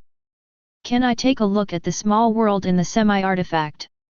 Jiang Ziliu asked, even though he was the owner of the semi-artifact hammer of the Dwarf King, but now he was driving the hammer of the Dwarf King, which was equivalent to a child swinging a 10,000 jin hammer. Although the 10,000 jin hammer belonged to the child, whether he could use it was a problem of ability and lack of strength. The hammer of the Dwarf King did not have enough energy, and he was unable to use his dark energy, which was as weak as a candle flame, to drive the hammer of the Dwarf King and check its details. I have exhausted all my energy after crossing the void. I need a large amount of crystals to activate the hammer of the Dwarf King again and let you see the small world inside. I borrowed the power of the Lord of the Forged Throne before, so that I could cross the last section of the void and come to your side.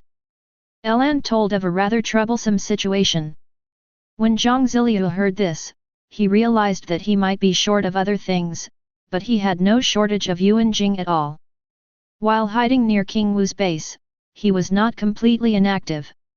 As for the safe treasures hidden near King Wu's base, he explored and collected them one by one. During this process, he discovered a large amount of Yuan Jing ore. To collect Yuan Jing ore, he doesn't need to go there by himself. The Kongqing rock man Akun can just take the space orb he gave him and go there in one trip to harvest a large amount of Yuan Jing.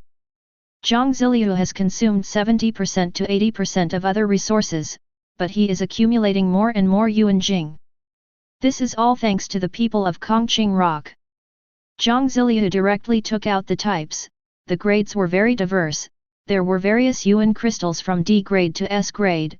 The total amount was approximately equivalent to 100,000 A-grade Yuan crystals. Seeing that a human silver-level beastmaster could produce so much Yuan Jing ore, Alan was a little shocked. You know, dwarves are quite wealthy because they are familiar with forging. But ordinary diamond-level dwarf elders do not have this amount of accumulated Yuan crystals. The Forged Throne Master values this new owner, and he is indeed extraordinary and very well hidden. Who would have thought that a young silver-level human could come up with wealth comparable to that of a diamond or even a supreme-level powerhouse? And from the outside, Jiang Ziliu looks more like an ordinary beastmaster who is struggling hard. This ability to restrain desires is also at the maximum level. She looked at Jiang Ziliu deeply, and the pile of Yuan crystals as big as a small mountain was directly absorbed into the hammer of the Dwarf King as a Yuan crystal waterfall like swallowing noodles. Then the aura of the Dwarf King's hammer began to boil, and a strong suppressive force spread out. Fortunately, this force quickly subsided. Only then did Jiang Ziliu feel a clear connection between himself and the hammer of the Dwarf King, and at the same time he also felt the details of the hammer of the Dwarf King. This semi-artifact was indeed severely damaged. Many of its extremely tiny internal structures have been damaged or incomplete, like a porcelain doll covered with cracks. But there is one thing that is different. That is, there is indeed a small world in it. The small world was completely different from the copy space he had seen. He couldn't tell the difference, but it just gave him the feeling that this small world was bigger and more advanced. The most important feeling is that it is very high-end. There was actually a complete sun and moon inside, orbiting that continent on the surface of the world. The core of the small world is a continent, about the size of a province. The sun and moon inside are smaller, but they are real. In this small world, there is an ocean that is 1/3 the size of the world, and mountains and rivers that are 2/3 the size of the world. Seeing this small world, Jiang Ziliu suddenly became excited. This small world is full of vitality, which means that it can allow life to survive in it, and it can also use the entire small world as its largest mobile base. You can roam free with your own beasts in the small world. After all, the state of the beast controlling space itself is no different from that of a small dark room. Only a beast taming space that has truly evolved can be liked by the beast tamers. Moreover, it can also solve one of Jiang Ziliu's worries. That is the issue of the safety of the parents. As a person who lives in seclusion, letting his parents stay at the level 4 base number 12 is a forced choice. The aftermath of the battle between the Dwarf King and the mysterious evil god directly destroyed a level 4 base. He saw this with his own eyes. What if one day such a disaster befell base number 12, or aliens suddenly invaded this world and broke into base number 12? However, he received news that the orc forces near base 12 have not been completely eliminated yet. It has been several years and the problem has not been resolved, or the higher UPS don't want to resolve it. They may want to take advantage of this orc invasion to train their troops. But as long as the enemy exists, base number 12 is at great risk of being breached or even destroyed. Therefore, he always wanted to find a safer place for his parents. However, in larger base cities, competition is fierce, power relations are complicated, and the danger from humans themselves is greater than the threat from alien beasts and other races. It would be better for his parents to stay in the level 4 base number 12. Now that this small world has appeared, his problem has been solved. He can let his parents live in this world and be absolutely safe. At the same time, the resources he obtained during the adventure can also help his parents grow further in the way of taming beasts. With this little world, Jiang Ziliu will have no worries. Chapter 82. The emergence of the small world solved one of Jiang Ziliu's worries. But there is more to it than that. The small world in the semi-artifact is not only an excellent small world of life, but also a huge treasure house of the Dwarf King. In a mountain range to the west of the small world, there is a treasure trove carefully hidden by the Dwarf King. The control of this secret library lies in the hands of Eland. The Dwarf King had never expected that, under the influence of a king of origin, Eland would directly acknowledge the existence of a non-dwarf race and even considerately open the treasure house for them. Jiang Ziliu has now entered this small world in his true form, and released the empty green rock man Accompany, the mutant electric snake White Snake, and the green-skinned shape-shifting elf Thousand Faces. After they knew that this was a small world that belonged entirely to Jiang Ziliu and they could move around as much as they wanted, they ran around the world happily. The White Snake is special. Wherever its huge body passes, it plows out a muddy path. This is because it was so excited that it deliberately released its power. The three little guys felt the faint breath of the forging throne in the beast-taming space and were frightened. They felt very depressed in the beast-taming space. Now, they feel very comfortable and free. After setting the three of them free, Jiang Ziliu entered the secret vault. From the outside, ordinary people would never be able to tell that there was something hidden inside the mountain, but with a wave of Elander's hand, a door disguised as a stone gate opened directly. The camouflage was really exquisite. From the outside, it looked like a rocky mountain and not a door at all. The treasure house is inside the mountain. When he came inside, he was stunned by the wealth that was half the size of a hill. Throughout the hill, there are a large number of D to A grade exotic beast cores, exotic beast bones, exotic beast leather armor, high-grade wood, extraordinary metals, special rocks, and soils and other resources. It can be said that the resources of this small hill alone are enough to be comparable to the trillion-level resources of human beings. Jiang Ziliu noticed that there was still a layer of dust on top.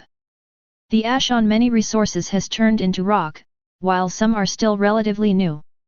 Obviously, this is resources accumulated year after year and is also the result of accumulation in small batches. He guessed the purpose of this batch of resources. It was to be used to prepare for the dwarves when they encountered major problems. This amount of resources could become a basis for the rise of the remaining forces of the dwarves. And, these are just the basic resources. But many of the A-level resources are treasures in the human world, which shows the wealth of the dwarves. How big is this mountain? It can be said that it is completely comparable to the mountain of wealth where it slept in the story of Smog. On both sides of the treasure house, there are many animal skin boxes. He walked forward and opened the animal skin boxes, which were filled with animal cores of various grades, as well as high-level resources such as metals, gems, wood, etc. from S to SSS grades. The number of high-level treasures in these boxes is equally huge, and their value also reaches trillions of yuan. It can be said that just such a treasure trove is enough for the human race to build a third-level base group. There are 10 such mountains containing treasures in the entire small world. Jiang Ziliu was extremely excited.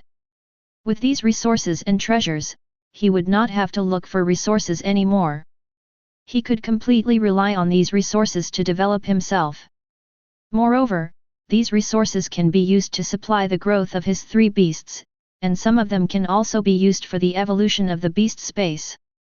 Jiang Ziliu found a large amount of space-related resources such as animal bones, animal cores, metals, etc. in one of the boxes. However, among the 10 treasures, there was only one missing Yuan crystal. During the battle with your human race's Thunder Spear Supreme, the Dwarf King directly burned all the crystals collected here to support him in using the Dwarf King's hammer to fight. However, his strength was too far behind that Thunder Spear Supreme, and he still failed. Elander saw what Jiang Ziliu was thinking and gave a direct explanation. At the same time, she was also a little unhappy. This year's Dwarf King is a fool. He is arrogant and fears his life. He doesn't know how to fight like this. The spear of the Supreme Lightning Spear is also a semi-divine weapon, but it is slightly worse than mine. However, I was seriously injured by the power of that spear. In the end, that kid left me to absorb the power of the Supreme Lightning Spear, and he ran away instead. She revealed some information about that battle. Is the Dwarf King hereditary? Does his power mainly rely on his bloodline? Jiang Ziliu heard this and had some guesses in his mind, so he asked. Eland nodded. Yes, the last Dwarf King had poor judgment when choosing his successor, because this guy hid himself so well that he eventually won the throne. But his true nature was revealed long after he inherited the throne. The kindness of a gentleman will be cut off after 3 generations. Under the blood-based hereditary system of the Dwarf King, there will always be some brainless or relatively poor kings. This guy even dared to abuse the dwarf's guaranteed resources at an emergency moment. No wonder he was so brainless and impulsive that he rushed into Kongling. There are mysterious giant trees in Kongling, there are suspected sealed evil gods, and it is also the heartland of the human race. He rushed in so fast that Jiang Ziliu initially thought it was due to other factors. Now it seems that this guy is too arrogant and a bit ostentatious, a bit like Thor in the Marvel world before being tested. It would be strange if nothing happened to him. It seemed that Elander had accepted himself as the master, which might be due to the fact that the Dwarf King had discarded the hammer of the Dwarf King. Logically, the Dwarf King's hammer is a treasure, so why didn't the Thunder Spear Supreme care about you? Jiang Ziliu was curious about this. A semi-artifact treasure of his own race could actually recognize other races. Could it be that the dwarves had no defense at all? Because the hammer of the Dwarf King is a bloodline inheritance treasure, even if the Supreme Thunder Spear got me, he couldn't use it. And from what I know, the Supreme Thunder Spear likes to train the human race the most. He put me in the heartland of the human race just to let the major forces within the human race fight for it, so that the fittest will survive in the fight and achieve his goal of training the soldiers. Eland gave the answer. Originally, I would never have recognized you as my master, but His Majesty the Forging Throne intervened and made the recognition of mastership possible. Therefore, you became my new master. Jiang Ziliu understood, so that's how it was. He also got answers to some of the things he had been puzzled about before. It seemed that in the eyes of the human leaders, all the chaos in the lower-level bases were the result of intentional control. Logically speaking, the human race's power is definitely enough to control this planet. However, strange beasts and alien races still roam the wilderness, and in the copy space, invasions by alien forces still occur from time to time.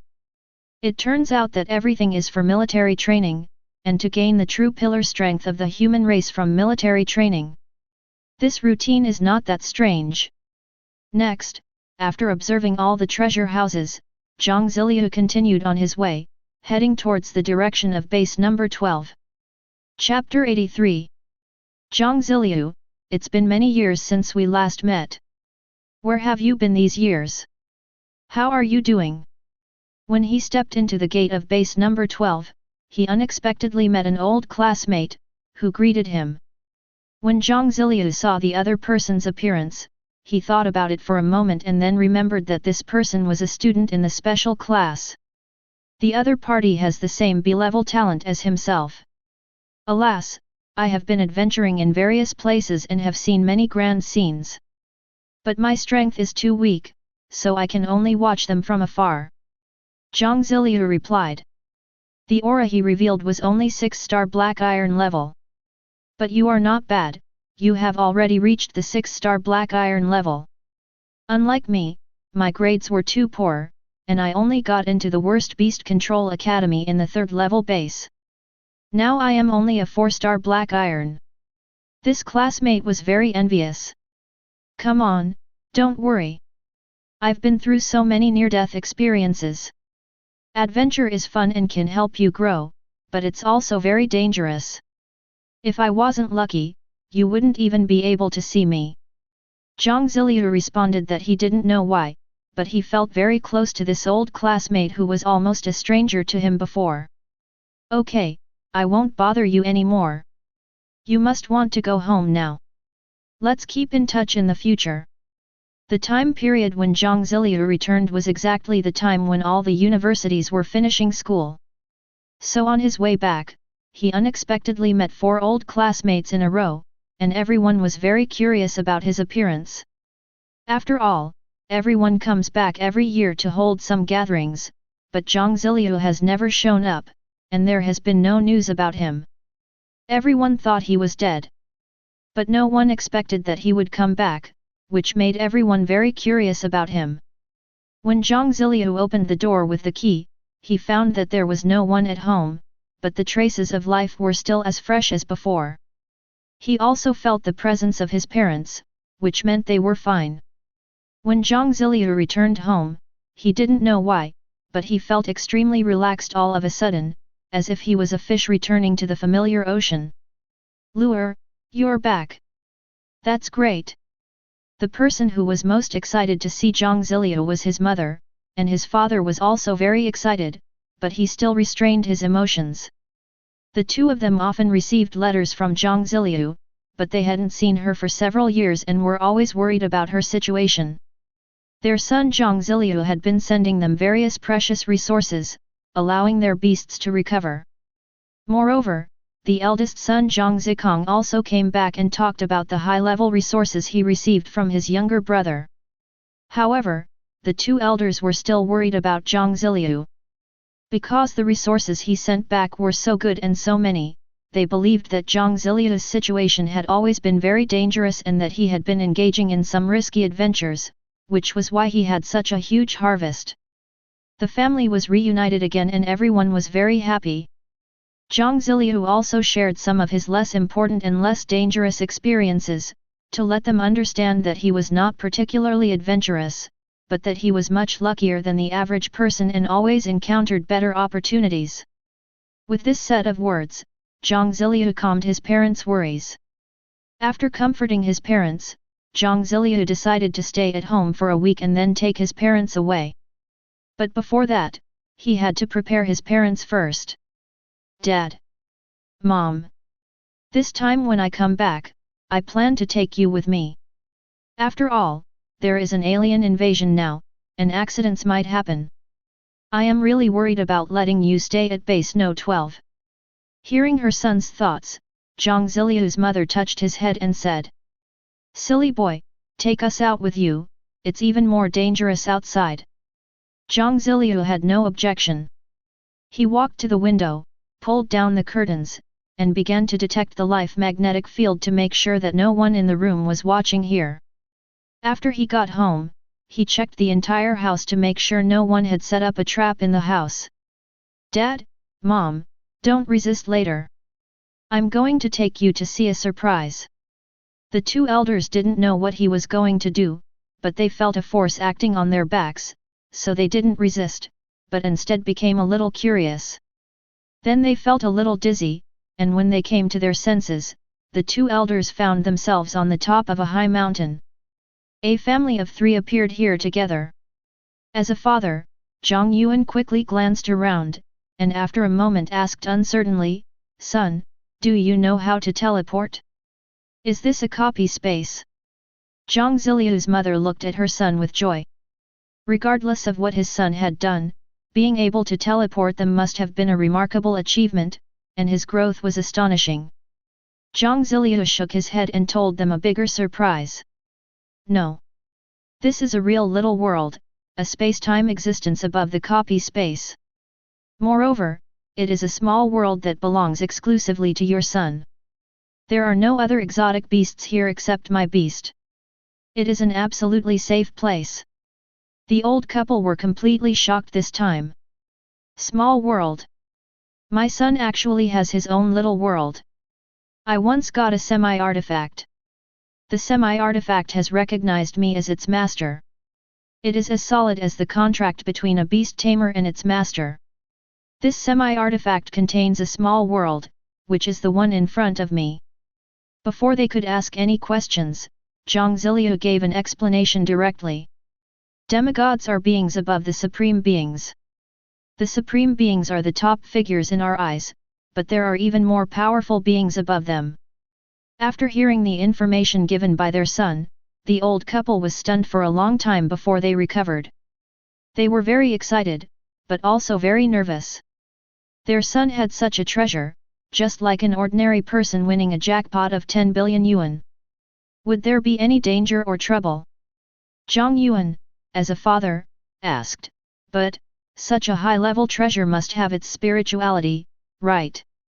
Jiang Ziliu nodded, yes, there are weapon souls.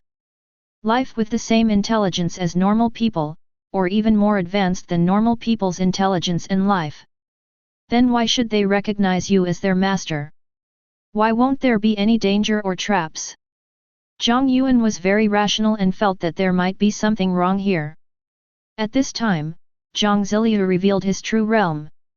He exuded the aura of a silver level, and it was more solid and powerful than the average silver level. Good boy. I knew you were hiding your strength, but I didn't expect you to hide so much. Zhang Yuan understood that his son, who was growing at such a fast pace, would definitely attract some extraordinary beings. That's because our son is amazing. He is no weaker than the strong men in the base. Feeling her son's silver-level life force with a strong sense of oppression, Jiang Ziliu's mother was actually very proud. Afterwards, the couple was taken on a flight by Jiang Ziliu, visited the entire small world, and then returned to their original home. Jiang Ziliu knew that although they appeared to have accepted everything on the surface, it would actually take some time for them to psychologically come to terms with all these drastic changes. They just didn't want to worry their son. He stayed for 7 days before leaving to give them time to adapt. Anyway, it was not that urgent now. In fact, 1 day later, they agreed to Jiang Ziliu's request to live in the small world so that their own safety would not become a psychological burden on their son. At this point, Jiang Ziliu solved the first problem after returning home. Chapter 84. A few days later, he settled his parents in the small world and gave them a large amount of improvement resources and a forging note that he had studied himself. Giving it to the latter is to give parents something they like to do and not be too bored. After all, there is not much life in the small world. Then he took a look at his home and prepared to leave Base 12 and embark on a longer journey. He sent a letter to his eldest brother Jiang Ziliu, saying that he had already graduated from the academy and chose to stay in the academy as a beast-taming teacher, which was a stable life. With the various resources he sent over, my brother would be able to grow even more. Then, Jiang Ziliu prepared to leave Base 12. But just as he was about to walk out of the city gate, he accidentally ran into a group of people in front of him. Jiang Ziliu thought for a moment, did not go forward, and stopped where he was. This group of people were none other than his old classmates, Li Wangkaiu, Tang Yunu, and a female classmate. Li Wangkaiu is now a 6-star bronze level beastmaster. Tang Yunu only reached the 9-star black iron level, while the other girl reached the 8-star black iron level. After not seeing them for several years, they have all grown quite fast. It seems that they have all encountered relatively good opportunities, and their growth rate far exceeds their talents. The 3 of them walked out of the base gate together, not noticing Jiang Ziliu behind them. Jiang Ziliu followed them out, thought for a moment, and did not go forward to greet them. Instead, he took advantage of no one's attention to enter the earth space and eavesdrop on the 3 people's whispered conversation. He suddenly disappeared, but scared a soldier guarding the city gate. In just a moment of distraction, a person not far from the city gate mysteriously disappeared. He thought for a moment that he was seeing things. Jiang Ziliu had already followed quietly at this time. An intuition told him that the three women now had dark clouds hanging over their heads, with bad luck looming over them and a bloody curse lurking. This intuition comes very strangely, but seems to be very stable. Jiang Ziliu discovered that this special intuition seemed to have appeared only after he made a contract with the majestic existence of the forging throne. This shows that although the most direct feedback was sealed, he still gained some invisible benefits. One of them is that the intuition about destiny becomes extremely special. The three girls started communicating only after they were far away from the base. Are you sure this operation is reliable? The person who asked the question was Tang Yunu. This is a covert operation organized by Tsinghua University in Chang'an Base. In order to deal with the Blood Eye Adventure Group, there are 30 silver-level participants and 1 gold-level strongman in charge. We are just the people cleaning up the corners around us, giving some experience and contribution points. The one who answered was Li Wangkaiu, and she seemed very confident. Each student can choose 2 non-staff assistants during the mission, so that I can bring you along. This time, it will definitely be a sure win. The higher UPS have tolerated the Blood Eye Adventure Group for a long time, but now that the aliens are so active, these guys are the targets of the unstable forces to be cleared out before the higher UPS take big action. Now, the umbrellas behind them have all been controlled. Having explained this, Li Wangkaiu added another sentence. Jiang Ziliu understood that they were going to participate in an encirclement and suppression operation against the Blood Eye Adventure Group. But why did he find that the bloody light of fate above the three people's heads was so strong? Could it be that the information about this encirclement and suppression has been leaked, and the Blood Eye Adventure Group has prepared a big surprise for everyone? According to the story routine of the novels in the previous life, there is often a huge surprise hidden behind things that seem almost certain to happen. The Blood Eye Adventure Group is not simple. I wonder if Li Wangkaiu and the other 2 have also fallen for this surprise. But what about Li Wangkaiu's secret guardian? How come he didn't notice? Jiang Ziliu knew that geniuses with SS-level talents like Li Wangkaiu would have a certain amount of power similar to that of a protector behind them. But he found no one following the 3 women. Eland, have you noticed that they are accompanied by powerful people or people who act very secretly? Jiang Ziliu then asked the spirit of the Dwarf King's hammer for advice. No. There is no human beast master above the silver level around here, not even a silver level beast master. Oh, but there is a supreme beast sleeping in a small dimensional ruin in the south, and it is a very ancient supreme beast with a very high bloodline. As soon as Jiang Ziliu heard the first half of the information, he knew that either something had happened to Li Wangkaiu's bodyguard or he had directly betrayed him. But when he heard the second half, he felt a little numb. The Supreme Beast. He remembered the ruins of this ancient city.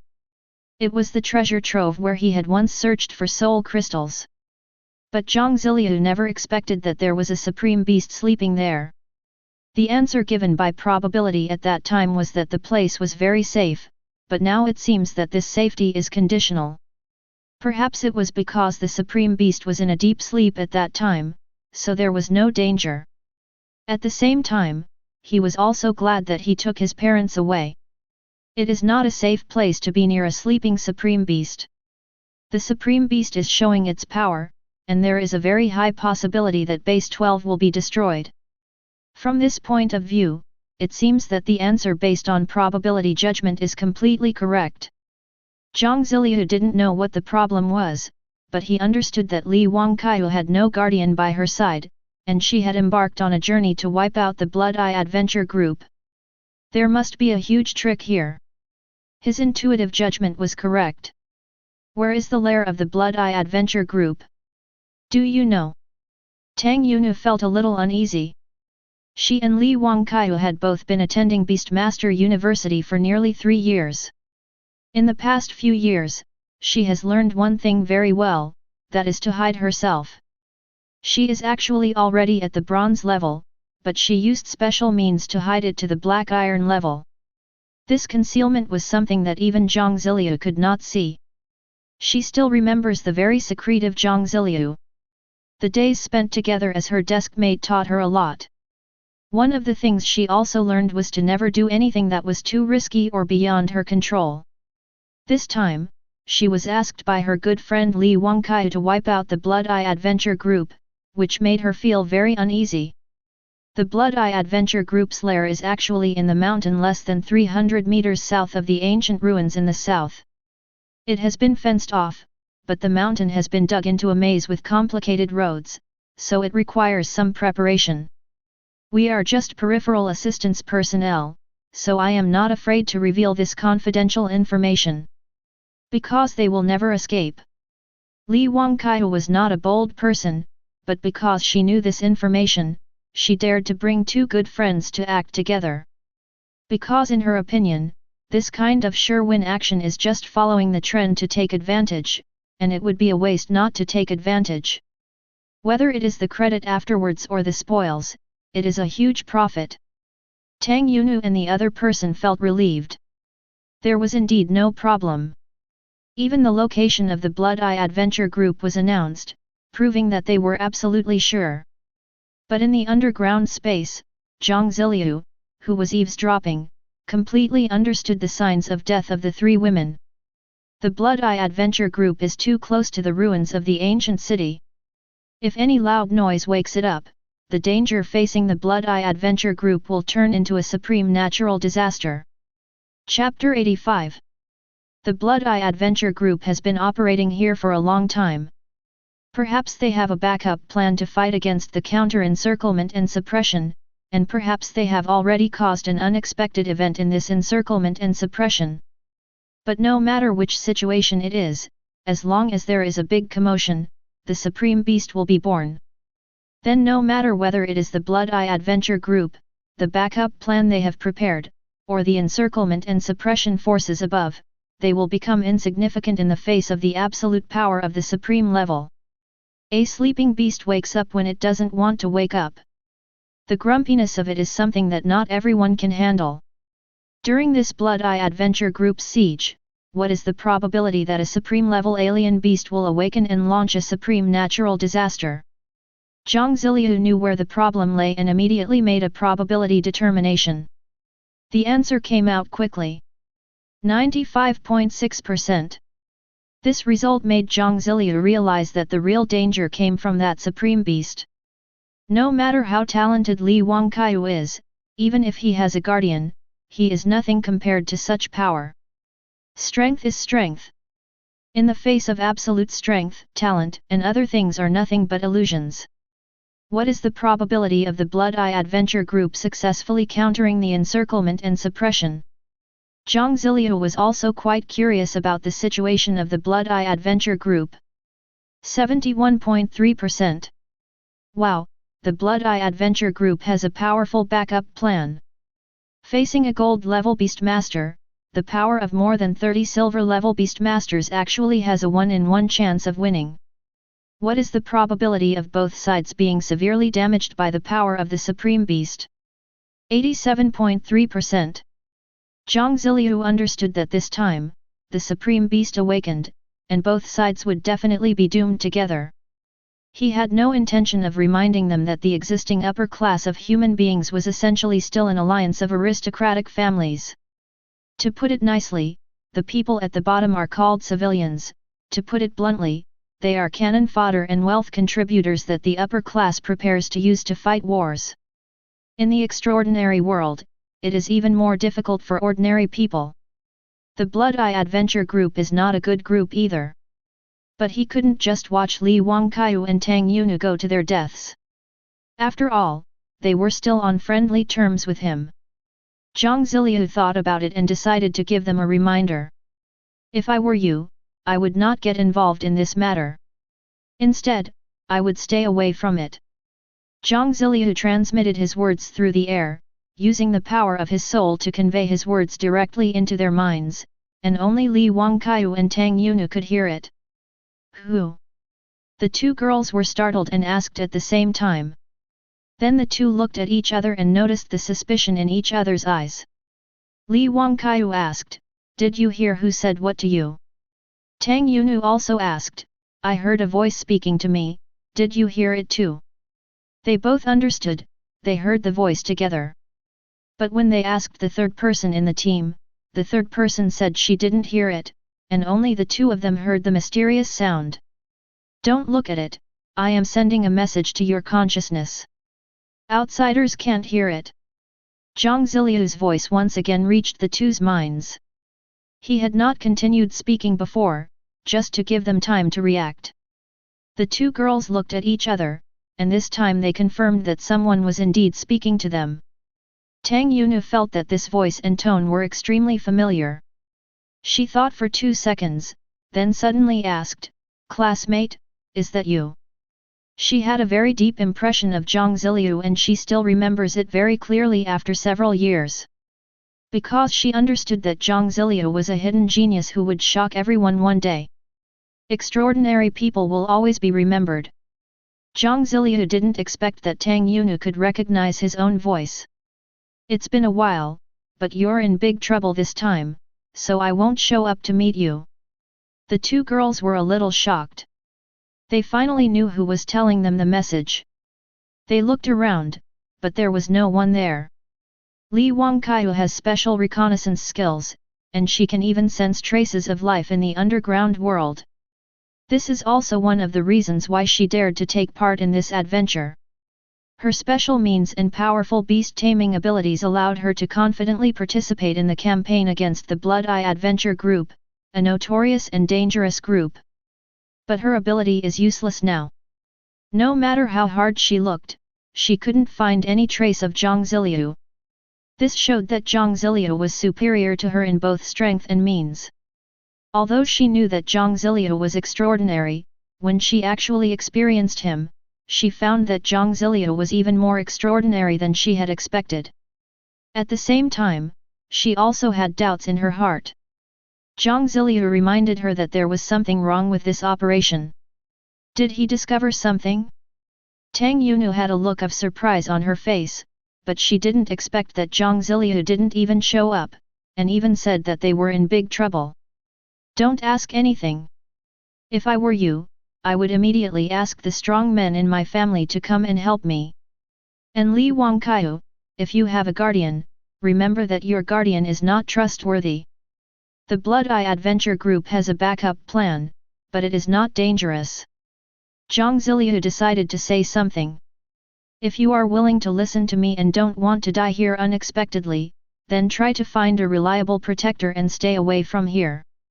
It's best to get away as soon as possible, the farther the better. In addition, if you still appreciate this reminder, please don't disclose any information about me. After revealing this information, he quietly left the area through the underground space. The two girls looked at each other in shock and understood what Jiang Ziliu meant. Jiang Ziliu's meaning was very clear, the encirclement and suppression of the Blood Eye Adventure Group was problematic, but the Blood Eye Adventure Group itself was not dangerous. Are you still there? Tang Yunu asked, but she never got a response, which made her realize that Jiang Ziliu had been gone for a long time. The other party gave them the reminder because they were former classmates. I decided to give up. I had a bad feeling from the beginning. Tang Yunu trusts her deskmate even more. She knows Jiang Ziliu's character. Although this person is boring, he will not deceive her. Li Wangkaiu also nodded. She didn't think Jiang Ziliu had any reason to lie to them. The fact that he could give them a warning was enough to show how dangerous it was here. So she said to the other person, the situation has changed. Let's give up this mission. You are also my friend. If you are willing to trust me, leave this base temporarily and go somewhere farther away. Jiang Ziliu did not completely stay away. He noticed that the three people returned to the base and knew that they believed him. If they don't believe it, then he won't be of any help in the future.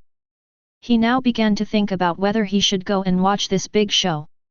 On the other hand, the second girl got a message from her classmates that Jiang Ziliu had come back, and that his family had moved and left today. This further proves that Jiang Ziliu did not deliberately deceive them. So the two girls quickly moved away from the area, and Li Wangkaiu even found a reason to drag her father away. and a new storm will unfold in this area. Chapter 86. Jiang Ziliu was making a decision, thinking, wondering whether he should join in the fun. The reason why he had this idea as he liked to lie low was because he needed to see some experiences. He needed to know what the combat power burst of a silver-level strongman was like, what the power burst of a gold-level strongman was like, and what the power of a supreme-level strongman was like. He had experienced countless battles before, but they were all against bronze-level or lower beastmasters. He has always been pursuing a humble life and lacks the corresponding experience and knowledge. Elander guessed Jiang Ziliu's thoughts and concerns. After being in contact with Jiang Ziliu for a period of time, she realized that this was an extremely cautious person who would never put himself at risk even if there were huge benefits. I can help you form a projection and go to observe everything, but this projection needs to be attached to a beast. Elander relieved Jiang Ziliu's concerns that he wanted to watch the situation develop, but he was unwilling to go there directly. Jiang Ziliu was overjoyed. This semi-artifact was indeed of great help. So he ordered the Kongqing Rock Man to go out with his projection to observe the encirclement and suppression of the Blood Eye Adventure Group. His original body retreated to an area nearly 300 kilometers away. Akun, the Rock Man from Kongqing, sneaked all the way to the ruins of the old city and came to a nearby hilltop to look out. It was a huge mountain that stretched for miles, and below the mountain was the lair of the Blood Eye Adventure Group. But at this moment, a huge light shield covered the mountains which were several miles long. Through the perspective of the projection, Jiang Ziliu recognized that it was a special equipment, a basic defense shield, a military equipment that could only be obtained in official bases. It is a large-scale equipment based on beast-taming defense skills, obtained from the research of dark energy and the patterns of the contract. Using Yuan crystal as the energy source, a large defense circle with no blind spots can be formed. Such equipment will only be distributed from the upper level when a new base appears, and will become the last means of protection for a new base. This thing is huge, and its volume alone is as high as a 6-story building. Jiang Ziliu also overheard the information about this equipment by accident during his adventure. It can be said that this is an absolutely forbidden device. No other force is allowed to touch it and it can only be used in the base. But now, the Blood Eye Adventure Group, a bandit organization, actually got such a set of defensive equipment from somewhere. It can be said that with such a set of equipment, one can defend against gold level or even diamond level power attacks. Its defensive power is very strong. As long as there is Yuan crystal, it is difficult for the attacking party to break it. It is extremely difficult to transport such large equipment into the mountains.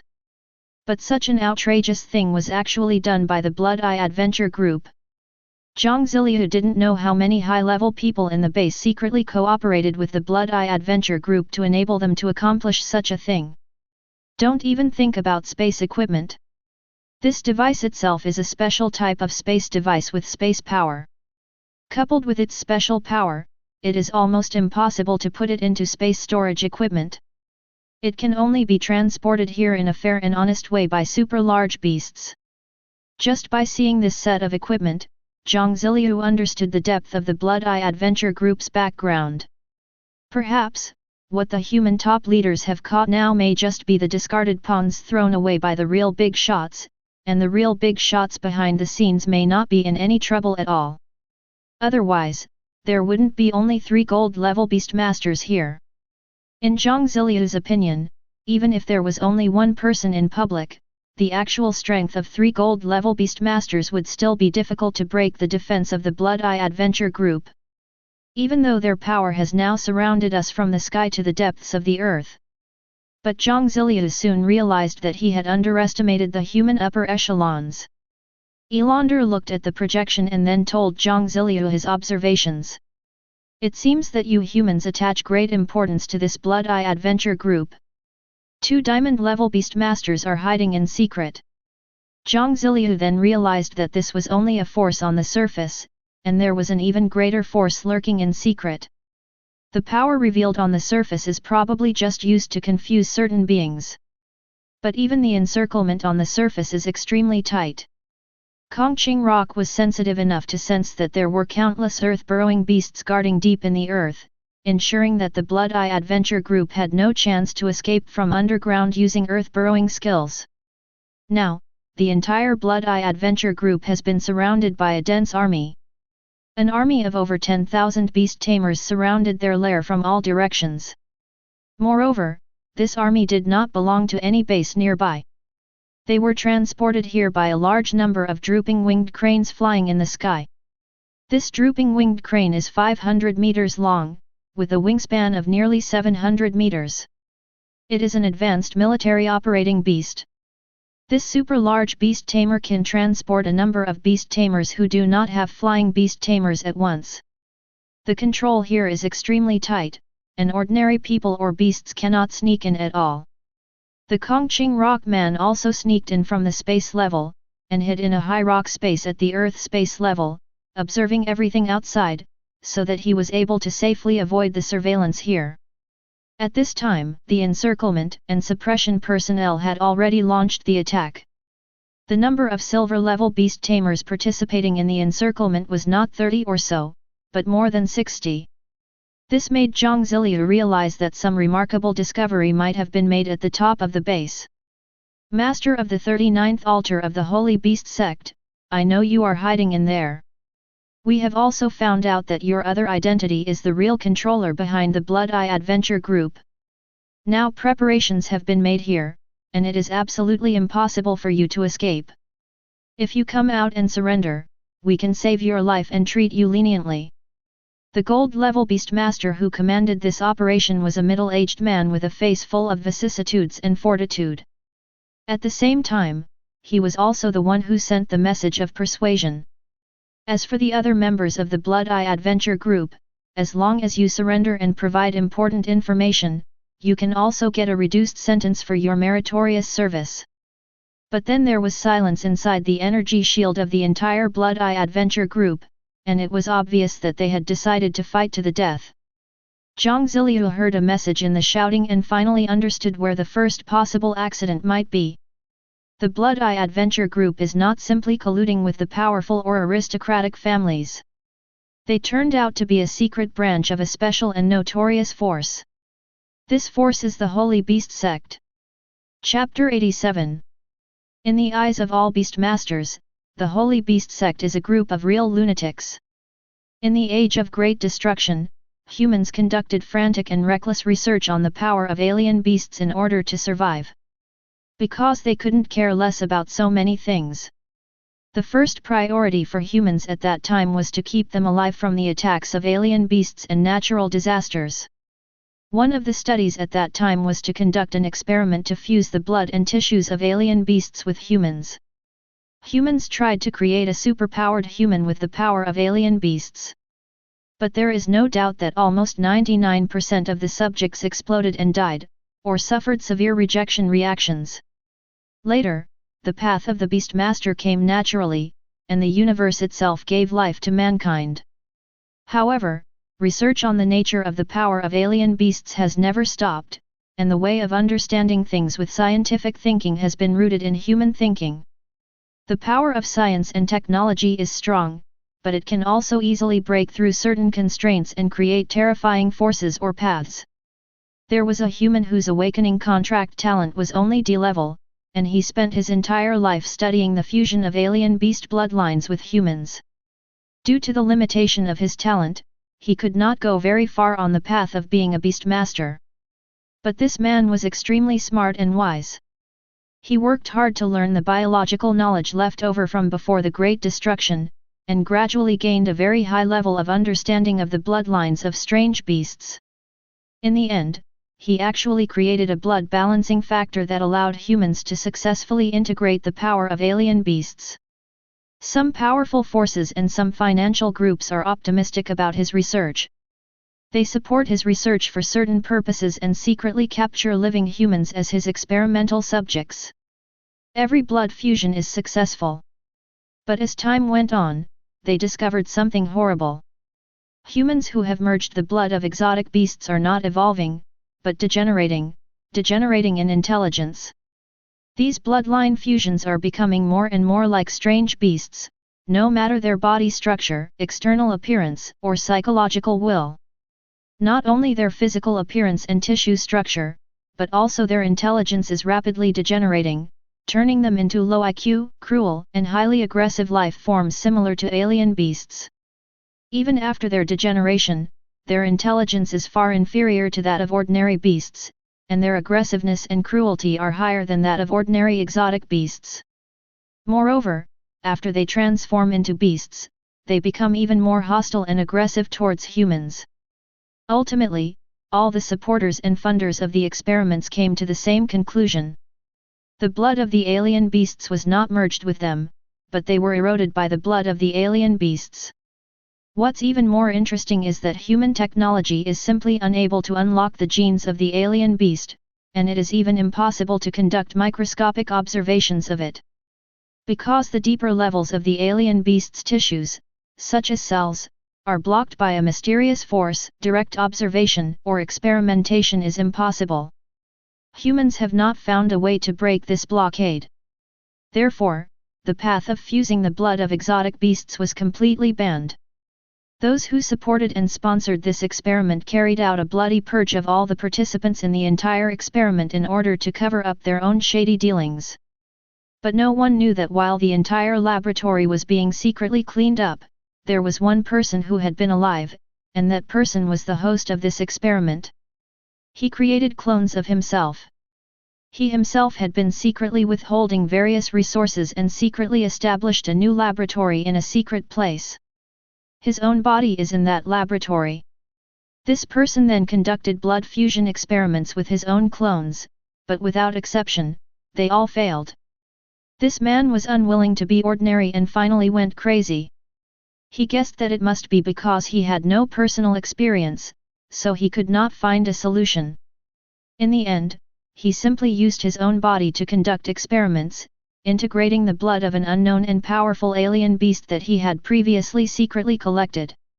He succeeded and integrated well.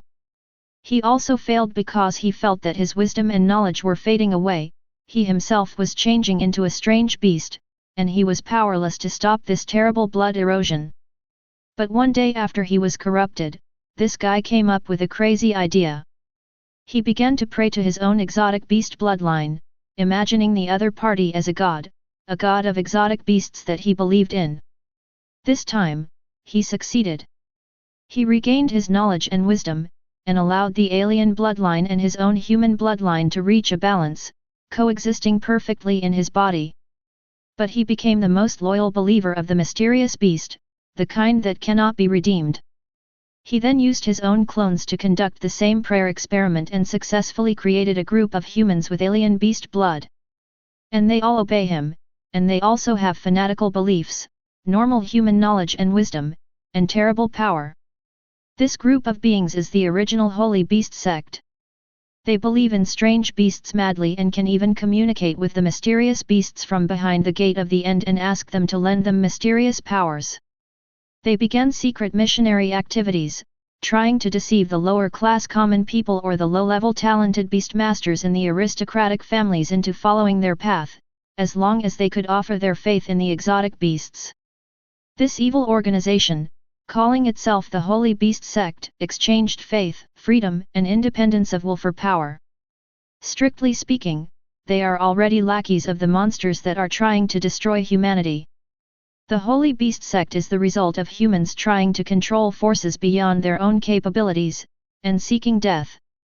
Humanity has never lacked traitors, and this Holy Beast Sect is the most powerful, determined, and terrifying of them all. The first great leader of the Holy Beast Sect was the one who opened this path. He is very smart and has been secretly developing the Holy Beast Sect.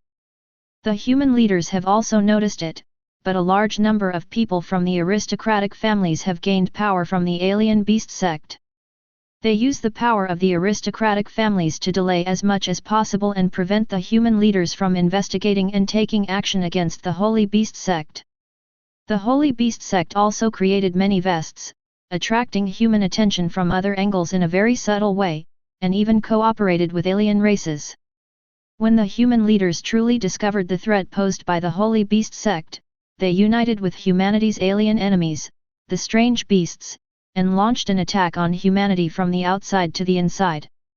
The entire organizational structure of humanity has completely collapsed.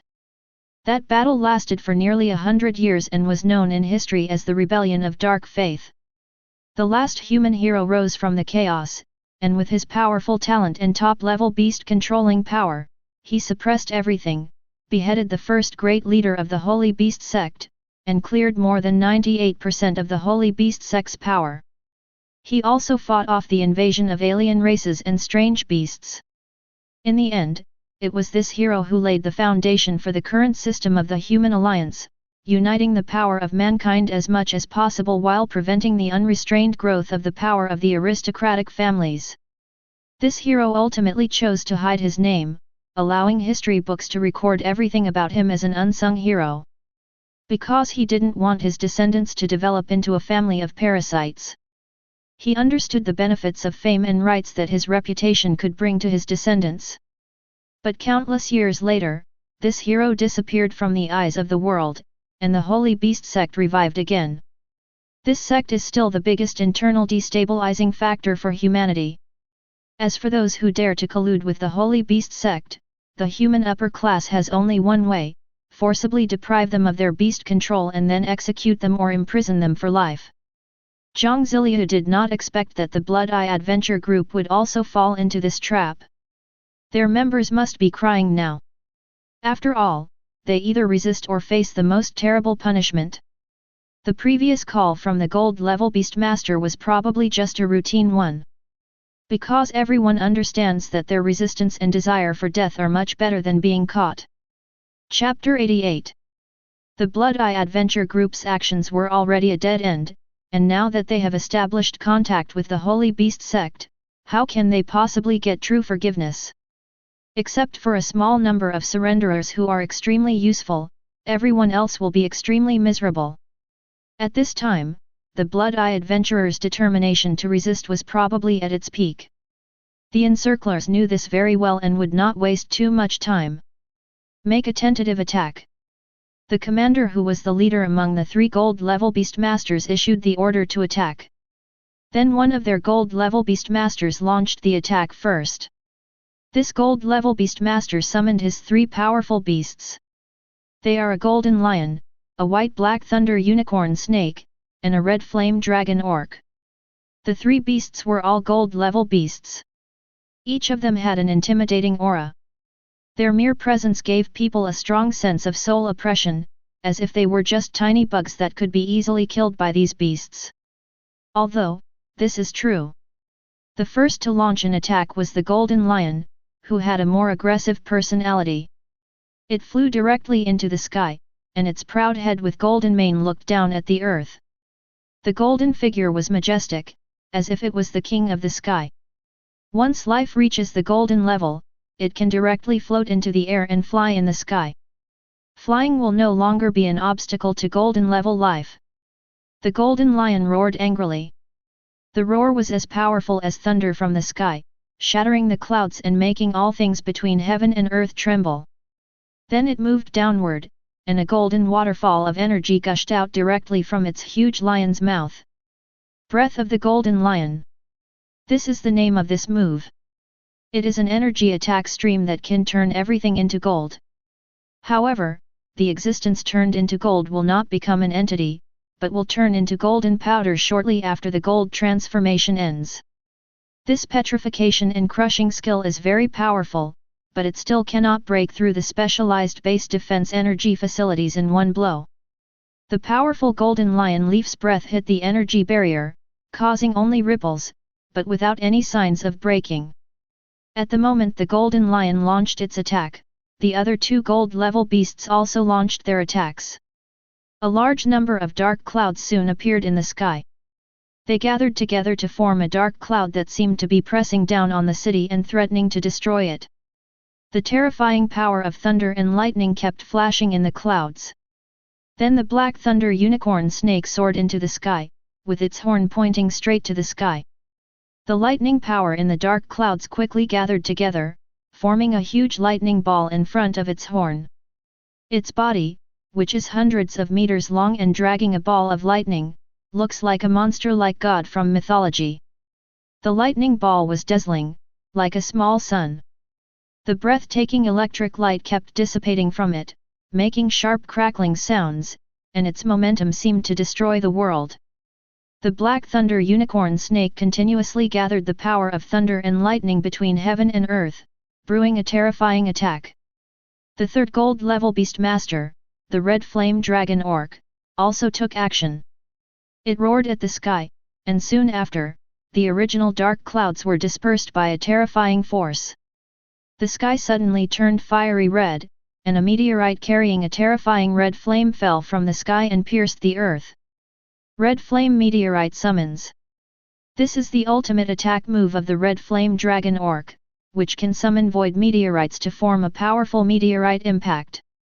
The Golden Lion was still spewing out its breath, and the lightning ball with a diameter of 10 meters from the Black Thunder Unicorn Snake fell like the sun bathing the sea. The meteorite of the Red Flame Dragon also rushed over and smashed into the energy defense shield of the Blood Eye Adventure Group. The combined attack of the three beasts was close to that of a diamond-level warrior. If this attack landed on an ordinary, undefended level 4 base, it would be enough to destroy the entire base. Boom! Boom!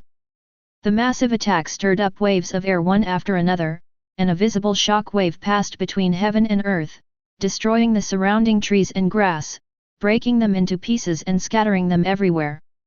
The destructive power is no less than that of a level 12 typhoon. Before the attack began, this army had special beastmasters in the front who deployed collective defense skills to resist the terrible aftermath of the attack. But after the attack was over, those beastmaster soldiers who had been expectant in their eyes were somewhat disappointed. Such a powerful attack was unable to break the Blood Eye Adventure Group's first layer of defense. The entire energy shield simply dimmed a lot, and then quickly brightened up again. It was obvious that someone inside was constantly adding crystals to the device, allowing it to recover quickly. The full-strength attack of the three gold-level beasts did not break the defensive limit of the energy shield.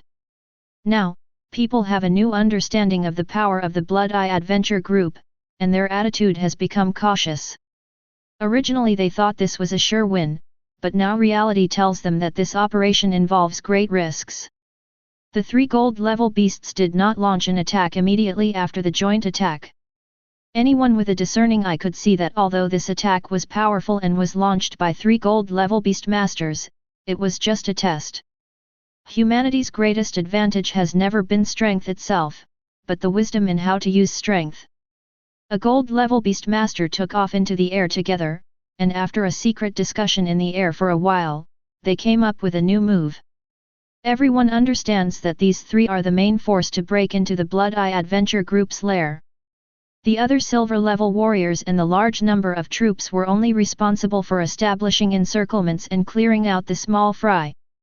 The power of the advanced world, even if the power of ordinary armies can be gathered together to achieve higher combat effectiveness, fundamentally speaking it still depends on the great power of a very small number of strong people.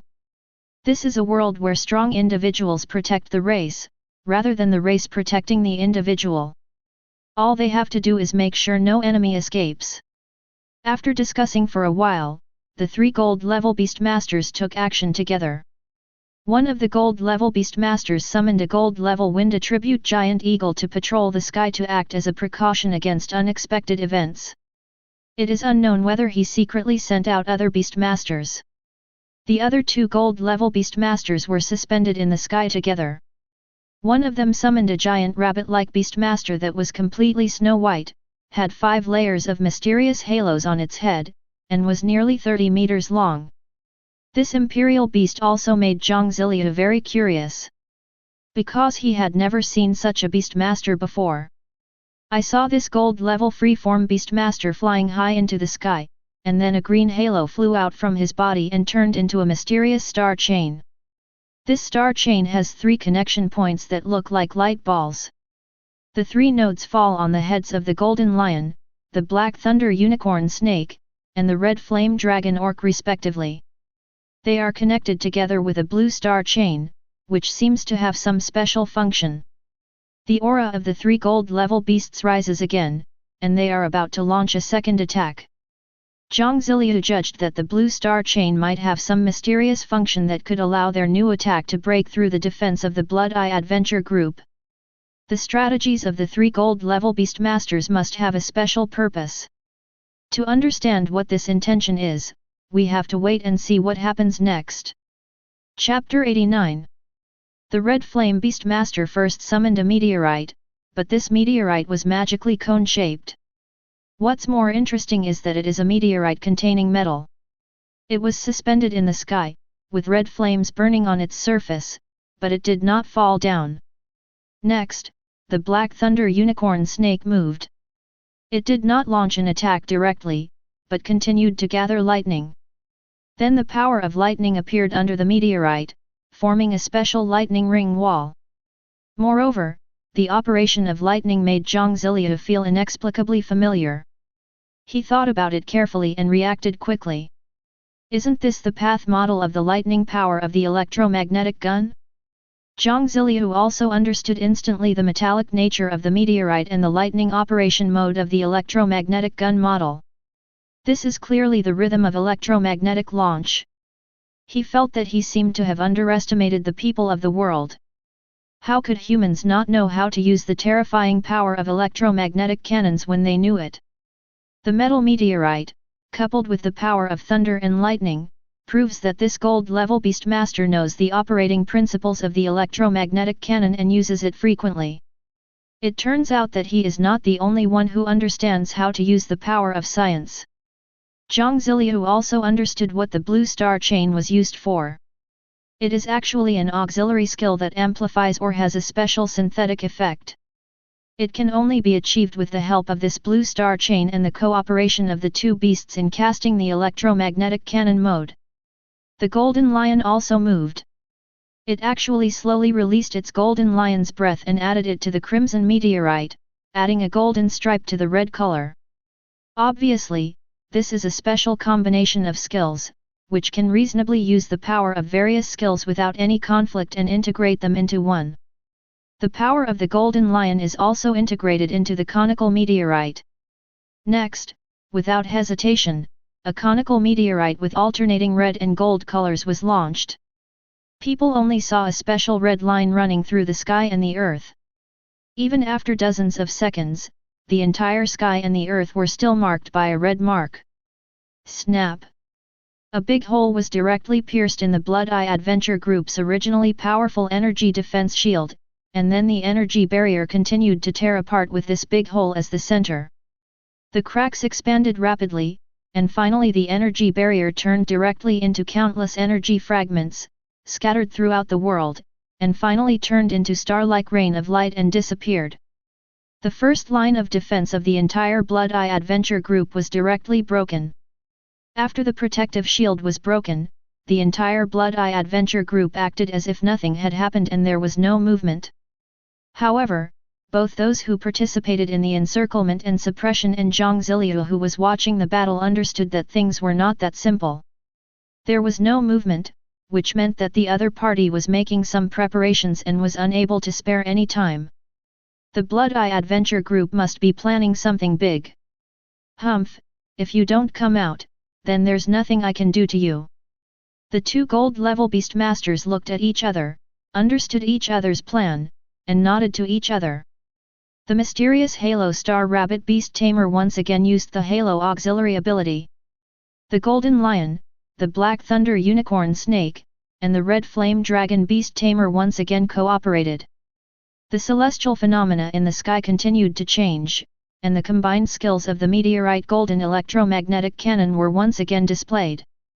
The conical meteorite struck straight down, and was about to destroy the entire mountain with its horrific impact. The attack occurred, but a terrible change also occurred. This extremely powerful and terrifying meteorite electromagnetic cannon attack not only failed to collapse the entire mountain, but instead created a bloody passage and a huge crack in the mountain. With the power of this attack, even the aftermath was enough to shatter the entire mountain into pieces. But now, the gold-level beastmasters combined their skills and attacked with all their strength, but only made a hole and created a crack in the mountain. Seeing everything in front of them, not only the three gold-level masters changed their expressions, but even Jiang Ziliu was shocked by the methods of the Holy Beast sect and the Blood Eye Adventure group.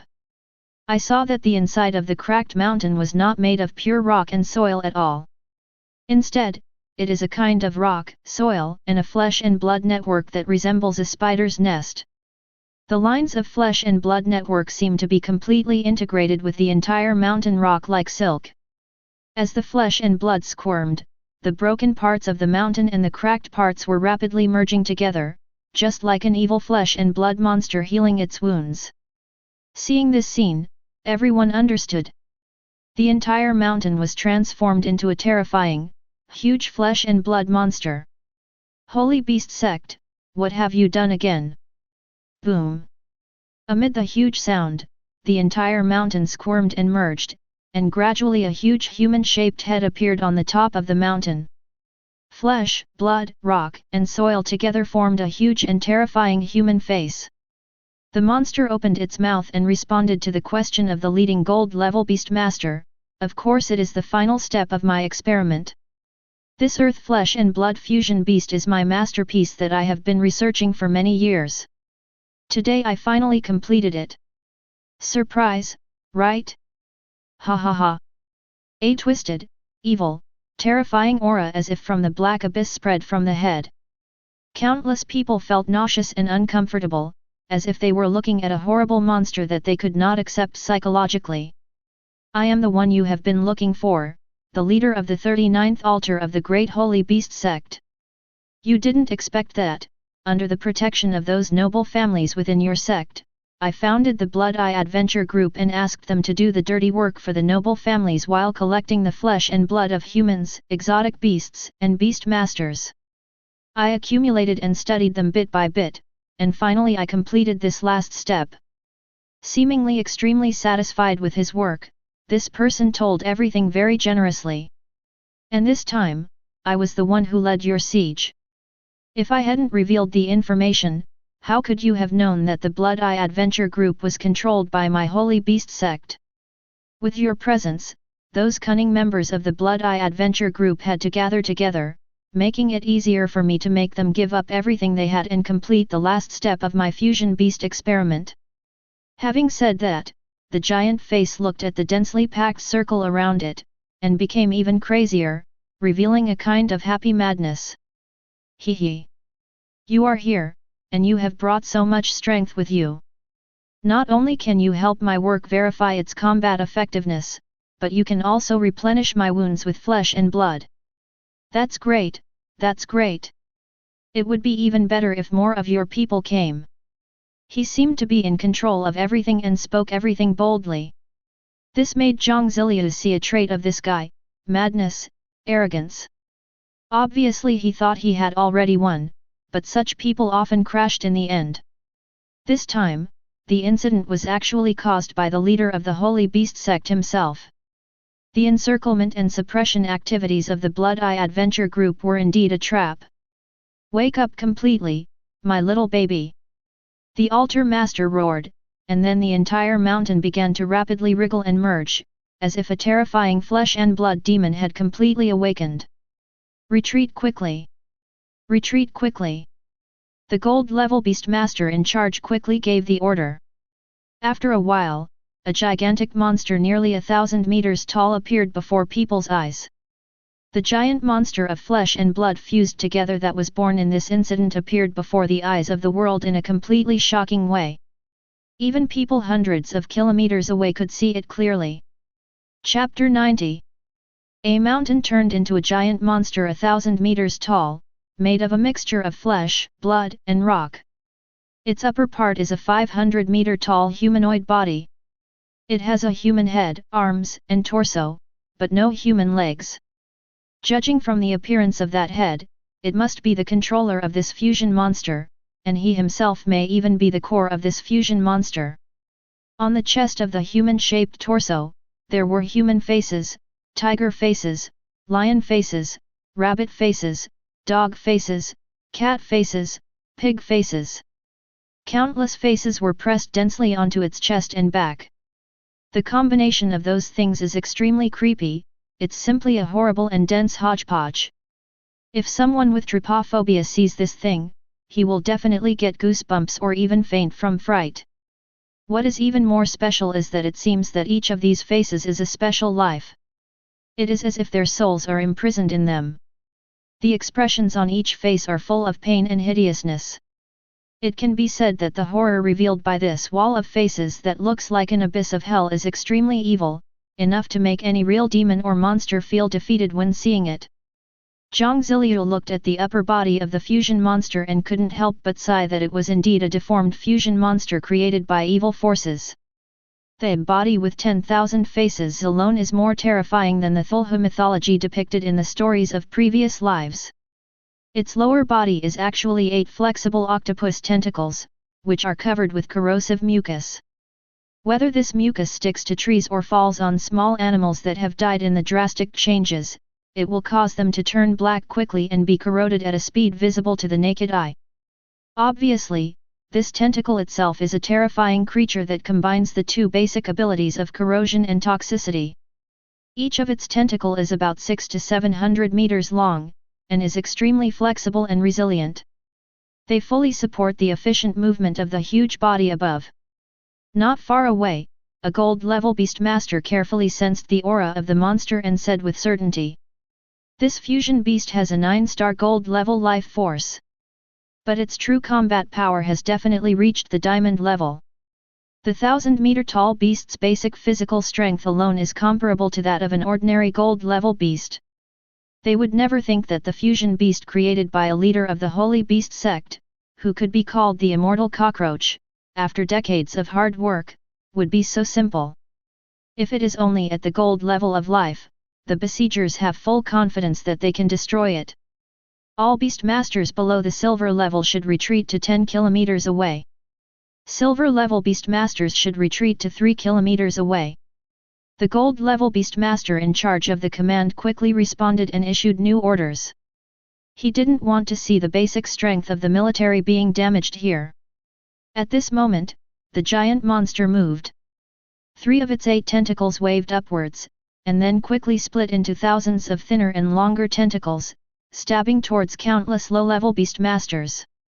The scene was as dense and terrifying as when Orochimaru unleashed his endless sea of snakes. At this time, the other gold-level beasts also moved. The golden lion spewed out a circle of golden lion's breath, and a golden waterfall fell from the sky, turning the countless tentacles below it into gold, and transforming them into countless golden powders floating between heaven and earth. The black thunder unicorn snake appeared like the reappearance of Thunder God, gathering the power of thunder and lightning in the sky and launching a lightning strike, directly electrifying a large number of differentiated tentacles. The most powerful one is the red fire dragon orc. It just opens its mouth downwards and a torrent of flames falls from its mouth. A huge wall of fire formed a defense, which not only burned all the tentacles, but also saved countless beastmasters behind the wall of fire. Another gold-level beast tamer also revealed his other 2 beast tamers. A golden-level leopard-type beast spewed out endless wind blades, which turned into a terrifying storm torrent and chopped off the countless tiny tentacles of the giant beast. A half-human tall wood elf-like beast appeared, bursting with vitality and creating a forest of dancing vines out of thin air, as if a forest wood demon had descended to the world, and began to strangle the tentacles. They acted together and saved 90% of the low-level beastmasters who were moving outward, but there were still a dozen unlucky ones who were attacked by the tentacles. Not only were these beastmasters poisoned, black blood vessels appeared on their skin, and large holes were corroded on their bodies. Fortunately, there were healing beast tamers among them who took timely action, and only 7 beast tamers died, while the others who were seriously injured were able to survive. The terrifying attack of the giant monster frightened countless ordinary beastmaster soldiers, and they retreated rapidly. Then they quickly established a new encirclement at the distance they should be at. But at this time, new changes occurred. The 3 tentacles of the fused monster should have been completely killed. But a mysterious red light flashed across its lower body, as if after a blood-colored light, its 3 damaged tentacles were completely restored. This scene was seen by 3 gold-level masters who were paying close attention to the changes in the fusion beast, and a hint of solemnity flashed in their eyes. This isn't some ordinary regeneration of a severed limb. And more advanced recovery skills like rebirth through dripping blood. As long as there is a little bit of tissue, it can quickly recover to its true complete form. With their gold-level Beastmaster vision, they could naturally see the difference between rebirth through a drop of blood and rebirth through severed limbs. In their eyes, this is more like a mysterious rebirth of blood. In order to conduct the experiment, the 3 gold-level orcs quickly raised their positions in the sky, and then the red flame dragon orc directly summoned a large meteorite and smashed it directly at the fusion beast whose movement speed was not very fast. Boom! A terrifying mushroom cloud rose up, and the full-strength attack of a gold-level warrior was comparable to a small-yield nuclear bomb. The impact of the meteorite created a terrible sea of fire and a devastating shock wave. After the smoke and dust settled, people saw that the entire fused behemoth was smashed to pieces, with countless body parts vaporized. But soon something happened that was beyond their expectations. The entire fused behemoth had already lost nearly 2/3 of its body tissue in this attack, and even its torso and head had been completely destroyed. But the next moment, the entire body of the fused behemoth was seen wriggling in a flash of blood-red light, and then countless blood bubbles emerged, and the flesh and blood structure grew rapidly, and a fused behemoth of the same size as the original one, as if it had not suffered any injuries, appeared in front of people again. Its aura did not drop at all, as if it had not suffered any blow just now. Undead behemoth. This word suddenly popped up in people's minds. This guy is so powerful, not only is his body extremely huge, but he is also almost immortal, and his aura has not weakened at all. Jiang Ziliu also felt his scalp tingling. This kind of thing, a monster with immortal characteristics, can actually be created by the Holy Beast sect. This Holy Beast sect seems really weird and scary. Ha ha ha. You figured it out. Apart from other abilities of my fusion beast, the most powerful one is that it cannot be killed. It cannot be killed by energy attacks. It cannot be killed by physical attacks. It cannot even be killed by soul and spirit attacks. You think I am really crazy and have no confidence at all? How dare I lead you here? How can I have the information to attack all of you? The humanoid head of the giant beast uttered cruel words, undermining the confidence of the encirclement and suppression army. This time, none of you can escape, so prepare to become a part of me. Chapter 91. Buzz. The giant beast of flesh and blood suddenly changed. Its flesh and blood body kept wriggling and twisting, as if it was a terrible aggregate composed of countless insects. Gradually, it turned into another special form. A huge flesh and blood bell that is 800 meters high.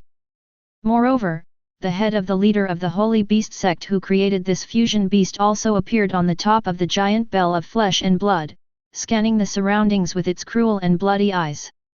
A deformed, special and strange object appeared in front of everyone. Similarly, the walls of this giant bell of flesh and blood are also covered with faces of various humans and animals.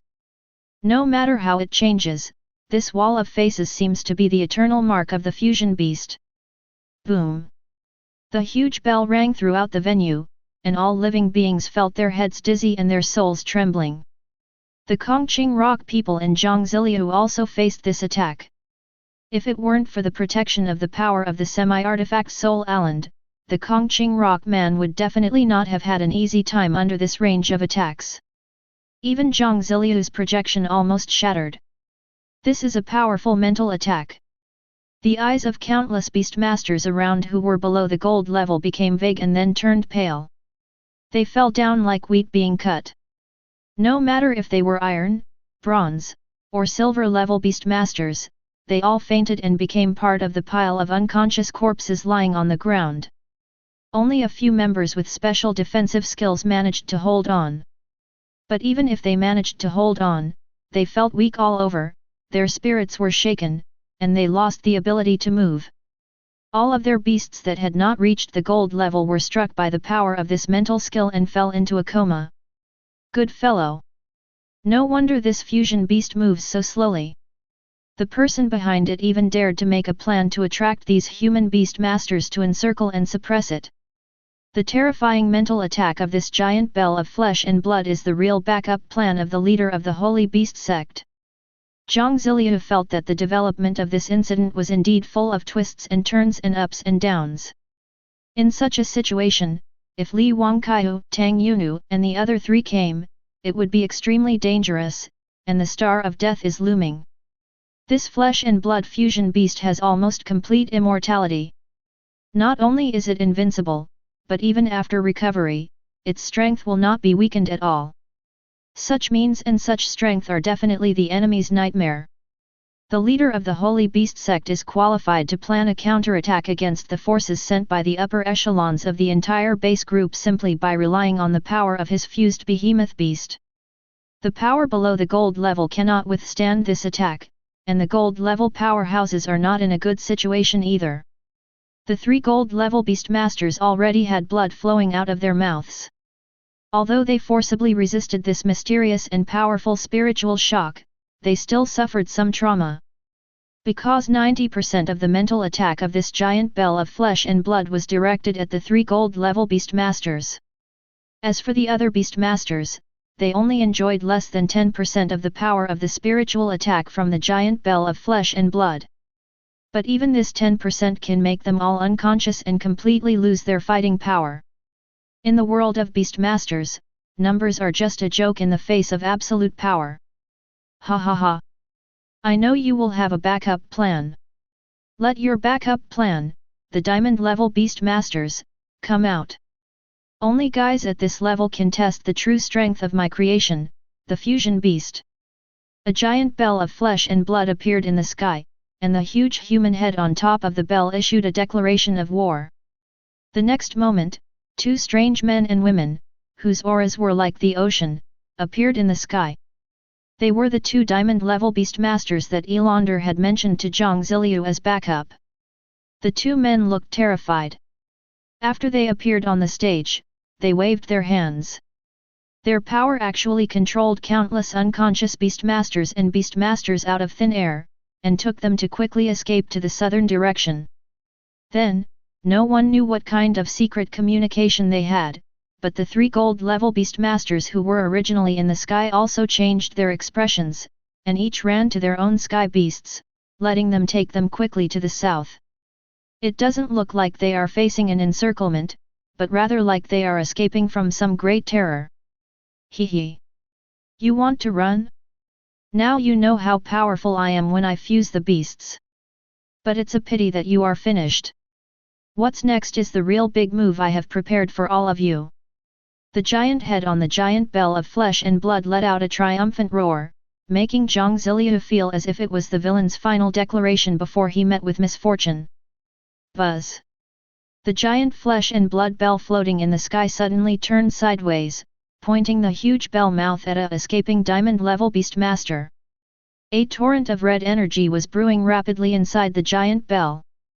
A powerful attack is ready to be launched. But in the next moment, he felt something was wrong, as if there was a pair of cold eyes looking at him from behind. That gaze was terrifying and cold, as if it were real. At this time, Jiang Ziliu, who was watching the game through the projection, had his pupils narrowed quickly. The giant bell of flesh and blood stopped attacking, and the humanoid head on it turned its head mechanically. Then he saw a colorful butterfly only 3 meters in size, which appeared in an unknown way and at an unknown time. A mysterious colorful butterfly floated quietly behind him, and its pair of butterfly eyes contained a coldness as cold as ice, staring at it intently.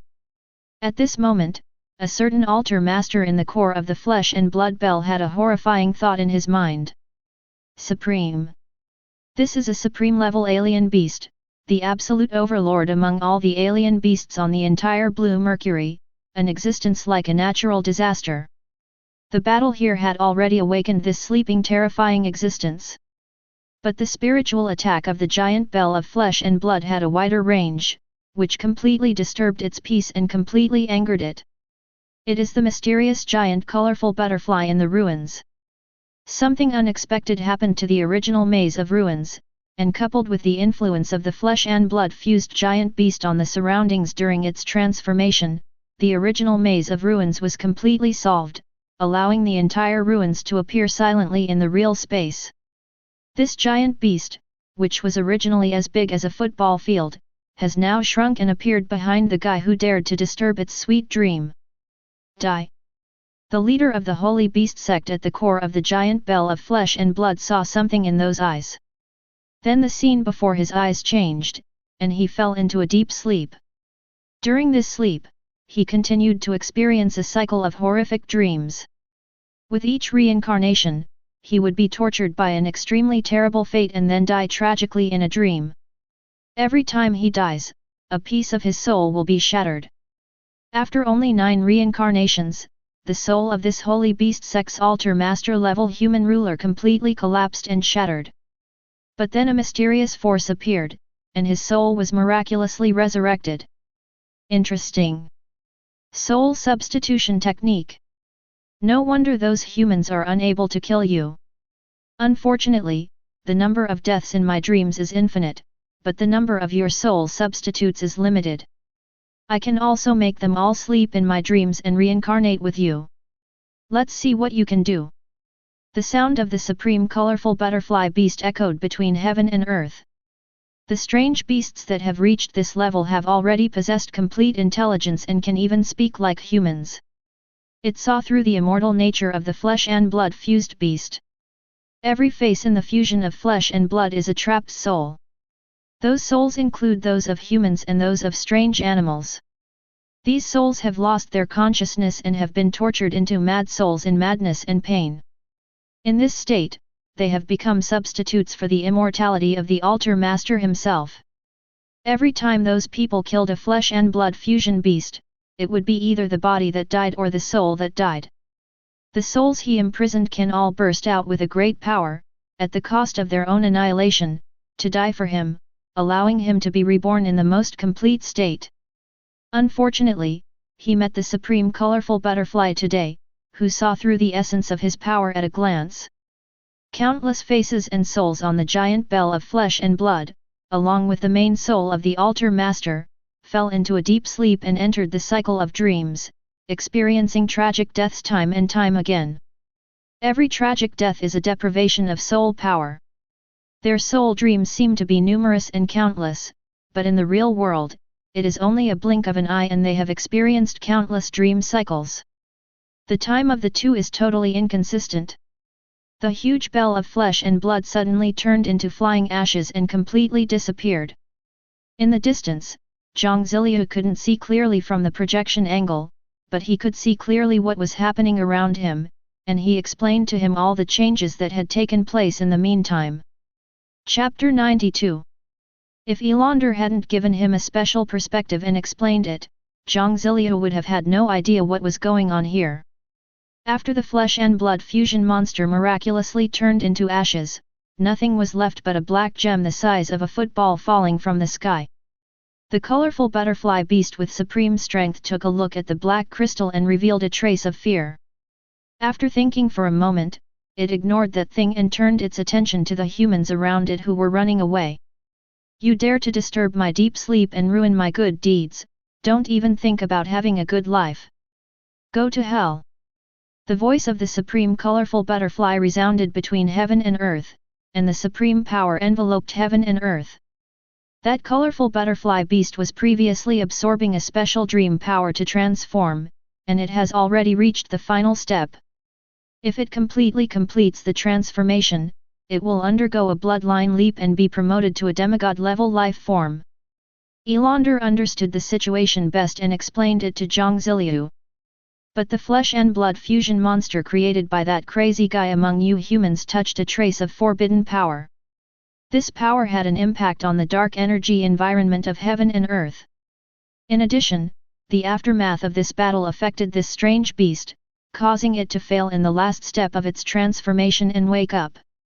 For it, the unnatural awakening during the transformation process means the failure of the transformation. Jiang Ziliu understood why there was a Death Star over the heads of the three women. It turns out that the real source of danger is the supreme beast that Elander warned about. It was their war that interrupted others' possibility of advancing to a higher level. He has cut off other people's great opportunities for evolution. He is definitely a great enemy. No matter whether it was the Holy Beast sect or the Human Encirclement Army, they were all the culprits that interrupted its promotion. At this moment, this angry beast killed the leader of the Holy Beast sect and his fused beast, and naturally it would not let go of the Human Encirclement Army. It was still the two diamond-level powerhouses who reacted quickly. They were the first to discover the breath of the Supreme Existence, and then they quickly took everyone to escape. They were not scared away by the strange fusion beast, but by the supreme-level monster. But, they were destined not to escape, the supreme power was already at another level. Buzz! The world was suddenly enveloped by a powerful pressure. Even Jiang Ziliu's real body, which was very far away, was unable to raise his head due to the pressure. This is a pressure that comes from the soul and an instinctive fear of a life level that is too great. The wind stopped, the rain stopped, and even the light seemed frozen. There was total silence. The two escaping diamond-level beast tamers, as well as the humans and beast tamers they brought with them, all fell uncontrollably from the sky. This is a supreme skill domain. Everything within this domain is suppressed. Elander explained to Jiang Ziliu. This dream butterfly is based on the power and skills of dreams. At this time, she consumed the energy of the Yuan crystal to create a trace of magical power, helping Jiang Ziliu to withstand the terrible pressure of soul and power. The reason why it stayed in the human world is because it was using the vast amount of dream energy from humans to strengthen and improve itself. Originally, it was only 1 year away from its final transformation, but now it has been interrupted. This dream butterfly has reached the peak level of the 9-star Supreme, and has already stepped into the demigod level with a trace of its power. Its original dream realm was not so large, only 100 kilometers. But dreams are special, and it can also turn falsehood into reality, achieving domain downgrade and expansion, reaching a range of 1,000 miles. The terrifying oppressive atmosphere enveloped an area of nearly 1,000 miles. The humans, beastmasters, exotic beasts, and other alien races in base number 12 and other nearby bases were all pinned to the ground by this terrifying pressure, unable to move. Through Elander's explanation, Jiang Ziliu finally understood why the opponent's power could affect an area of thousands of miles. This dream butterfly is definitely not as powerful as the Dwarf King and the Thunder Spear Supreme. He felt the aura of those two. Compared with their vastness and unfathomable depth, the limit of the influence of the power of the dream butterfly was only 1,000 miles of land, and it was obviously much weaker, not as easy as the two showed when they exerted their power. In the field, the two diamond-level beastmasters began to fall into a deep sleep uncontrollably, while the other human beastmasters, and souls began to fall into nightmares uncontrollably. At this moment, Huan Mengkaidi discovered the projection of Jiang Ziliu and the breath of Kongqing Rock Man Kun. Although the SSS level breath concealment ability is advanced, it is still not enough in the face of a huge power gap. Who's there? Come out! A pair of tender butterfly wings flapped gently, and a surging force extended out, raising a huge earth wave nearly 100 meters high across the entire earth, which continued to spread outward. Wherever it passed, the earth was shattered, all things were destroyed, and no life existed. Even the earth space level where the Kongqing Rock Man Kun was located was affected by the huge shock. The huge mountain collapsed directly under this devastating force. The projections of Kongqing Rock Man Kun and Jiang Ziliu were hit hard by the strong spatial shock and fell directly from the spatial level. In the face of absolute power, even if they hit in the Earth's space, they were still forced out by the dream butterfly. The Kongqing Rock Man Kun spat out a large mouthful of blood and suffered serious injuries. If Eland hadn't been controlling a portion of the power of the semi-artifact to protect it, Kun, who was only at the silver level, might have been seriously injured or even killed by this blow. You have to know that this is the situation after most of the power is isolated by the Earth space. Jiang Ziliu's projection was completely shattered, but was reassembled and restored by Elan's power. The raging waves on the Earth caused by the dreamy colorful butterfly extended directly to nearly 20 kilometers away, and the earthquake with a range of nearly 40 kilometers turned the area into a world of shattered Earth. The original mountains, rivers, hills, and terrain on the entire Earth have completely disappeared, leaving only a piece of ruined land. Hey, what a strange guy! How can he be protected by demigod-level power? Huan Mengkaidi's gaze fell on Jiang Ziliu's projection, and a trace of fear and vigilance flashed in her eyes. But it was just for a short moment, and its power was slightly weaker when used in other places. This slight slowdown in power gave others an opportunity. The man among the two diamond-level beastmasters suddenly came to his senses and bit his lips hard, causing blood to come out of his mouth. He forced himself to wake up. Then this person quickly took out a metal pistol from the space storage equipment and directly activated the power it possessed. As soon as this pistol appeared, Jiang Ziliu felt a familiar breath. That is the aura of the Thunder Spear Supreme. Buzz! The metal pistol made a low sound, and then thunder resounded through heaven and earth, and a human figure made entirely of lightning appeared between heaven and earth. He let out a roar that sounded like lightning descending upon the earth. The spiritual power contained in this sound awakened all the sleeping humans and beasts from their dreams. This thunder-like force forcibly interrupted the dream realm of Huan Mengkaidi. The power of the dream butterfly froze the projections of the empty green rock man Akun and Jiang Ziliu, and then his gaze fell on the lightning figure with the aura of the supreme power of the thunder gun. In the distance, Jiang Ziliu himself quickly escaped into the Earth space and ran towards a farther place. Elan's power is still there, and she will rescue the Kongqing rock man Akun later. Jiang Ziliu is interested in the crystal dropped by the fusion beast. That was why he did not use Elan's power to take Akun and retreat immediately. Because this is the instruction of Forging Throne. He did not fully awaken from his slumber, but he spared a bit of his strength and consciousness to entrust him. It was obvious that the black crystal was very extraordinary and could attract the attention of a being of this level. That black crystal is very useful. You can use it when you want to contract that person as the fifth beast. Find a way to get it. I lent Elander a little power. She will help you. It was the words of the Forging Throne that made the cautious him choose to let Akun stay. Chapter 93. The lightning figure's gaze first fell on Huan Mengkaidi, and then looked at Jiang Ziliu's projection, and his beastmaster Kongqing Rockman. For some reason, Jiang Ziliu felt that the blurry figure of thunder and lightning seemed to give him a kind smile.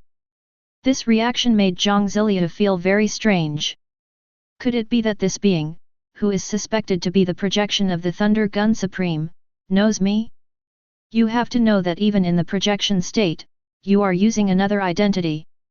Could it be that the traces of the Dwarf King's hammer leaked his information? After all, the Dwarf King's hammer was broken by the Thunder Spear Supreme, and it is very likely that he deliberately let it go and dropped it in the Xiaokangaling area. A smile made Jiang Ziliu make many guesses. His original body had already fled to a secret safe house nearly 1,300 kilometers away. The power of the Forged Throne completely concealed his presence.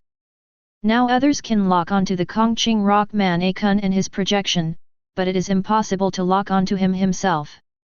Saving his life first remains his basic principle. But no matter what he thought, the lightning figure suspected to be the projection of the Thunder Spear Supreme had shifted his attention and set his gaze on the dreamy colorful butterfly. Why? You got the power of my human race's dream to help you transform. Although you haven't completely transformed, you have grown a lot. My human race's high-ranking officials saw that your dream butterfly clan didn't have much ill will towards the human race, so they allowed you to take some actions within the human race. Now, do you think that my human race's tolerance is weakness? Huan Mengkaidi was not so angry at this time, but instead looked a little shrinking and timid. How could that be? I have to thank you humans for giving me the opportunity to survive and improve. I definitely don't mean to cause trouble to you humans. I just want to help you humans clean up some traitors." Jiang Ziliu didn't care about other people's reactions. He had only one idea when he came to the forced explanation of the dream butterfly. "So shameless. Just now you were relentless and were ready to wipe out all the human military forces. Why do you look like you're surrendering now, like you're a pure and innocent person?" This dream butterfly killed the leader of the Holy Beast sect, but it was out of anger for having its evolution interrupted. It was not for the human race, but entirely for itself. This made him and the countless beastmasters around him see a deeper truth. If you are powerful, you are right.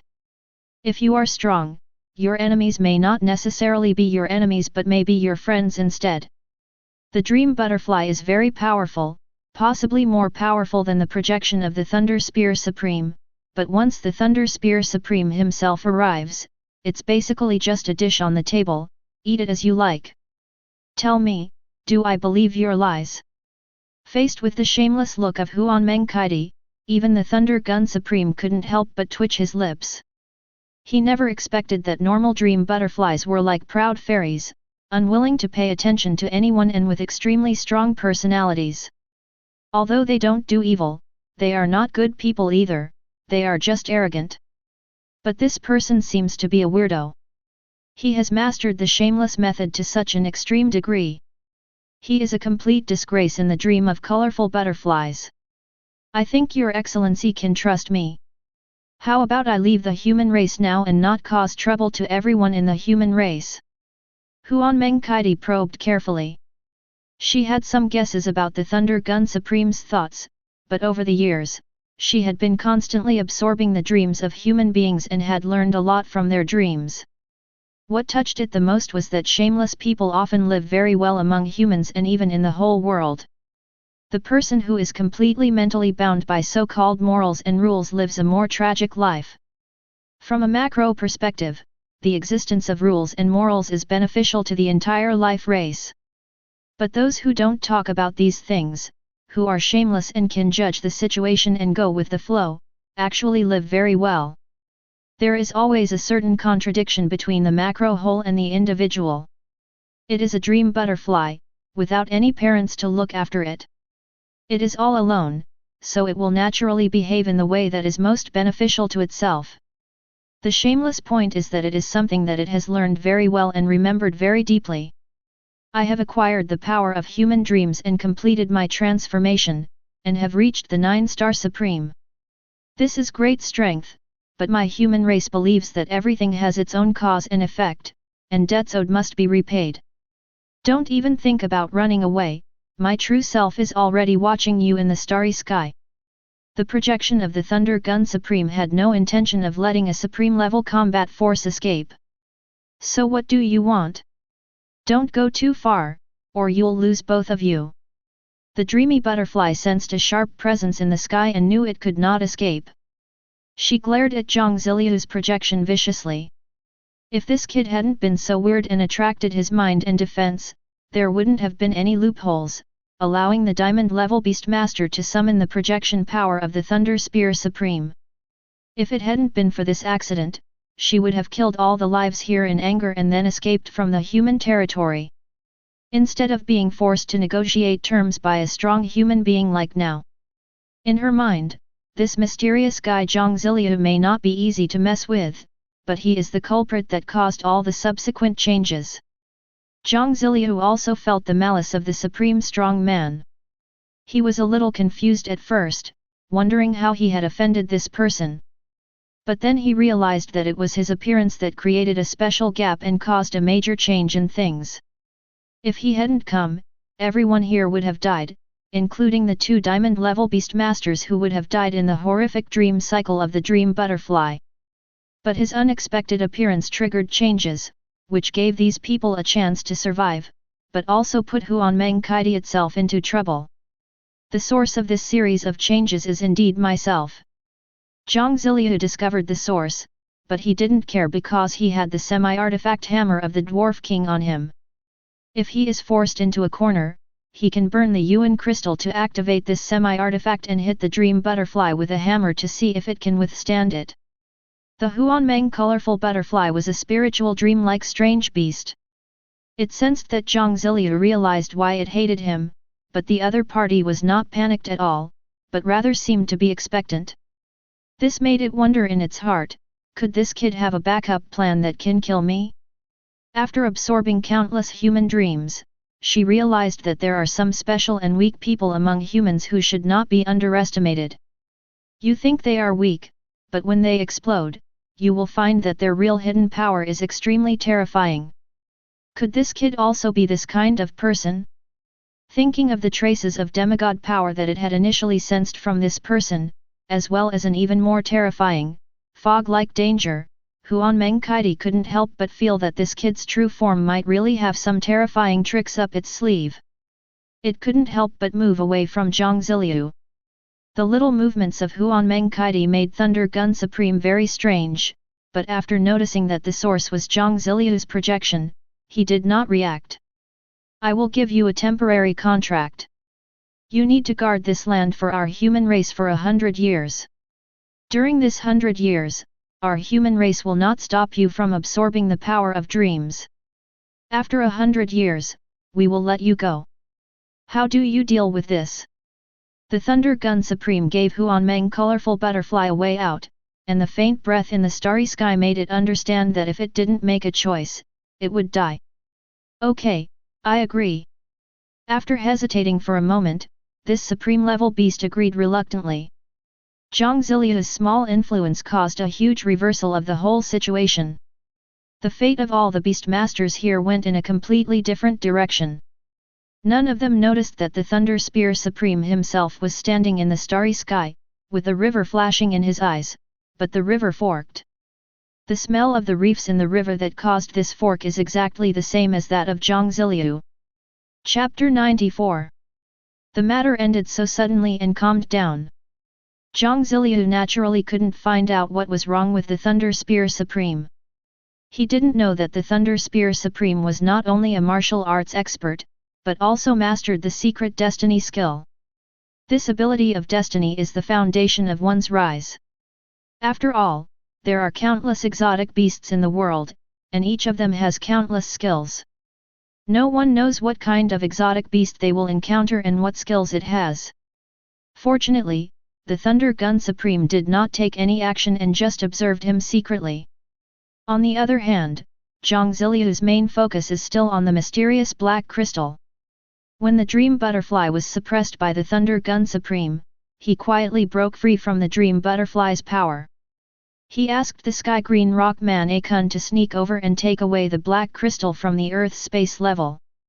Both the Thunder Gun Supreme himself and the dream butterfly itself noticed his movements. But they didn't care. Instead, they wanted Zhang Ziliu to take that thing away. Apparently, the black crystal that was highly valued by the Forge Throne had a power that made them fearful.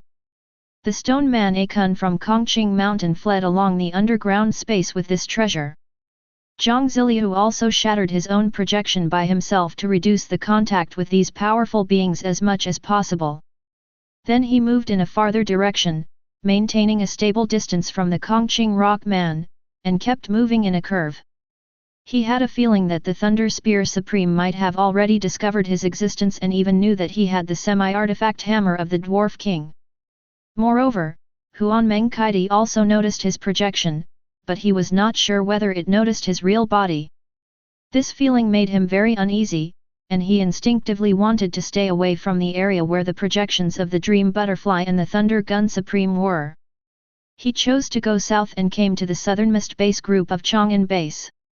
When he got here, he did not immediately inquire about the news, but confirmed something with Aland.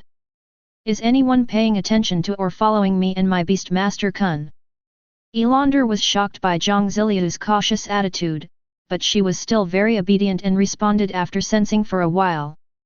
Don't worry, no one is noticing you or following you now. But Zhang Ziliu is not completely reassured. He made a probability determination. What is the probability that there is a strong person staring at me now, or my Beastmaster Akun? 0. Jiang Ziliu was relieved after getting the answer from the probability judgment, which meant that they were completely out of the sight of the strong men. A day later, the Kongqing rock man Akun came back with the black crystal. After Jiang Ziliu took the black crystal, he seemed to be frightened and threw it directly to the ground. Then he quickly moved away. What the hell? The moment Jiang Ziliu took the black crystal, he actually saw a pair of huge blood-red eyes staring at him from inside. Those eyes, like a black abyss, almost sucked his entire mind in, leaving him in an unknown predicament. Fortunately, his soul was extremely strong and he broke free from that state in an instant. Don't worry, the Lord of the Forged Throne asked me to watch you and won't let anything happen to you because of it. The little girl Eland comforted her, but there was a kind of gloating in her eyes, and she did it on purpose. She herself didn't understand why, but she just liked to see the extremely cautious Jiang Ziliu stink. You did it on purpose. Tell me quickly, what is this thing? Why did it make me see a pair of scary eyes? Jiang Ziliu urged, wanting to get an answer. He couldn't understand why the Forging Throne let him get his hands on such a dangerous thing. What happened just now was too dangerous. It is indeed a very high-level treasure, but it can also be called an evil treasure. As if to whet Jiang Ziliu's appetite, Ailander slowly told him the origin of this mysterious black crystal. You can also call it the Evil God Soul Crystal. Evil God Soul Crystal. The moment he heard this word, Jiang Ziliu understood that the essence of this black crystal was actually a soul crystal, and it was a soul crystal left over from a high-level life form like the Evil God. He couldn't help but think of the Evil God who was suspected to be sealed under Xiaokong Ridge. The opponent was just ahead, and it was still in a sealed state. A slight exertion of strength was enough to directly repel the Dwarf King, who was likely to be a demigod. The power of such an evil god can be seen from this. The evil god in Kongling can only be sealed but not killed.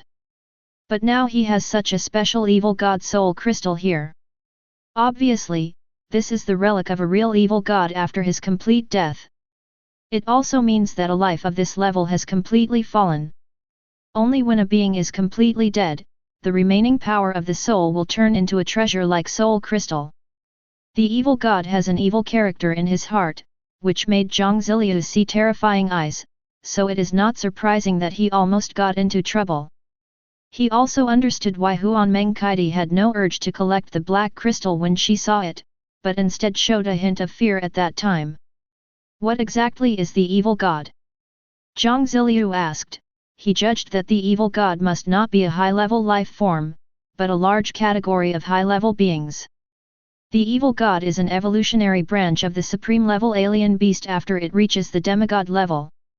It is the most evil and terrifying evil life that invades this universe. Just think of it as a special evolutionary branch of the pure alien beast family. It won't be too late to learn about its specific information when you reach the supreme level. As for Jiang Ziliu's question, Ailander answered half of it and kept the other half hidden. This evil god soul crystal is something you will need later. It does contain evil power. But you are the beast master of Lord Forged Throne, and you will not be affected by this power. The power of Lord Forged Throne will protect you. So, your initial worries are unnecessary. Jiang Ziliu then realized that the attack just now might have been a deliberate warning from his fourth beast. He didn't feel any danger when he came into contact with the black soul crystal. Under normal circumstances, if there is real life-threatening danger, his intuition will become extremely sharp. Perhaps, the idea of the Forged Throne was to let himself experience the horror of the evil god. Even if he had fallen, the remaining power in the soul crystal could still make him unbearable. Jiang Ziliu is a person with great potential, but potential is just potential, not strength. This is a world where strength speaks. Jiang Ziliu put the soul crystal into the treasure house of the small world in the hammer of the Dwarf King, and then began to prepare to start a quiet life in seclusion in this area.